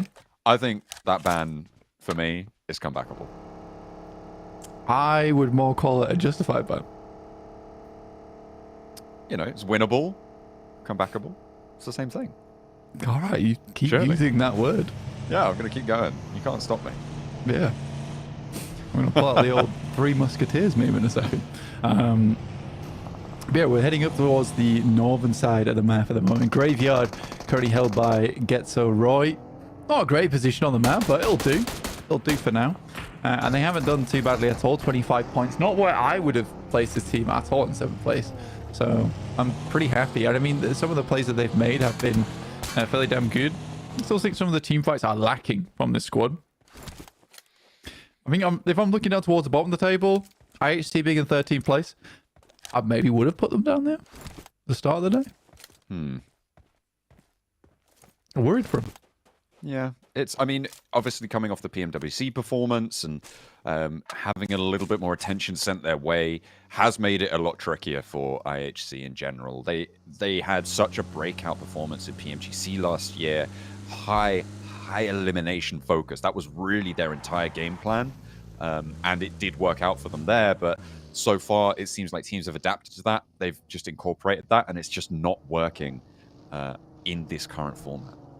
Yeah, I wouldn't even say that. I'd go even as far to say that the reason they won PMGC, and it's the reason I will always say they won PMGC, is they had little to no pressure on them going into those final days.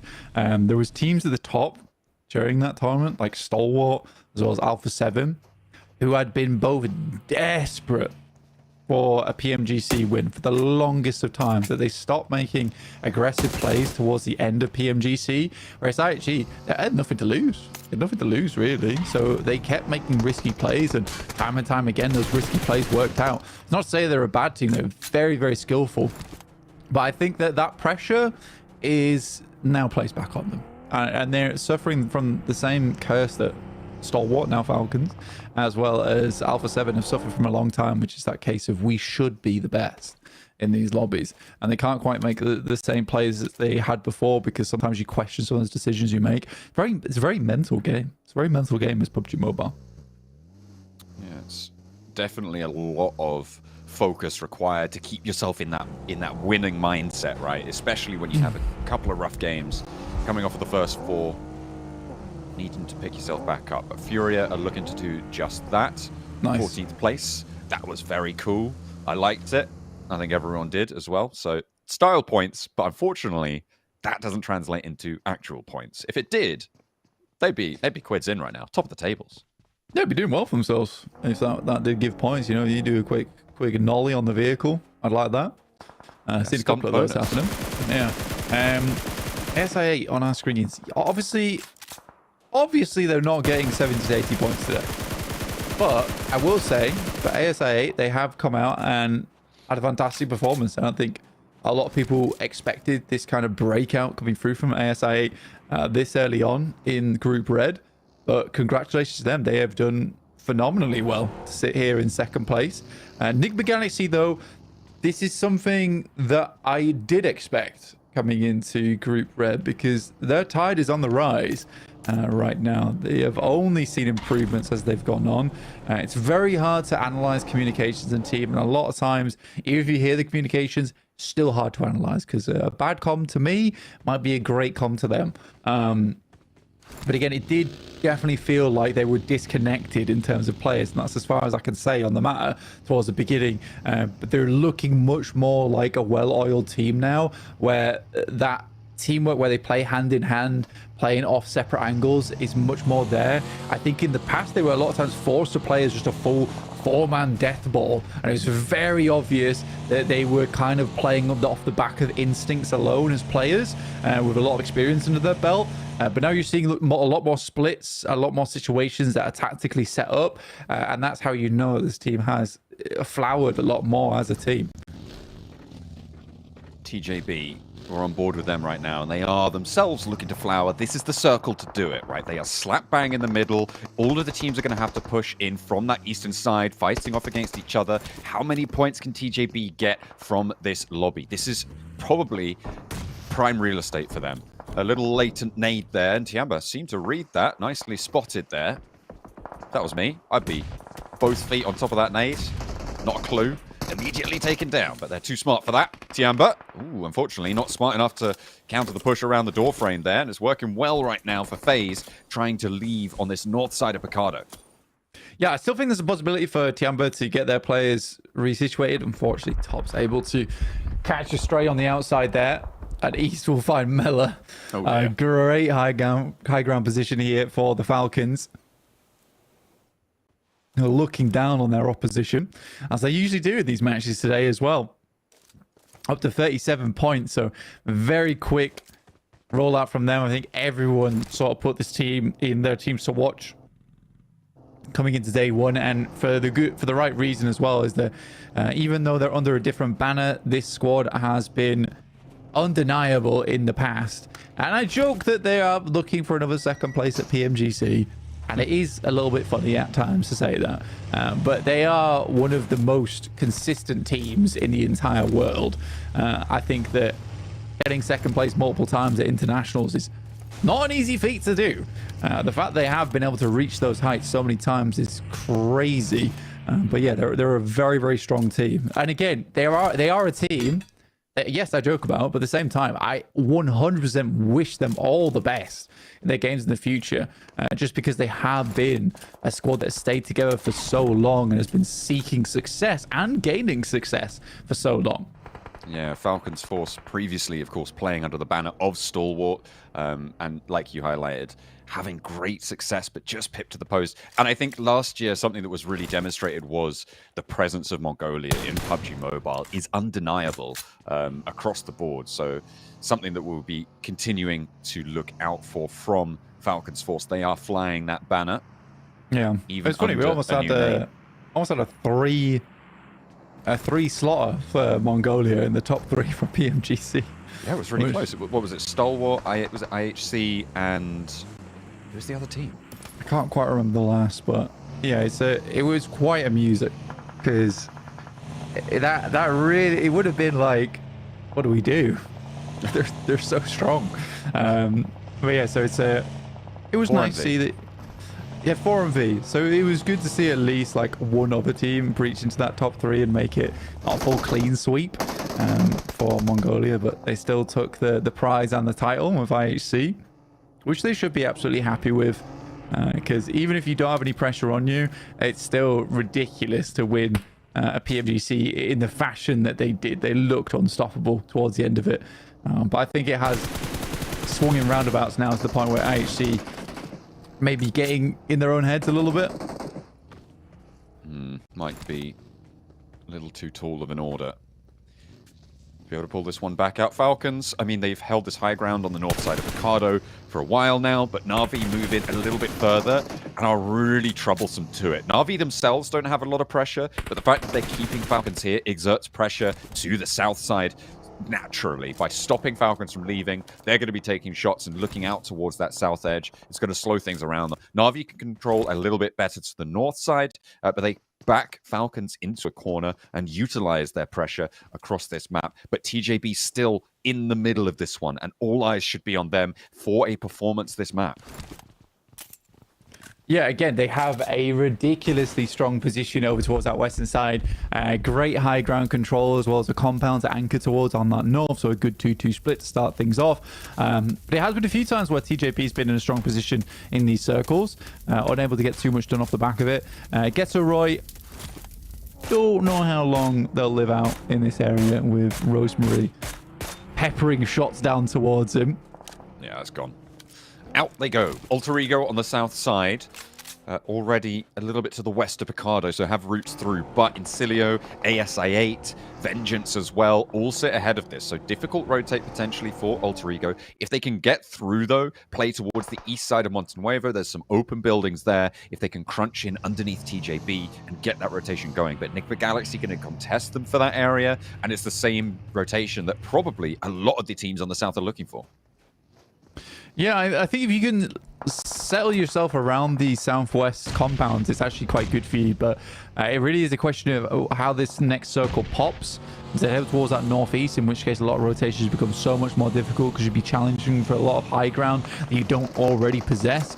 IHC is going to make a wild gambit over towards Alter Ego as they already find one from the team, and Godless goes down, as does Rogue, and it will just be one last player remaining for IHC.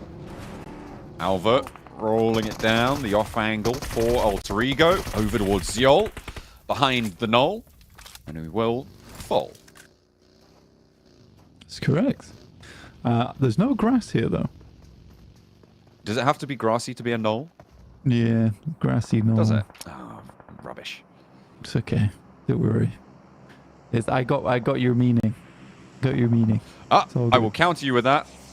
A knoll is a small hill or mound. There you go. No mention of grass. All right. Okay. Okay. Respect. According to Google, anyway. Respect to Google. Yeah. The all-seeing eye. Yeah. So. But interesting project. Again, for Ziol, it just looks like he's had the wind knocked out of the poor guy. He was one of the greats in the past. It's a shame. It's a shame to see him in this Group Red looking the way he is. Again, it's only day one. You can only say so much from what you're seeing here. Also for Duque to stay alive and just consistently be here. He's like, I'm not done yet. I ain't done yet. Still going. Finally put him down. Still some bite in the old dog, but yeah. will be gone to seed now. That's an unresed player in the back of the buggy. Just holding on. Clutching his belly. Oh, I feel poorly.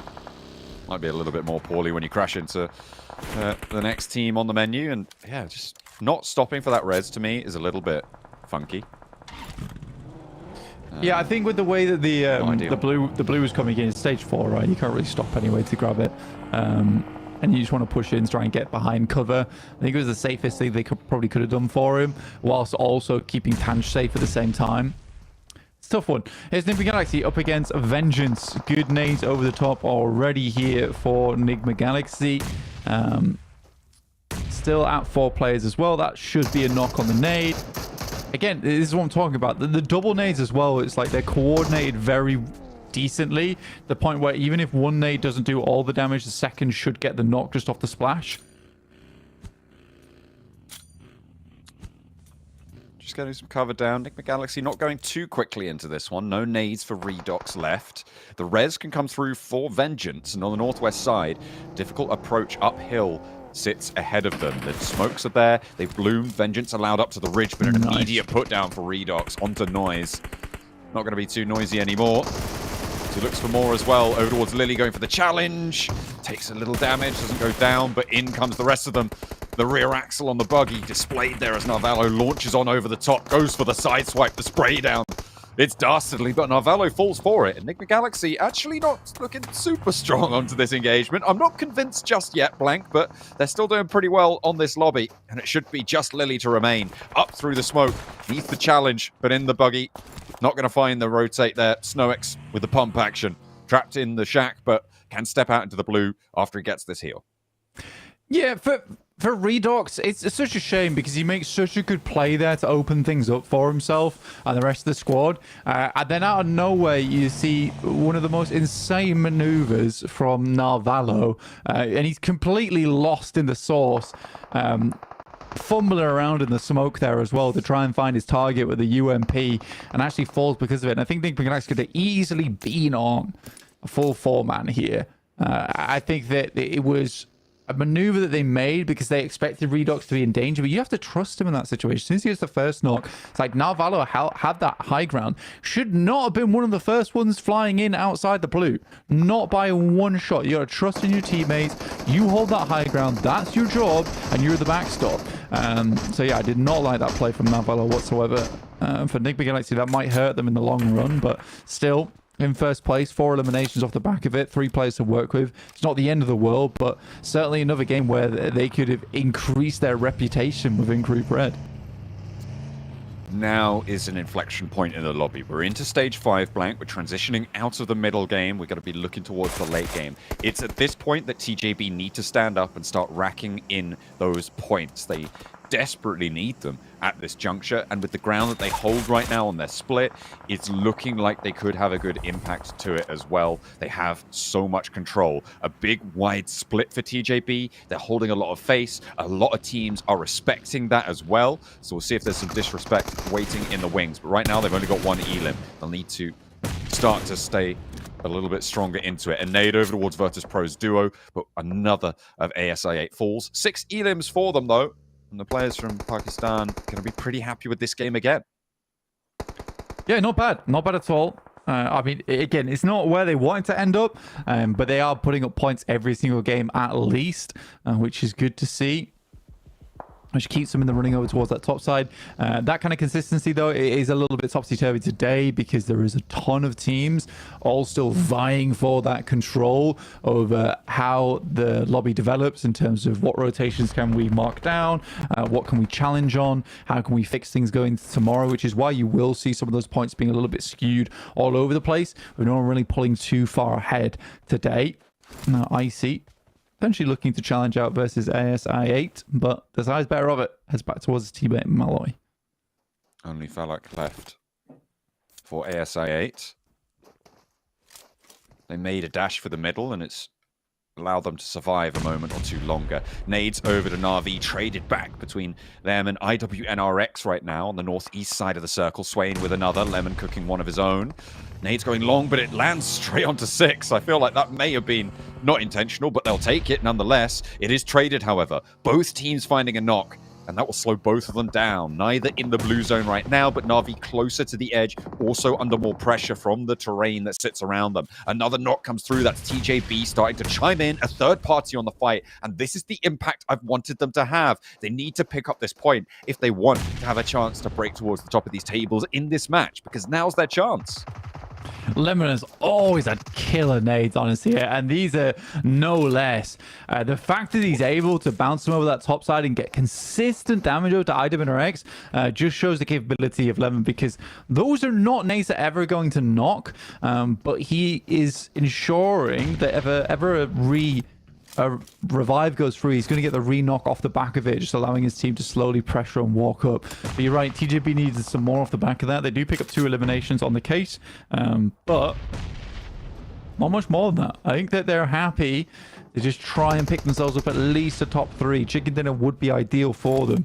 But with this position, it should be the case of a chicken dinner you're looking for in this game. A lot of control they're holding right now over towards that central side. At this point in time, this is where you want to see some of those characteristics of the aggression coming through from TJB on the high ground. Hoping for it, Malloy. Backed off the top there by Team Queso. Playing from the compound on the south. Icy, low, Lemon. Still launching those nades. Overarm, looking for the bounce, but not quite connecting there. Takes a bit of damage.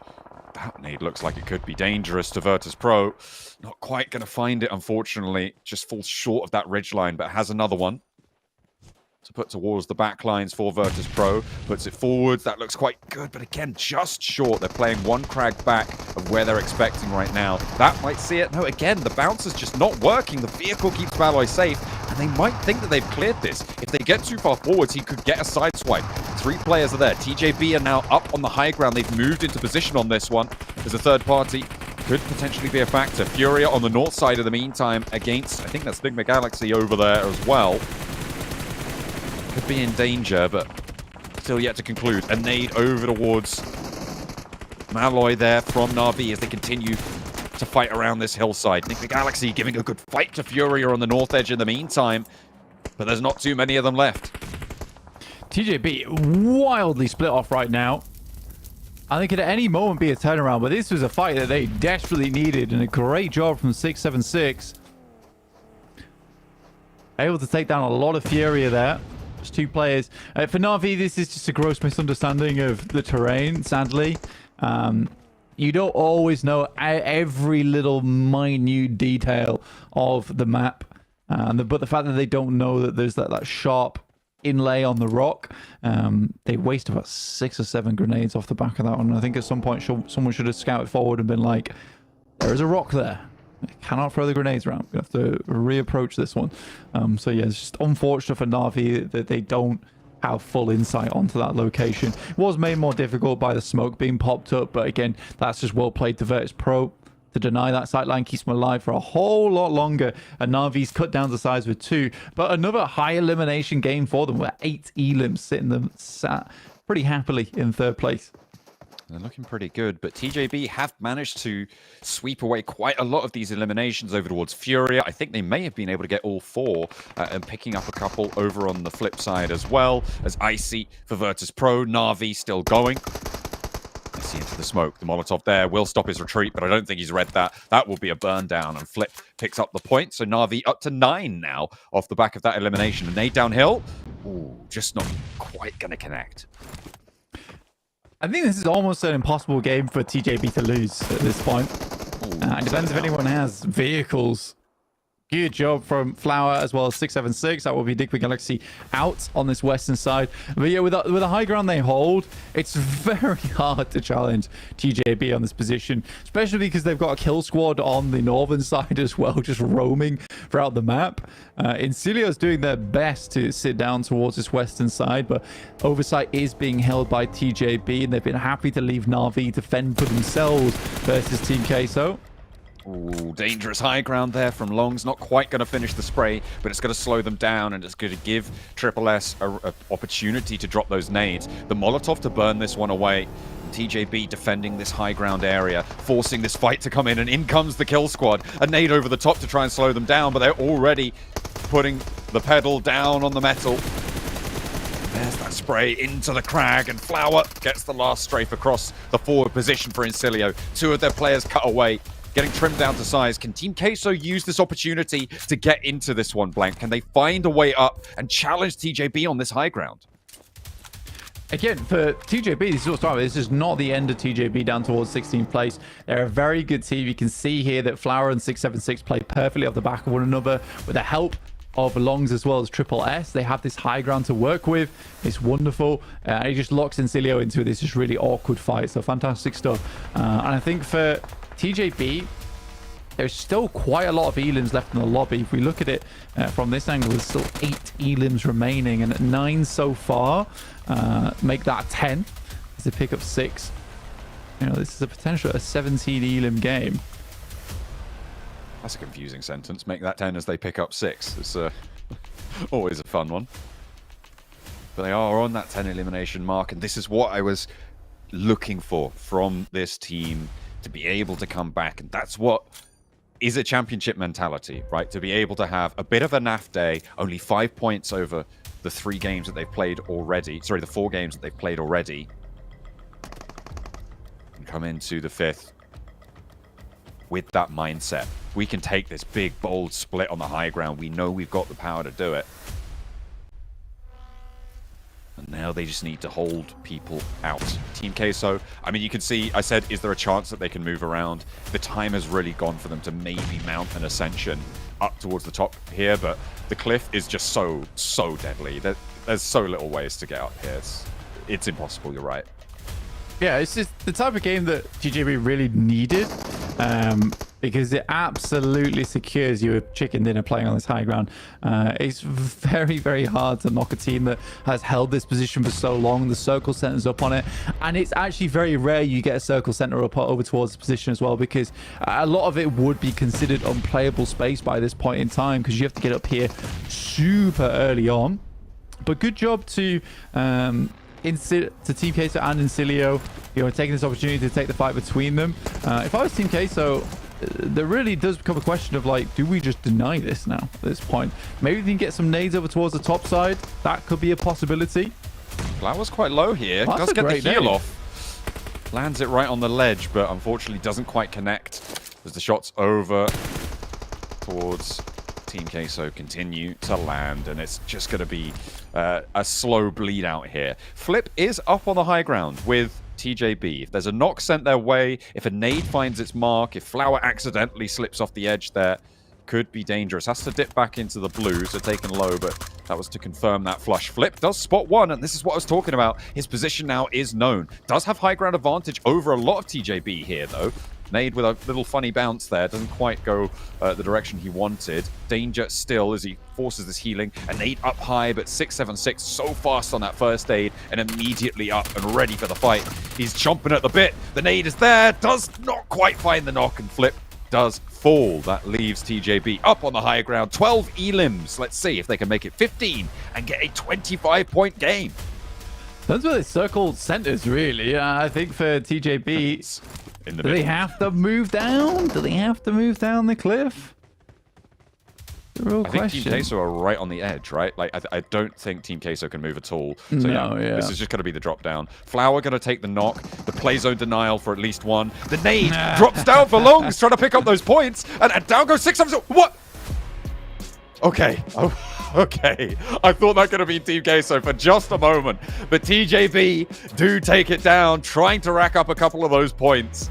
That gave me a little bit of a shiver towards the end there, but TJB survive, and they will take it all the way. That is how you mount a comeback. I enjoyed the, let's say, just nade in hand martyrdom play as they flew down the cliffside. I mean, honestly, it's a good play to make, because even if you don't pick up the elimination as you drop down, at least it's going to come through afterwards as they get knocked by the play zone. But a fantastic game from TJB, and one that they desperately needed in match 5. Man, my heart was beating faster at the very end. I mean, with Flip up against 676 and that 1v1, that nade, if it just did a little bit more damage, maybe Flip could have survived and then punished TJB from the backside. But then to see them all, like, basically falling off the high ground, looking for those last eliminations, man, I was with John. I was like, I wasn't 100% sure they won that game. Right? They gave it all they got. You know what I'm saying? Right there towards the end was getting definitely a little squirrely, especially seeing them flying TJB players. But you know what? They got that chicken dinner. I was like watching it. Max and I were just like, okay, yeah, so TJB wins. Who's coming up second, right? Pretty much. And Team Kessel were able to clutch that up. But yeah, you mentioned it, Jason, that, oh my gosh, Na'Vi could have snuck it out there for a second. That name would have been so close. But regardless, a good game overall for these teams. And it's good to finally see TJB come back. I think Flip understood, well, not just Flip, the entirety of Na'Vi understood very early on this game, okay, was almost an impossible game to win. We're just going to start gunning for first place very quickly. And he found a little somewhat cavernous area, like hidden spot that you couldn't really get info on him. Yeah, I was looking for the word. Just like, where are you going? Was it the dark cavernous He was in the dark alley on the mountain, just trying to survive as long as he could. And luckily enough, he did make it into the top 3 scenario. But look at this replay. I said as a joke, imagine they all fall off and they start falling off one by one, like, not. Just imagine the miscommunication that potentially happens there. Like, okay, you stay. No, you stay. You don't stay. Okay, we're jumping. And then everyone jumps and they're like, wait, who stayed? Team Kessel stayed. But I think what's kind of important with this win is on a couple different fronts here. So let's start things off by taking a look. Obviously, a ton of eliminations, right? They ended up picking up 12, if I can do my math correctly. Thinking back to the split they had on top of this little mountain, having 2 players towards the north-hand side with Flower and I believe that was SSS, they were in a 2-on-2 up against Nigma Galaxy that if they lost that 2-on-2, you potentially could have seen Nigma come in, take the high ground away from TJB. It was actually Flower and 676, but yeah, they were fighting Nigma Galaxy. Close enough. I was a little bit scared because Longs was checking out Incilio, and then you had SSS who was looking at Virtus Pro and also Team Kesso. So that means that really Flower and 676, if the fight does not instantly start going their way versus Nigma Galaxy, they don't have the assistance of those 2 players on top of the mountain. And that was a really big threat for them this game, Jukes, that if they lose those 2 players, do they end up winning the game? Losing the game, sorry, because then you have Flip that maybe can take the 1v2, you're not too sure. So it was a bit risky, but it worked out in the end. Yeah, so many different possibilities, but you got to take those risks. And I think TJV was one of those points where they definitely had to, especially with their performance earlier on. You know, they were in last place with only, what was it?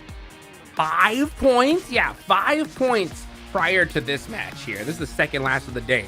After this win with this many eliminations, Jason, how far up do you think they moved up the leaderboards? Do you want me to cheat? Because I already know where don't they cheat. are. Don't cheat. Just guess. Wait, you read the script? Very far. Very far. Very far. I mean, considering there was only a couple point difference like across the entire leaderboards, I'm just going to give like a random guess. So 16th place, I'm going to guess they moved up to 7th or 6th. Okay. Off that one game.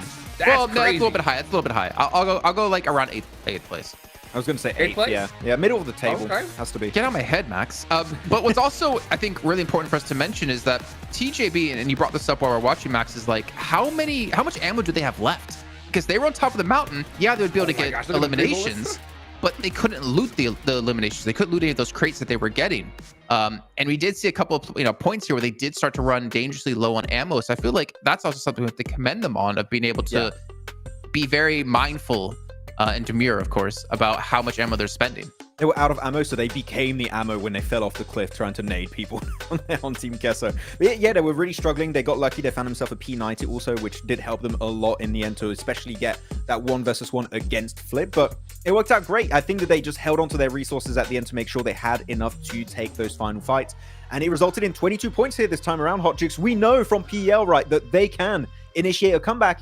It's a day 1 comeback, so it's very early for them to pull it off. Yeah, very early. I'm glad to see it that they made a big game happen so early on when they had a rough start of the day. I mean, yeah, a rough start is an understatement. Yeah, 5 points in that many matches is crazy, but that was a huge comeback for them, and they definitely have, I think, plenty of time here in this tournament to definitely bounce back. And they did it at the right time. They did it at the right time. Earlier, the better, you know? Another team I want to give a little bit of love to that was on the first page was I8. You know, I8, they didn't win the game, but they put some points on the board after a rough rotation. That's something I wanted to see from them, Jason. I didn't want to see another, 0 elimination game, but they were able to go and do it. I like the fact that they did send it to center. They did get taken out early because of that, but regardless, I'd love to see them making those bold decisions. Yeah, and it's something you guys talk about quite often, right? It's about how the teams measure up when they have bad games. And this was a good bad game. I think is exactly what you said, Max, right? Yeah. A very good bad game for them because they still get like the 6 points coming through. They're still continuing to build up a lead against some teams and maintain their position on the leaderboards, whereas other teams, unfortunately, finishing with 0, 1, or maybe even luckily 2. Yeah, it's not even just them. It's Na'Vi, Enigma Galaxy, IA. They are just getting early eliminations in these matches, and it just keeps them relevant at the top. I mean, look at that. First, second, third for those 3 teams. And wait, where are they? 8th place, TJB. Yeah, that's what we predicted. Yep. Good stuff. Crazy. One more game like this, and they could be in like 3rd place. Isn't that wild? In 2 matches, imagine? What? That'd be what I want to see it, honestly, because that would be the most badass comeback I've seen in a hot minute. Oh, we can see here Na'Vi, the elim leader at the moment with 33 eliminations. The only team in top 3 without a chicken dinner as well, having the 12 placement points. But then you look at some other teams like I8, 1 placement point outside of their chicken dinner on Sandhawk earlier on, but they obviously have a lot of eliminations behind this. I wanted to actually ask if you guys had any surprises in the leaderboards over towards the top of the table, if it's gone the way you've expected. As of right now, I would have to say I'm happy with Team Kessler. I wasn't sure what to expect from them going into this game. Sure, they don't have a chicken dinner yet. I think there's a chance it could be happening. But I gotta say, they're playing very demure, Jason, to use your words. Very cutesy. Yeah, very cutesy, very demure. They've had some really solid rotations, especially on the last wrangle earlier. But this match, they knew very early on, Hodrix, I think it's fair to say, that we're not winning this game. All we have to do is outlive your Incilios, your Virtus Pros, your Na'Vis if we have the chance of doing so, and that's going to result in at least some placement point coming our way because they were rotating from this far southern side, so they knew this is not a win, so they just got the second best thing, which is a 2nd place. Yeah, for sure. And you know what? I'm going to say that my big surprise, honestly, is going to be Enigma Galaxy, right? They're on top with 50 points. Going into this, I didn't think they were going to have such a strong start. A lot of things have been changing for them. Obviously, no more Coops on the roster, right? They're on top, though, with 50 points right now. They're looking like an entirely different squad. They've definitely put in that homework and are looking to take this away from everybody else. So it's good to see them on top. Another good one for me is Na'Vi. Honestly, though, with them in 45 points in 2nd place, I think we're going to see Axer coach for a little bit longer. It's coaching well. I mean, what do you think, Jason? I mean, if it's working, why change it? You can't change it, dude, right? Like if your team's in top 3 and is going to get to grand finals, hell, I'll sit, I'll bench. I don't care, man, as long as my team's doing well here. But one thing I do want to mention and point out is that we're having a very different play style between Group Yellow and Group Red. Group Yellow, we saw a lot of center play where teams will full send it in. That's where we saw Mir and Sejong become so successful. But we're seeing so much edge play here out of all these teams. Obviously, the zones maybe not favoring the ability to full send it center, but there's just so much edge play that it's kind of insane that it's like working out like this. Except for this game is a bit different because of how it finished on top of that mountain for TJB. But even the games before this, Jason, and it is very true, which is a lot of teams are going for that sweeping edge playstyle. We saw it come out from Enigma Galaxy. We saw it come out from Tiamba, also south of shooting range. It is something that is very interesting how this group is different compared to Group Yellow. But what I'm interested to see is how is it going to go heading into survival stage, last chance, or even the grand finals? Because so far, edge, center, it's really different. But the clash of metas that we have in these groups, which is really weird to say, is going to be a very interesting showdown to see happen. Yeah, the crazy thing, the big difference in my opinion is like we're seeing these edge teams here in this group be so successful, right? We're seeing certain squads be like point sponges, just taking out team after team after team. And in Group Yellow, we didn't see that at all, right? We saw squads that are playing on edge just be forced to just take out each other, and we didn't really see that happen more often than not. But here in day number 1, that's where we're seeing a lot of these teams get majority of their points from, except for now we saw TJB get like a classical, beautiful center zone, and then they just dominated, but we got one more match left to go. I'm really wondering if TJB is going to make an even bigger bounce back for sure. Well, I think TJB just proved to the lobby right now, one good game, that's going to bounce you up in the leaderboards and take you out of the bottom of the table. I mean, you've got Ultra Ego there looking for some movement. We got IHC looking for some movement as well. Obviously, some other teams like Furia. So I feel like it kind of should ideally put in the minds of all these other teams out there, like, yeah, you might be down right now, but you're not out. It just takes that one good game. You still have 3 days left to go after this as well. Yeah. Just keep that focus and keep on improving, and you can definitely have your chance to move up the leaderboards. Yeah, especially when you look at some of the bottom teams in the bottom 5, especially, you still got some really big names like Ultra Ego, IHC, Furio. Like, we know that these guys can bring some big elimination matches around the corner. So just like we saw with TJB, one game, that is all you need, and you are going to be in a more comfortable position entering into your second day. But one more match is available now before we wrap up the day, and I think that those bottom teams really want to end on a high, especially IHC, right? The current reigning champions of PMGC since last year. And we had some doubts, Jason, right? They've had a really rough year. How is this PMGC going to go? As of right now, this is kind of what I expected, which is they are struggling to get in circles. Teams are holding them off so successfully, and they just can't play their typical playstyle. They're really having a bad time. My question, though, is like, this hard time they're having, whose fault is it, right? And I'm thinking it's more of the fault of their own, because I was looking at this last map feed and we saw them land at Al-Zahar, right? The circle wasn't too far away from them. It was kind of like more central towards Pecado, but they stayed on that edge for so long. They were just waiting and waiting and waiting so long, as a matter of fact, that they got stuck in the blue zone. I'm not sure if maybe they were kind of hunting down some extra loot or what, but they took forever. And because of that, they ended up going all the way down south and having to face so many different squads. I think it was along the sides of like Tianba or Roy as well. Yeah. And they got punished because of that. So I want to see them just get a little pep in their step in this next one. I do like it. Initially, they were trying to go for really wide rotate, but then the circle started shifting away from them. At that point, I would have just said, Hotrix, just keep wide rotating into a better spot. But but then they started fighting one team, and then the circle shifted away. They keep fighting another team, and the more fights you take, the less players you're going to be having towards the late game. So yeah, I think it's down to rotation paths. Maybe they can change a few things, but if you're forcing yourself to take 3-4 fights in a row, chances are you are not going to be coming out on top. Well, we're going to find out what team will be able to come out on top here at the end of the day, and of course lead our leaderboards while we finish off our first day of Group Red here at the PUBG Mobile Global Championship League stage for 2024. It's time to head back to our commentators. You know what, Maxman? Why don't we change things up? Why don't you throw it to John and Blake? John and Blank, take it away for our last game of the day. I don't know. Hey, thank you very much, Max Man. A nice little shake-up there. I was very, very happy to hear it. We will indeed take it right away from Bahia de Mar up towards El Azahar on the eastern side of this plane. Difficult to get up to the north side here. La Cooperaria, potentially a tricky rotate. Man, that was a good throw from Max until he doubted himself. I liked it. Right at the end. Yeah. Got back himself. Back himself a bit more. But yeah, we're heading over towards the south side of the map. A bit more of an awkward playing path than we've seen over on our previous Miramar. But hopefully we won't go to the one place on the map where it's impossible to get up in the end game. So we'll see how all that breaks down as we get our first circle coming in on just shortly after this playing path concludes.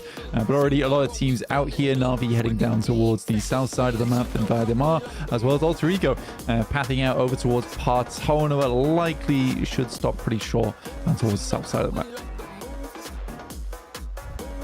See if anyone is going to drop on top of one another. Concilio further out than ASI8 right now. So unlikely that they are going to get embroiled in mischief this early on. Up on the north side, yeah, seems like maybe a little bit of a drop on a vehicle there for Tianba. Could be dangerous, and it's a big north shift on the circle as well, Blank. We are going to be heading up to the north side, away from the finishes that we saw over towards Monte Nuevo. Not going to be seeing that area again, guaranteed for our second Miramar of the day. And everybody going to be on a wide rotate. That west rotate path through La Cobraria now very viable for teams like Nipper Galaxy, Navi. Yeah, it's a very, very long rotate for some of our teams. Uh-oh. Machete play in action. Furia, right at the start here. Vengeance.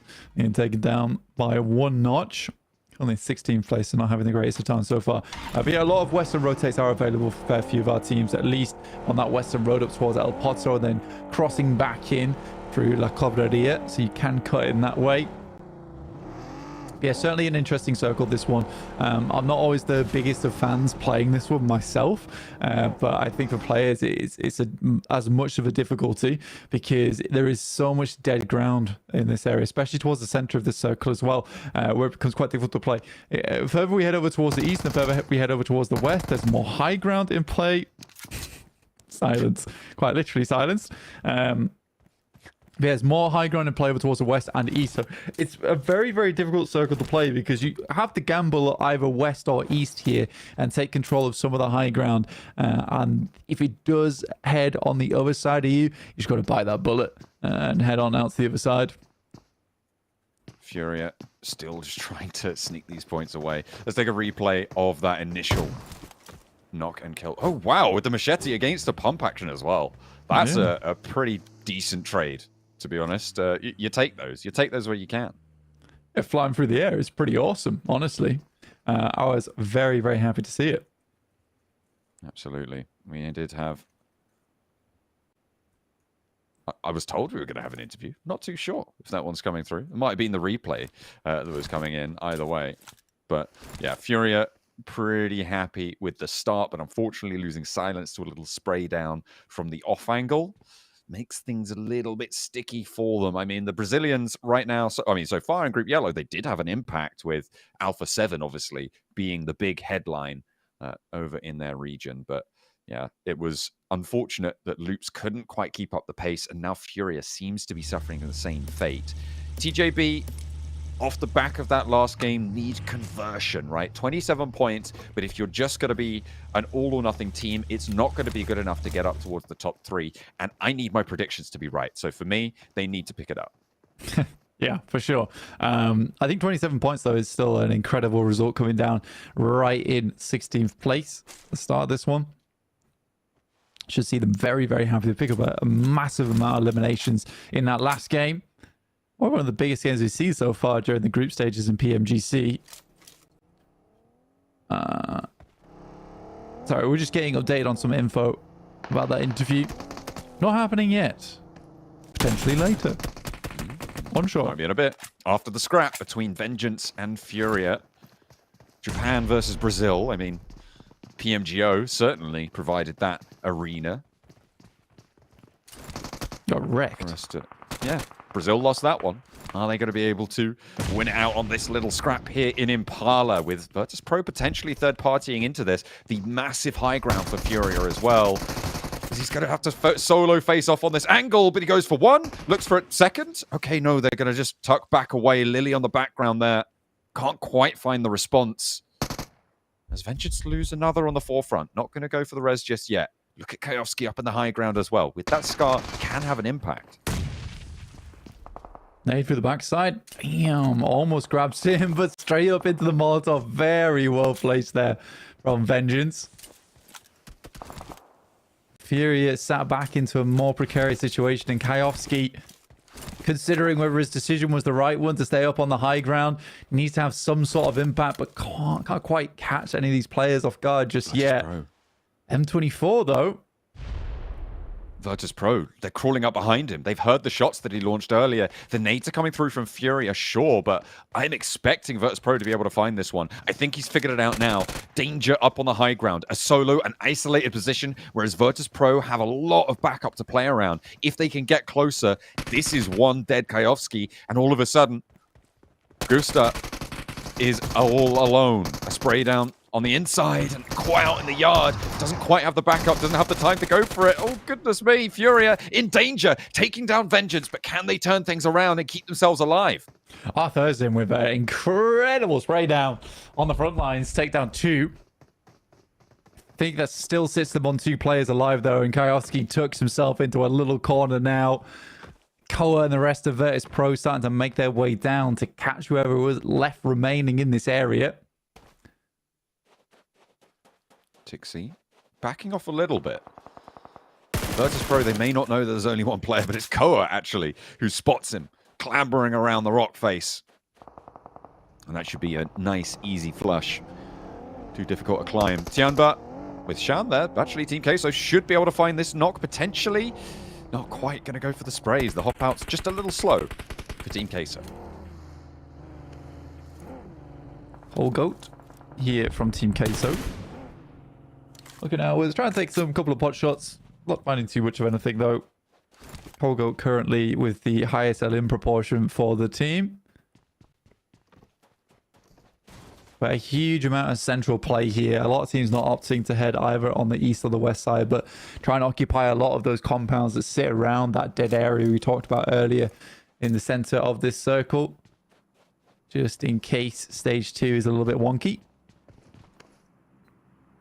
Circle yet to fully close, so teams waiting to fully commit. But again, huge and central cluster Alter Ego pushing in, playing back towards the edge. La Bandita navigating around the east side of things. We'll have to go a little bit closer if they want to be in the middle mix.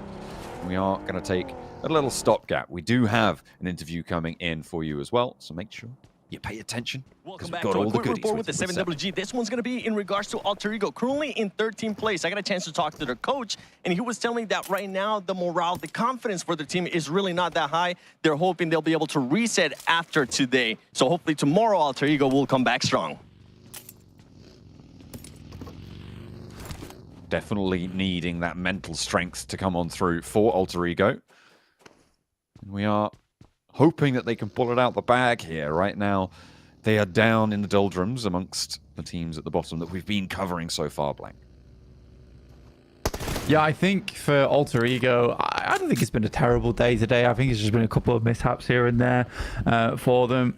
Rosemary's definitely been leading the charge for the team, but even he can't keep everything going at the same time. 22 points. If you look at the difference between that and 4th place, it's realistically 15 points total. It's not a ridiculous jump up to find either tomorrow at the end of today.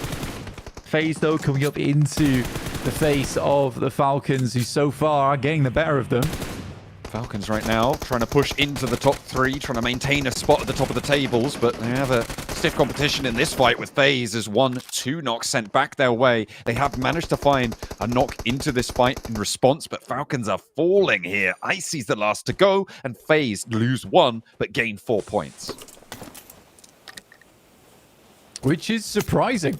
The start of that fight, it looked incredibly in the favor of the Falcons, but fantastic turnaround there from FaZe. So we know they are a scrappy team, love to get up in the face of their opponents. As soon as they were in that compound, it felt like it spelled doom a little bit for Falcons. Shot over towards Virtus Pro. In Saleo will find themselves Malloy. And this is Virtus Pro was trying to extricate themselves out from Impala. It was a good rotate from them up towards that top side, but it feels like they've just stuck around a little bit too long out in the open. Not expecting any more rotates from this eastern side, but realistically, I think you should have been expecting that, considering where the circle has gone up towards Sierra Bronca and Cruz de Valle. Yeah, big open area to the west of Cruz de Valle is still in. A lot of undulations, though, so it can contain quite a few teams. Getso Roy with a compound position, I believe, over on the west side, and looking for a couple more teams to try and take up occupancy there. On the north side, you've got Na'Vi trying to approach, IHC and TJB out on the west, who probably going to have to fight on the east side of Water Treatment Hill. Meanwhile, on the south, where we are with the cameras, we're with Tianba and Alter Ego trying to make their way on in north. Still 4 players for both of them, but I imagine that's about to change because damage is pouring either way, and Rosemary is the first casualty. Alva is the second, and Tianba definitely leading in this fight. Yeah, Tianba doing quite well here so far. It's on 4 players and a fantastic couple of shots. Looking over towards Alter Ego. I mean, Tianba want to get further up towards that top side. IHC taking heavy damage. Dangerous stuff. The spray down for TJB looks still good. alive. Finally manages to stay up in the fight. I mean, both of them going wide with the sprays, but TJB keeping all 4 of themselves alive is really important here. The conversion game needs to come through. The hill on the east side of Water Treatment, really open and dangerous. Repeatedly, we see teams having a tough time getting up there, and so no wonder that there was a squad wipe. I'm just surprised that TJB keep it clean with all 4. Yeah, I mean, for TJB, it was kind of interesting towards the end of that fight there with IHC just displaying some of that caliber of team fight that they have going on for them. Very difficult to take down that final moment, but TJB do make it happen. A good catch from them. Right now, it's Tianba versus Alter Ego, and Alter Ego, final player in you, not wanting to allow Tianba to leave quietly here. It looks like they will get their player back up on his feet, get gone. QZZ, though, wrapping around to catch him. XC gets rezzed up by Shan, but this is on stage 3, actually, pretty crucially. So you can actually get that first aid off, meaning that you can be back in action and rotatable. Alter Ego down. That is going to be the last out, which means that now Tiamba can try and push in. All 4 of them alive as well. So some really strong conclusions for the Chinese teams right now in our last game of the day, keeping themselves in, getting 4 points and staying as a full squad, which is really important to navigate these Miramars. Yeah, I think if we're looking over towards Alter Ego, it's an unfortunate end in 22 points, but yeah, Tiamba, fantastic job for them, but a huge amount of space to cover in the coming moments leading up to stage 4. They have to get a quick regroup, reset, pick up all the loot from those death crates. Fantastic rotate out from Bond as well down towards that south side to catch off the final player from Alter Ego to make this retrieval of the game a bit easier. Didn't want to get backstabbed as they left from this position. Very difficult position to hold for Arthurzen. On that south side, Virtus Pro are going to try and move through that area, I imagine, in the coming moments, in the coming minutes. ASI8, again, another team that has started to impress so far in today's games, and 40 points already on the 5 matches that they found is a great result, a great way to start things out. If they can get 10 points on this game, I think a 50-point day is in general pretty huge, right? If you can keep up a 50-point day across all 4 days, you're breaking that 200-point barrier, and in general that is enough to see you safe into the top 3. So a 10-point game would be lovely for them. However, they are a little bit in the sticks. This shift may help them, however, as it goes out to the west. Yeah, absolutely. For TJB as well, a little bit of an awkward rotate for them. I mean, a lot of the areas where they want to flow on through are already occupied. I think Ghetto Roy could potentially be a position where they could take up residence in. I think that at this point in time, your team fight potential between them and TJB would firmly go in the hands of TJB. Like I said before, Tiamba making this rollout has taken a while to get towards position. They haven't had a whole lot of time to scout, so they understand more than anyone else that potentially in the future it could be some problematic fights they get themselves into.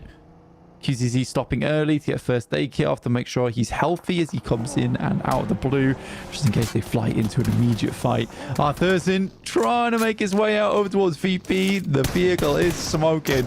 The explosion will not be the thing to take him out. It makes an emergency eject from the vehicle, but the drop is just too much. Can't quite make it any further, but ASI8 chime in. Tixie goes down low on the knock, but not going to get flushed away. Not just yet. You've also got Tianba. Remember, they are sending in from the circle, so ASI8 do need to be careful. However, they've got a lot of sightlines out on this south edge. They don't have to worry about the blue zone too much for now, but they'll have to shift up towards the north side out of this one. Maybe use that roadside for cover. Maybe their only option. There's not too many positions that they can take up further. Maybe a shack or a hay bale or two, but getting out of this situation, not as profitable as sticking around and trying to take down Tiamba. Team Queso now having to fend off against a push from IWNRX, but it's looking like it's starting well for IWNRX. They're already in blank. Yeah, fully in the building. I mean, IWNRX had a great start to this day, and it fell off a little bit. They were still putting up points, though, which is fantastic. Team Queso playing Potro down, just Cold Goat remaining. He has been a strong contender for the squad, but in the face of 4 players from IWNRX, it is nothing that he can do to keep himself alive in that situation. So IWNRX, they confirm themselves a fairly strong spot within the circle. Tiamba still awkwardly meandering their way through these rotations. IS-I8 are next on the chopping block for them. Should be Resable, though, and it looks like ASI8, goodness me, ASI8 are going to be able to pick that one back up, but in comes the party bus, bringing the party to them, but immediately it's curfew inactive. Virtus Pro trying to third party. QZ trying to hold off that third party angle. Gets a lot of damage onto Icy. The blue zone may take him down if he doesn't get out fast enough, but he just gets ahead of it. ASI8 take down the remnants of Tiamba, and the crash didn't work out. The third party flex, and it is a confirm onto the position for Virtus Pro. Icy having to get that first aid off allows the cross as well. Yeah, which is problematic. Very, very well played to Falak, isn't it? Because he's trying to get ahead of the situation already. Immediately picks up that shot over towards Icy. Koa is able to find the nade over towards Falak, and now it is a 2v3 here for Virtus Pro. They're unable to get the confirm over towards Falak either. I wonder if Koa's got any nades. Just about 2, but there's Nades pouring over towards his position already, and that nade will take him down from Noki. Only one player left remaining now, and a lot of people know his name, but not on the roster of Virtus Pro. It is Tixi. See if he can find these nades. This response, last player to go for Virtus Pro. Doesn't quite find that knock. Koa is going to get flushed away. That is stolen by IWNRX, which means another point over to the Turkish squad over on the north side. Quite a distance away. Just Tixi remains. ASI8 can continue to trek forwards into this match. They have 2 elims, and they're pushing in from the south side. The circle goes a little bit away from them, further up to the north. Keeps Getso Roy's compound in. Keeps IWNRX in the circle as well. And that south point of Cruz de Valle, where Incelio take up so much ground, is still in also. It's a curious circle, this one. A really fun ending point over towards the western side of the map, actually, where it's going to be super interesting how teams play this one out, because it's very open ground. Just in terms of the area, no buildings, no nothing, but a fair bit of hard cover to play around with, a lot of bumps and stumbles and little mounds that you can play behind going further into the game. I think it really will just come down to the players rather than the positioning when we get down to stage 6, stage 7. At the moment, center of the circle, occupied by TJB in those bumps and divots that you were talking about. And Getso to overwatch it all from the west side. We'll see if they look to try and flex out for Getso Roy. It feels like we've seen Getso Roy in quite a few late game scenarios, Blank, but they are still in 12th place. 25 points, though, is still a very tight tables from 13th down to 3rd. Or, well, I suppose 3rd down to 13th. It's still it's still a single match jump, right? So after day 1, it seems like we're going to be treated to a fairly closely fought set of scores. Certainly pretty tightly packed in the top 3, 50 down to 40, a 10-point drop. So all in all, far from solid. Definitely in flux for these teams at the top. Yeah, I think that the point scoring is differentiated himself a little bit towards the top side of the lobby, with Nick Galaxy being able to pick up 50 points, which is a wonderful result for them. So happy. You can tell that there has been a lot of work been put in behind the scenes for this team. And they are desperate to join their brethren with T-Spirit in the Grand Finals.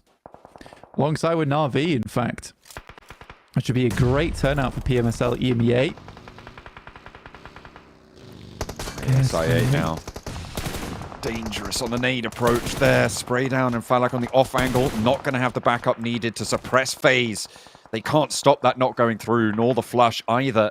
And the high ground for ASI8 starting to get crunched in. They do have IQ all the way out towards IWNRX. And he's going to be giving them a little bit of info, a little bit of an opportunity to move back up north, but they have to extract from this situation first. TJB, very central, but being harassed by Nick the Galaxy right now. Snow expects himself up a shack, but that's all he's got at the moment, with Getso Royu starting to chime in on the conversation, and TJB have sort of allowed them to get over towards this spot, giving ground, headed down towards that south side to hopefully hold out versus FaZe. Those bumps and divots, they keep you safe until someone sees you, and then you're pretty much done for. Ventores rolling forwards, may come into contact with TJB. In fact, almost seems like he has to at this point. The rollout is there. Getso Roy again with that slight high ground advantage on the long slope ahead of them. We'll be able to see these nades going back and forth, so you cannot poke your head up too high. Ventores in danger, has to wrap back, but he's got the info. They can play off of that. And in the meantime, Getso Roy navigate into a position to take shots.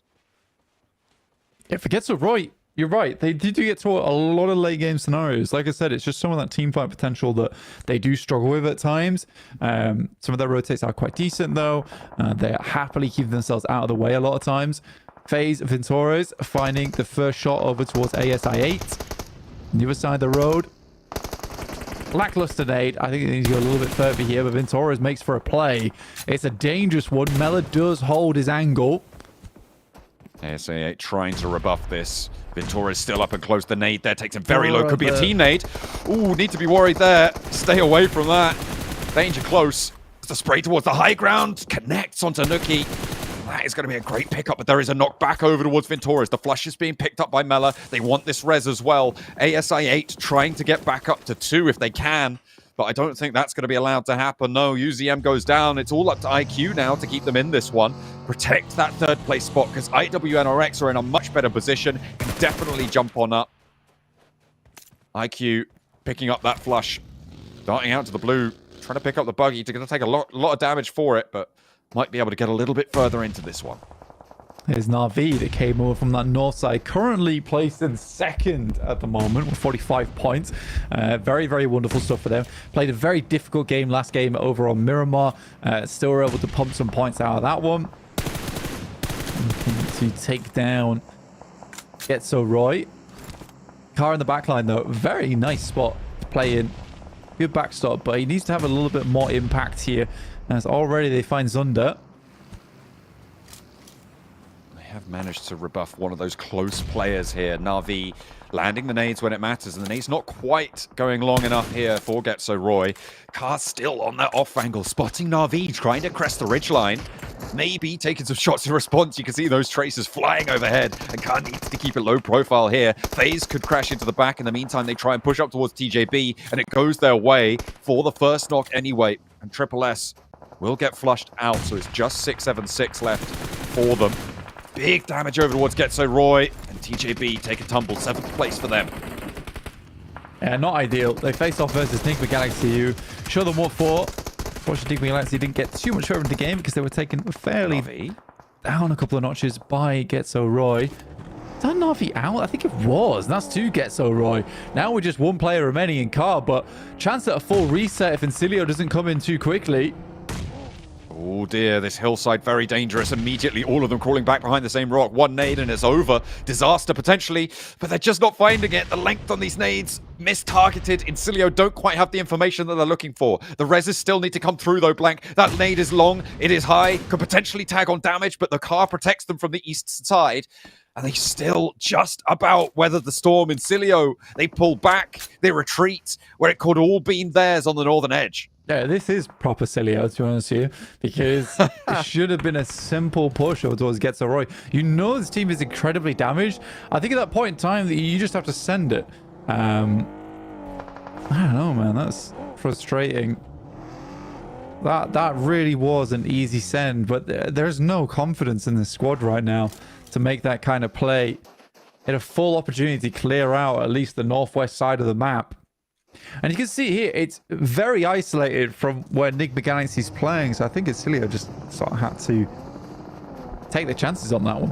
Getso Roy back at 4 players with full HP. It's sort of acceptable, but it has happened. And IWNRX have taken a knock in the meantime, so questions now need to be asked about Incilio's play there. Can they do something with this? Is this retreat going to be worth it? They took the time to move away from this fight. Now as Redox actually trying to stand up in this one, doing pretty well, connecting with some of the sprays, but will finally get taken down. Nigma Galaxy with just the 1 player left standing, but the nades are coming on over from them. SnowX on the off angle. Let's get so right, lose a player. SnowX gets that knock, that flush, and FaZe going to look to crunch in from the south side. Another nade over towards Car, and it is dangerous to move past Nigma Galaxy in their current form. The value that needs to happen now, though, Blank, if they're going to make this retreat worth it for Incilio, is taking down IWNRX and getting control of the center of the circle. If that does not happen, it was all a waste of time. Onzens tries to get a bit more damage done. So far, Getso Roy have been quite lucky with the fact that they've been living off the back of quite a few of these nades coming through that have taken them very, very low. Only Onzens is down, but great game from FaZe. Massive testament to their resistance in this match. 9 eliminations so far is awesome news for them. You'll take that. Absolutely. Getting anywhere close to double digits is always brilliant. And if you can exceed that mark, as FaZe will have done with the placement points that they've earned. Excellent news for them. IWNRX on that south side. Now a little bit under pressure. I mean, this is what Incilio needed to establish, and I think that this is probably their end goal, right? Sure, maybe it felt like they just did not know. They didn't have proper scouting. They weren't paying enough attention to know that Getso Roy were so damaged, were so low with only one player active, 3 players down, all in the same place. And now they're going to be able to take those points either way. So, good news. SnowX will fall down as well. That shot goes over to, it goes to Getso Roy, but they will be pulled down in the meantime. Potentially 1 or 2 more points that Incilio could have earned by staying there, but they will outlast and they will get up into third, guaranteed. Yeah, good stuff. Very, very good stuff. So FaZe last remaining, but I don't think Mela's long for this world now. And Nade looks fairly decent over the top and will take down Mela. So Incilio versus IWNRX. 9 eliminations for IWNRX. Starting the day strong, looking to finish the day strong. Turkey versus Kazakhstan here for our final battle of the day. A flex out comes through from Incilio. Frozen not going to be able to connect, but the buggy takes a lot of damage. Burning down that vehicle. Going to be dangerous to move forwards now, but IWNRX penned in. You can see that central line across the minimap established by Incilio. Stage 9 going to be breathing down their necks, and Incilio have the middle. Fine. Quick smoke out. This is a nice one of those sight lines coming through from Incilio. Both teams are looking to get this lineup coming through. But with Incilio having more of this hard cover that's centered towards the circle, it's slightly easier for them. Nather doesn't find too much of anything set over the top here. Kane has to move out though. Push back the rest of his squad. He could try and go for an isolate onto one of these positions, potentially. I see them look to push out. Good couple of shots to start things off. Strong nade. Just pushing them back, and Kane's already taken a lot of damage. Molotov on the vehicle. Swain's already shimmied away. Zedwolf takes damage in response. They're not really finding what they're looking for IWNRX. The damage just not there. The healing is coming through nice and quickly, but there's what they were opening with. Frozen over onto Redlick on the sideline. They've isolated that position, the smokes to cover that rotational ability for Incilio, potential to get that res, but a nade up high as Westron responds over towards Swain. A nade over to the rock. They know they're looking for the res on, but in the meantime, Swain down is really disastrous. Going to leave Kine isolated and alone. Westron finds a second. Big value for Incilio. That move away from Getso Roy now starting to pay out. Redlick not res, is going to get that heal finally, but in comes Zedwolf with the shots with the Mini 14. Frozen at his back, but he's low. The nade into the backlines might seal it, but Zedwolf goes down, and Incilio choke out the lobby.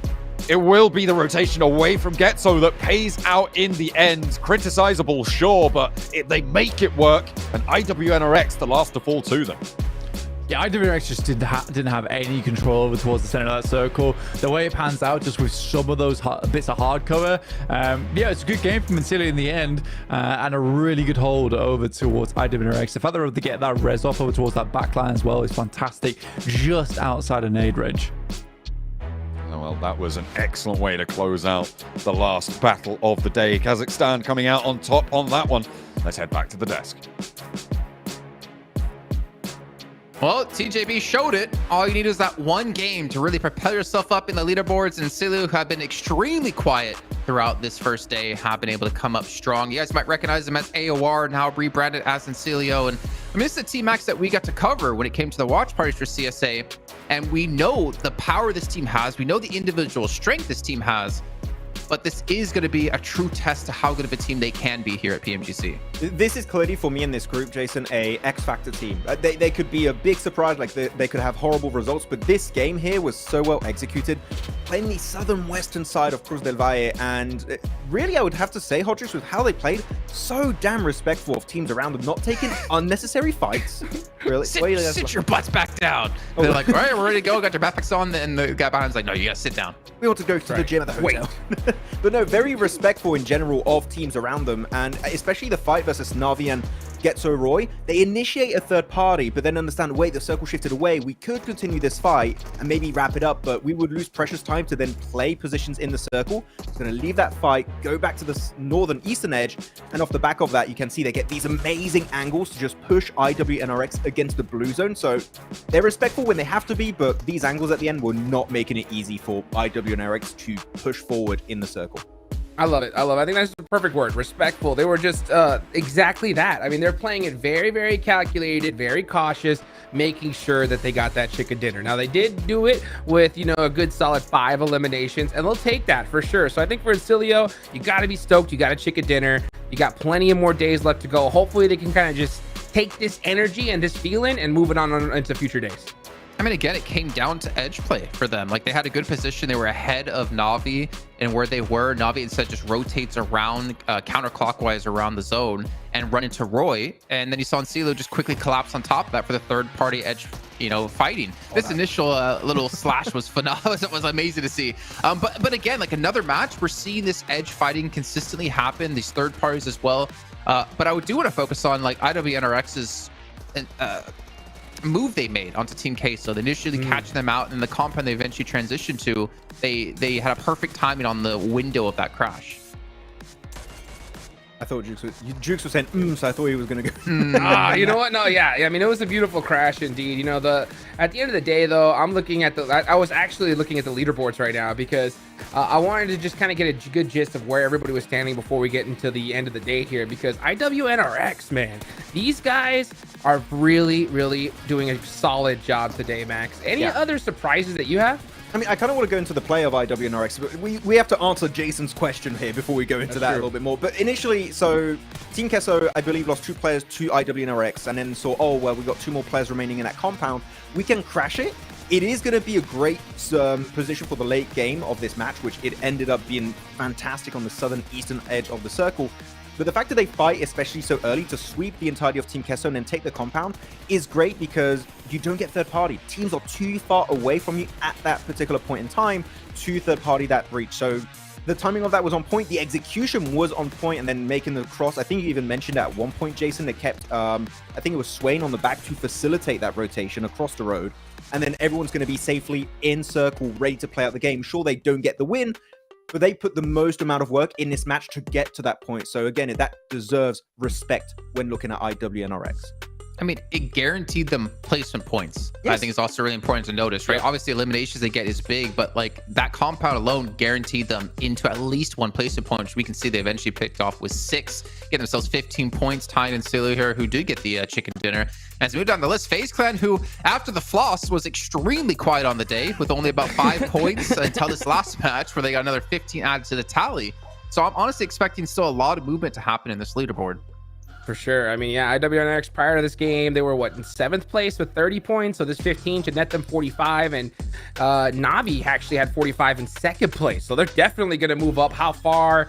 We'll find out here in just a few minutes. But man, yeah, overall today was a pretty crazy day. We saw some good consistency from I8. I don't think they hit their quota that they were really looking to hit here, Max, but they got to be happy for sure, right? What did they want? They said 70, 80 points or something? 70 points. Yeah, that was crazy. I'm very sorry. hopeful, right? Let's be real. Come on now. 70, 80 point on the day in PMGC, that would be mental if it did happen. But big surprises across the board as we go into the second half of the teams for this game.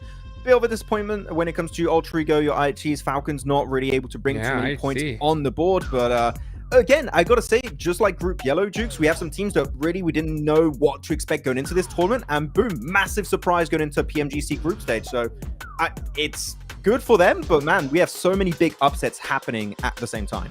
Yeah, for sure. I think it was good to see TJB put something on the board in that last Miramar, but one team in particular that still hasn't done it is IHC. I mean, they had, 17 points prior to this match, and they pulled up a goose egg here.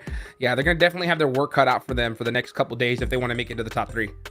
I really feel like we're almost in like a Wild Wild West phase in PUBG Mobile Esports, like thinking back to early days of like really anyone could be at the top, where whereas now I don't really see a team having that dominant run that we had Bigatron do back then, or eventually Nova winning 2 PMGCs back to back.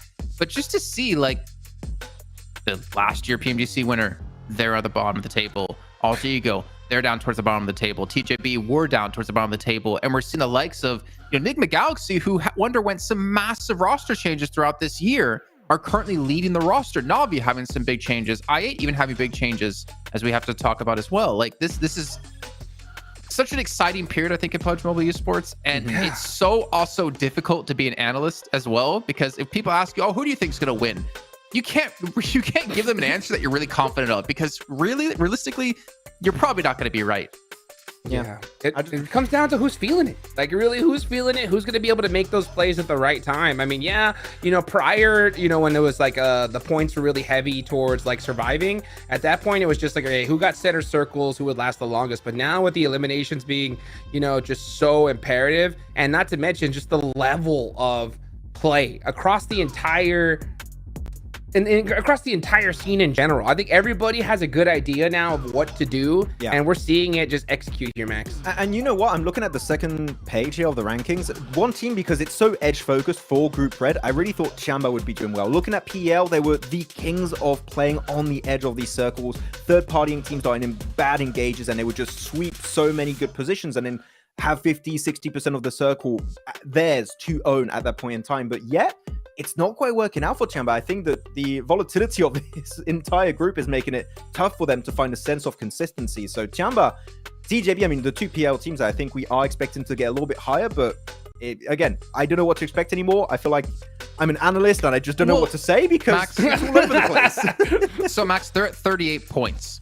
Third place is 45 points. Oh, it's a 7-point difference. Yeah. Like, it might show 9th, 10th, 11th, whatever, but they're really just one okay game away from breaking through top 3. So I think it's a little bit misleading, the placings. It's more about focusing on the points and where the teams are. But we are going to see Z-Wolf, who, I mean, MVPs is in his blood, man. This guy's always an MVP. MVP OG. Yep. That's what he should change his name to at this point. Yeah, give this man an M16 and I8's going to be running away in fear. But this guy, I mean, we saw, especially after PMWC, sure, the finals did not quite go the way of his team, but really, the survival stage, he was absolutely cracked. So he's a guy who literally, he is the top contender for Turkey players, in my opinion, to be MVP at this stage. He is the only one I can think of currently that could be taking that title away. Ooh. I agree. Jukes, this is your moment. This is your time. I agree. Oh, is it? Lemon. All right, let's do it, baby. You know what, guys? It's time to do the ad read. Let's talk about PUBG Mobile X Venom, the Last Dance collaboration, available now. Experience a unique gameplay adventure. Discover Black Symbiote clusters in Erangel, Sandhawk, Miramar, and Livik to obtain the Black Symbiote arm and encounter Black Symbiote warhorses. Equip the Black Symbiote arm to move rapidly by aiming at fixed targets. Pull in mobile targets like players. Airdrops. Watch yourself with the 3-shot moves. Gear up and harness Venom's power. PUBG Mobile bomb with the Symbiote becomes the ultimate dual. Play the game and watch the movie. Let's take it on over to 7. And just like that, 6 matches for the first day are done for Group Red, and I'm joined by none other than Enigma Galaxy Peko. Coming into this PMGC, I kind of want to go back a little bit more, right? July, you guys had a big roster change. You guys were able to perform really, really well in the PMSL EMEA fall split. Coming into this PMGC, what were the expectations? First of all, the roster change obviously affected us. We lost like really good players, Freak, Lord and Coops. I mean, it's really, really hard to find someone like players better than them, obviously. But we had to get used to it, get used to the new roster and everything. So for every tournament, whenever we enter, we always aim for the top 1. Even in last PMSL, we did like kind of the same thing. And all of this because of obviously the hard work of the players and the trust and the confidence Nigma gives us all the time. Such like a wonderful org, to be honest. That's good to hear. And I mean, you were talking about first place. You guys are going to end up finishing off the day there in first place. 56 points, 30 eliminations, 26 placement points. I kind of want to talk a little bit more about the consistency you guys had today, because you guys ended up finishing top 5 out of 6 matches. Yeah. That was completely unexpected, at least, I'm gonna be honest, at least for me. That's fine. What went into this strategy today? What was the main thing that you guys were focusing on? Yeah, we know no one expected us to do top 1, which is a good thing for us. So we had like a play style for us that we knew that like we have to play this deck the way we know in this PMGC lobby in order to perform good. So like we had to play aggressive. We knew that like if we don't play aggressive, we can't really like do anything else like later, like in next zones. So we had 3 months to me and Raouf to do like all these like strategies and everything to make sure everything goes well. Like and all of this came because of the last mistakes like from previous year and the new year as well, the first PMSL. as I told you, like everyone, like or even the new players really understood like the way how it's done through PMSL, and we are trying to like do it now. Hopefully we'll end up qualifying from top 3. I mean, obviously we're aiming for top 1, but still 3 more days left. Nothing really like over yet, so it's just the beginning. Hey, I like that. I like, because it is just the first day. Thank you so much for your time, Peko. Back to you guys.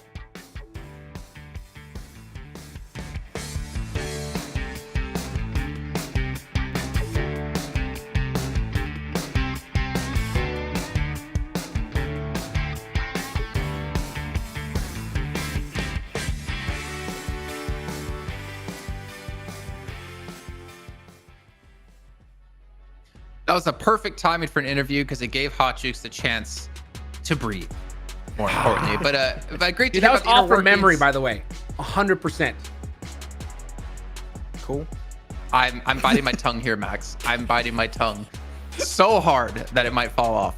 But it was great to hear from Nima Galaxy there, you know, talking about what the work they've really put into improving, to getting into PMGC, talking about how no one expects them to be top 3, which is really good for them because the unexpected factor can definitely catch teams off guard. For me, it's about if they can maintain this and all that work, if it can bear fruits and potentially get them that slot directly into the Grand Finals. It's interesting how he said also, oh, we lost great players like Lord, Freak, Coops. I think it's more like they lost a great team right now. It's like, well, we wish we were Enigma Galaxy in this group. But I like the fact he said we wanted to try and play more aggressive because it sets you up for more possible late game scenarios. And this is the most aggressive we've seen Enigma Galaxy, in my opinion, ever, Jason.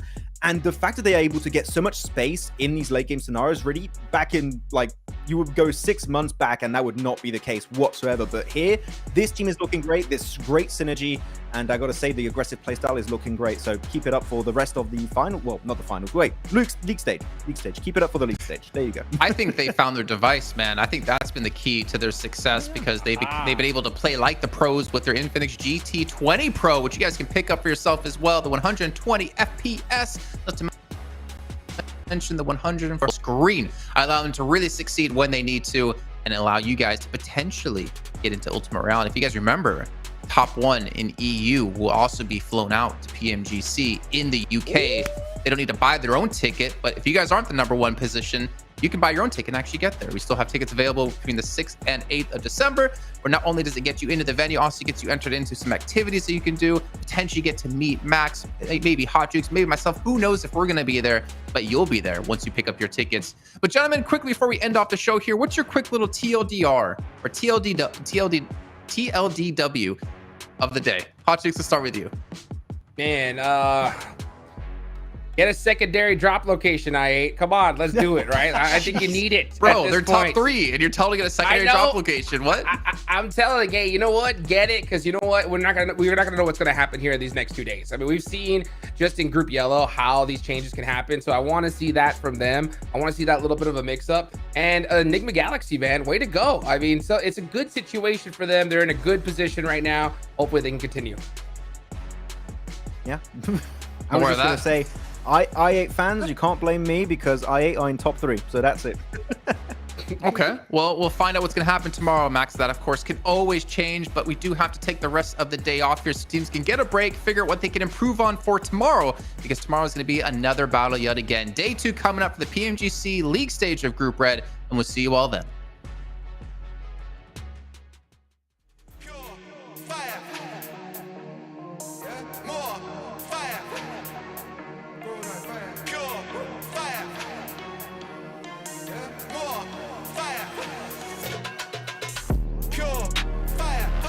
Come bring that fire, yeah? We could've gone lifted higher, yeah? Out of control, inferno, wild, more fire, fire. We're gonna come bring that fire, yeah? Waves up, lift that higher, yeah? Out of control, inferno, wild, wild, fire. More fire, grow that fire, pure fire, yeah? Pure fire, grow that fire. We've been getting real lit with the way we ride. Make a move and we dip, we can meet west side. In the dark, so busy to play like night, yeah? It's right for the breaks, getting switched tonight. Pure fire, ripping the drill, bringing the heat, and you know that the deal. Getting the goal, babe, you know that the real. I'm gonna confirm that I'm lit in the field, yeah? We're taking the block, breaking inferno, we're breaking the lock.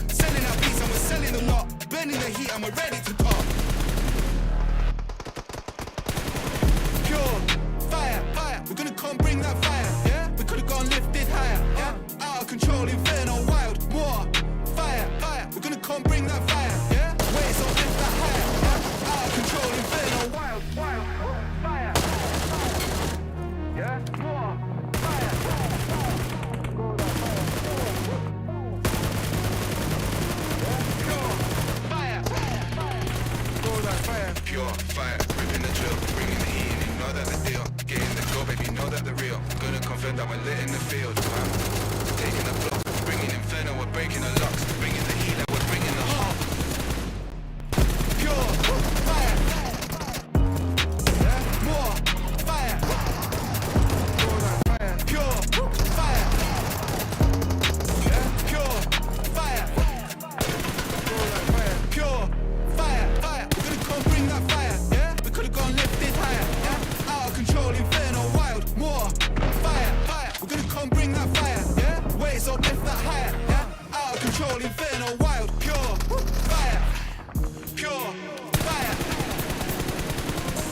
more fire, pure fire, more fire, pure fire, fire. We're gonna come bring that fire, yeah. We could've gone lifted higher, yeah. Out of control, inferno, wild, more fire, fire. We're gonna come bring that fire, yeah. Waves up, lift that higher, yeah. Out of control, inferno, wild, wild, fire, more fire, pure fire, yeah. Pure fire, go that fire. They gave me a lit with wavy ride. Make a move and we dip, we can meet my side. In the dark is a bitch with a flame ignite, yeah. It's back for the bricks getting switched tonight. Pure fire, ripping the drill, bringing the heat, and you know that the deal. Getting the goal, baby, you know that the real. I'm gonna confirm that I'm lit in the field, yeah. We're taking the block, breaking the burn, and we're breaking the lock. Selling our beats and we're selling the lot. Burning the heat and we're ready to pop. Pure fire, fire. We're gonna come bring that fire, yeah. We could've gone lifted higher, yeah. Out of control, inferno, wild, more.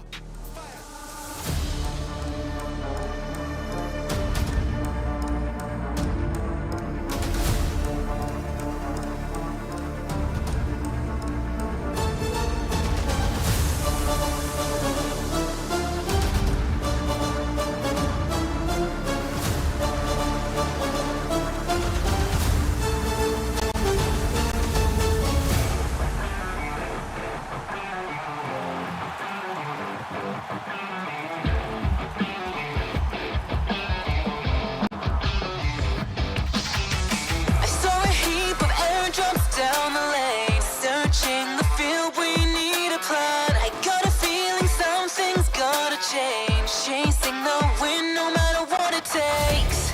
You be the one, I'll be the next. Where do we go? Clickety-clack, firing up like wind blown. You don't wanna lose, neither do I. Hearing the siren that has never changed. Out in the world, run from the low.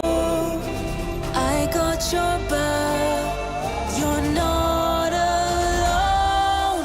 Flare up, even at the lowest ebb, nothing's bending us down. Dance up, blaze brighter with every challenge we face. Ignite, let the glow of my roar overshadow the darkness of our glory. Never thought of giving up, it's never ending.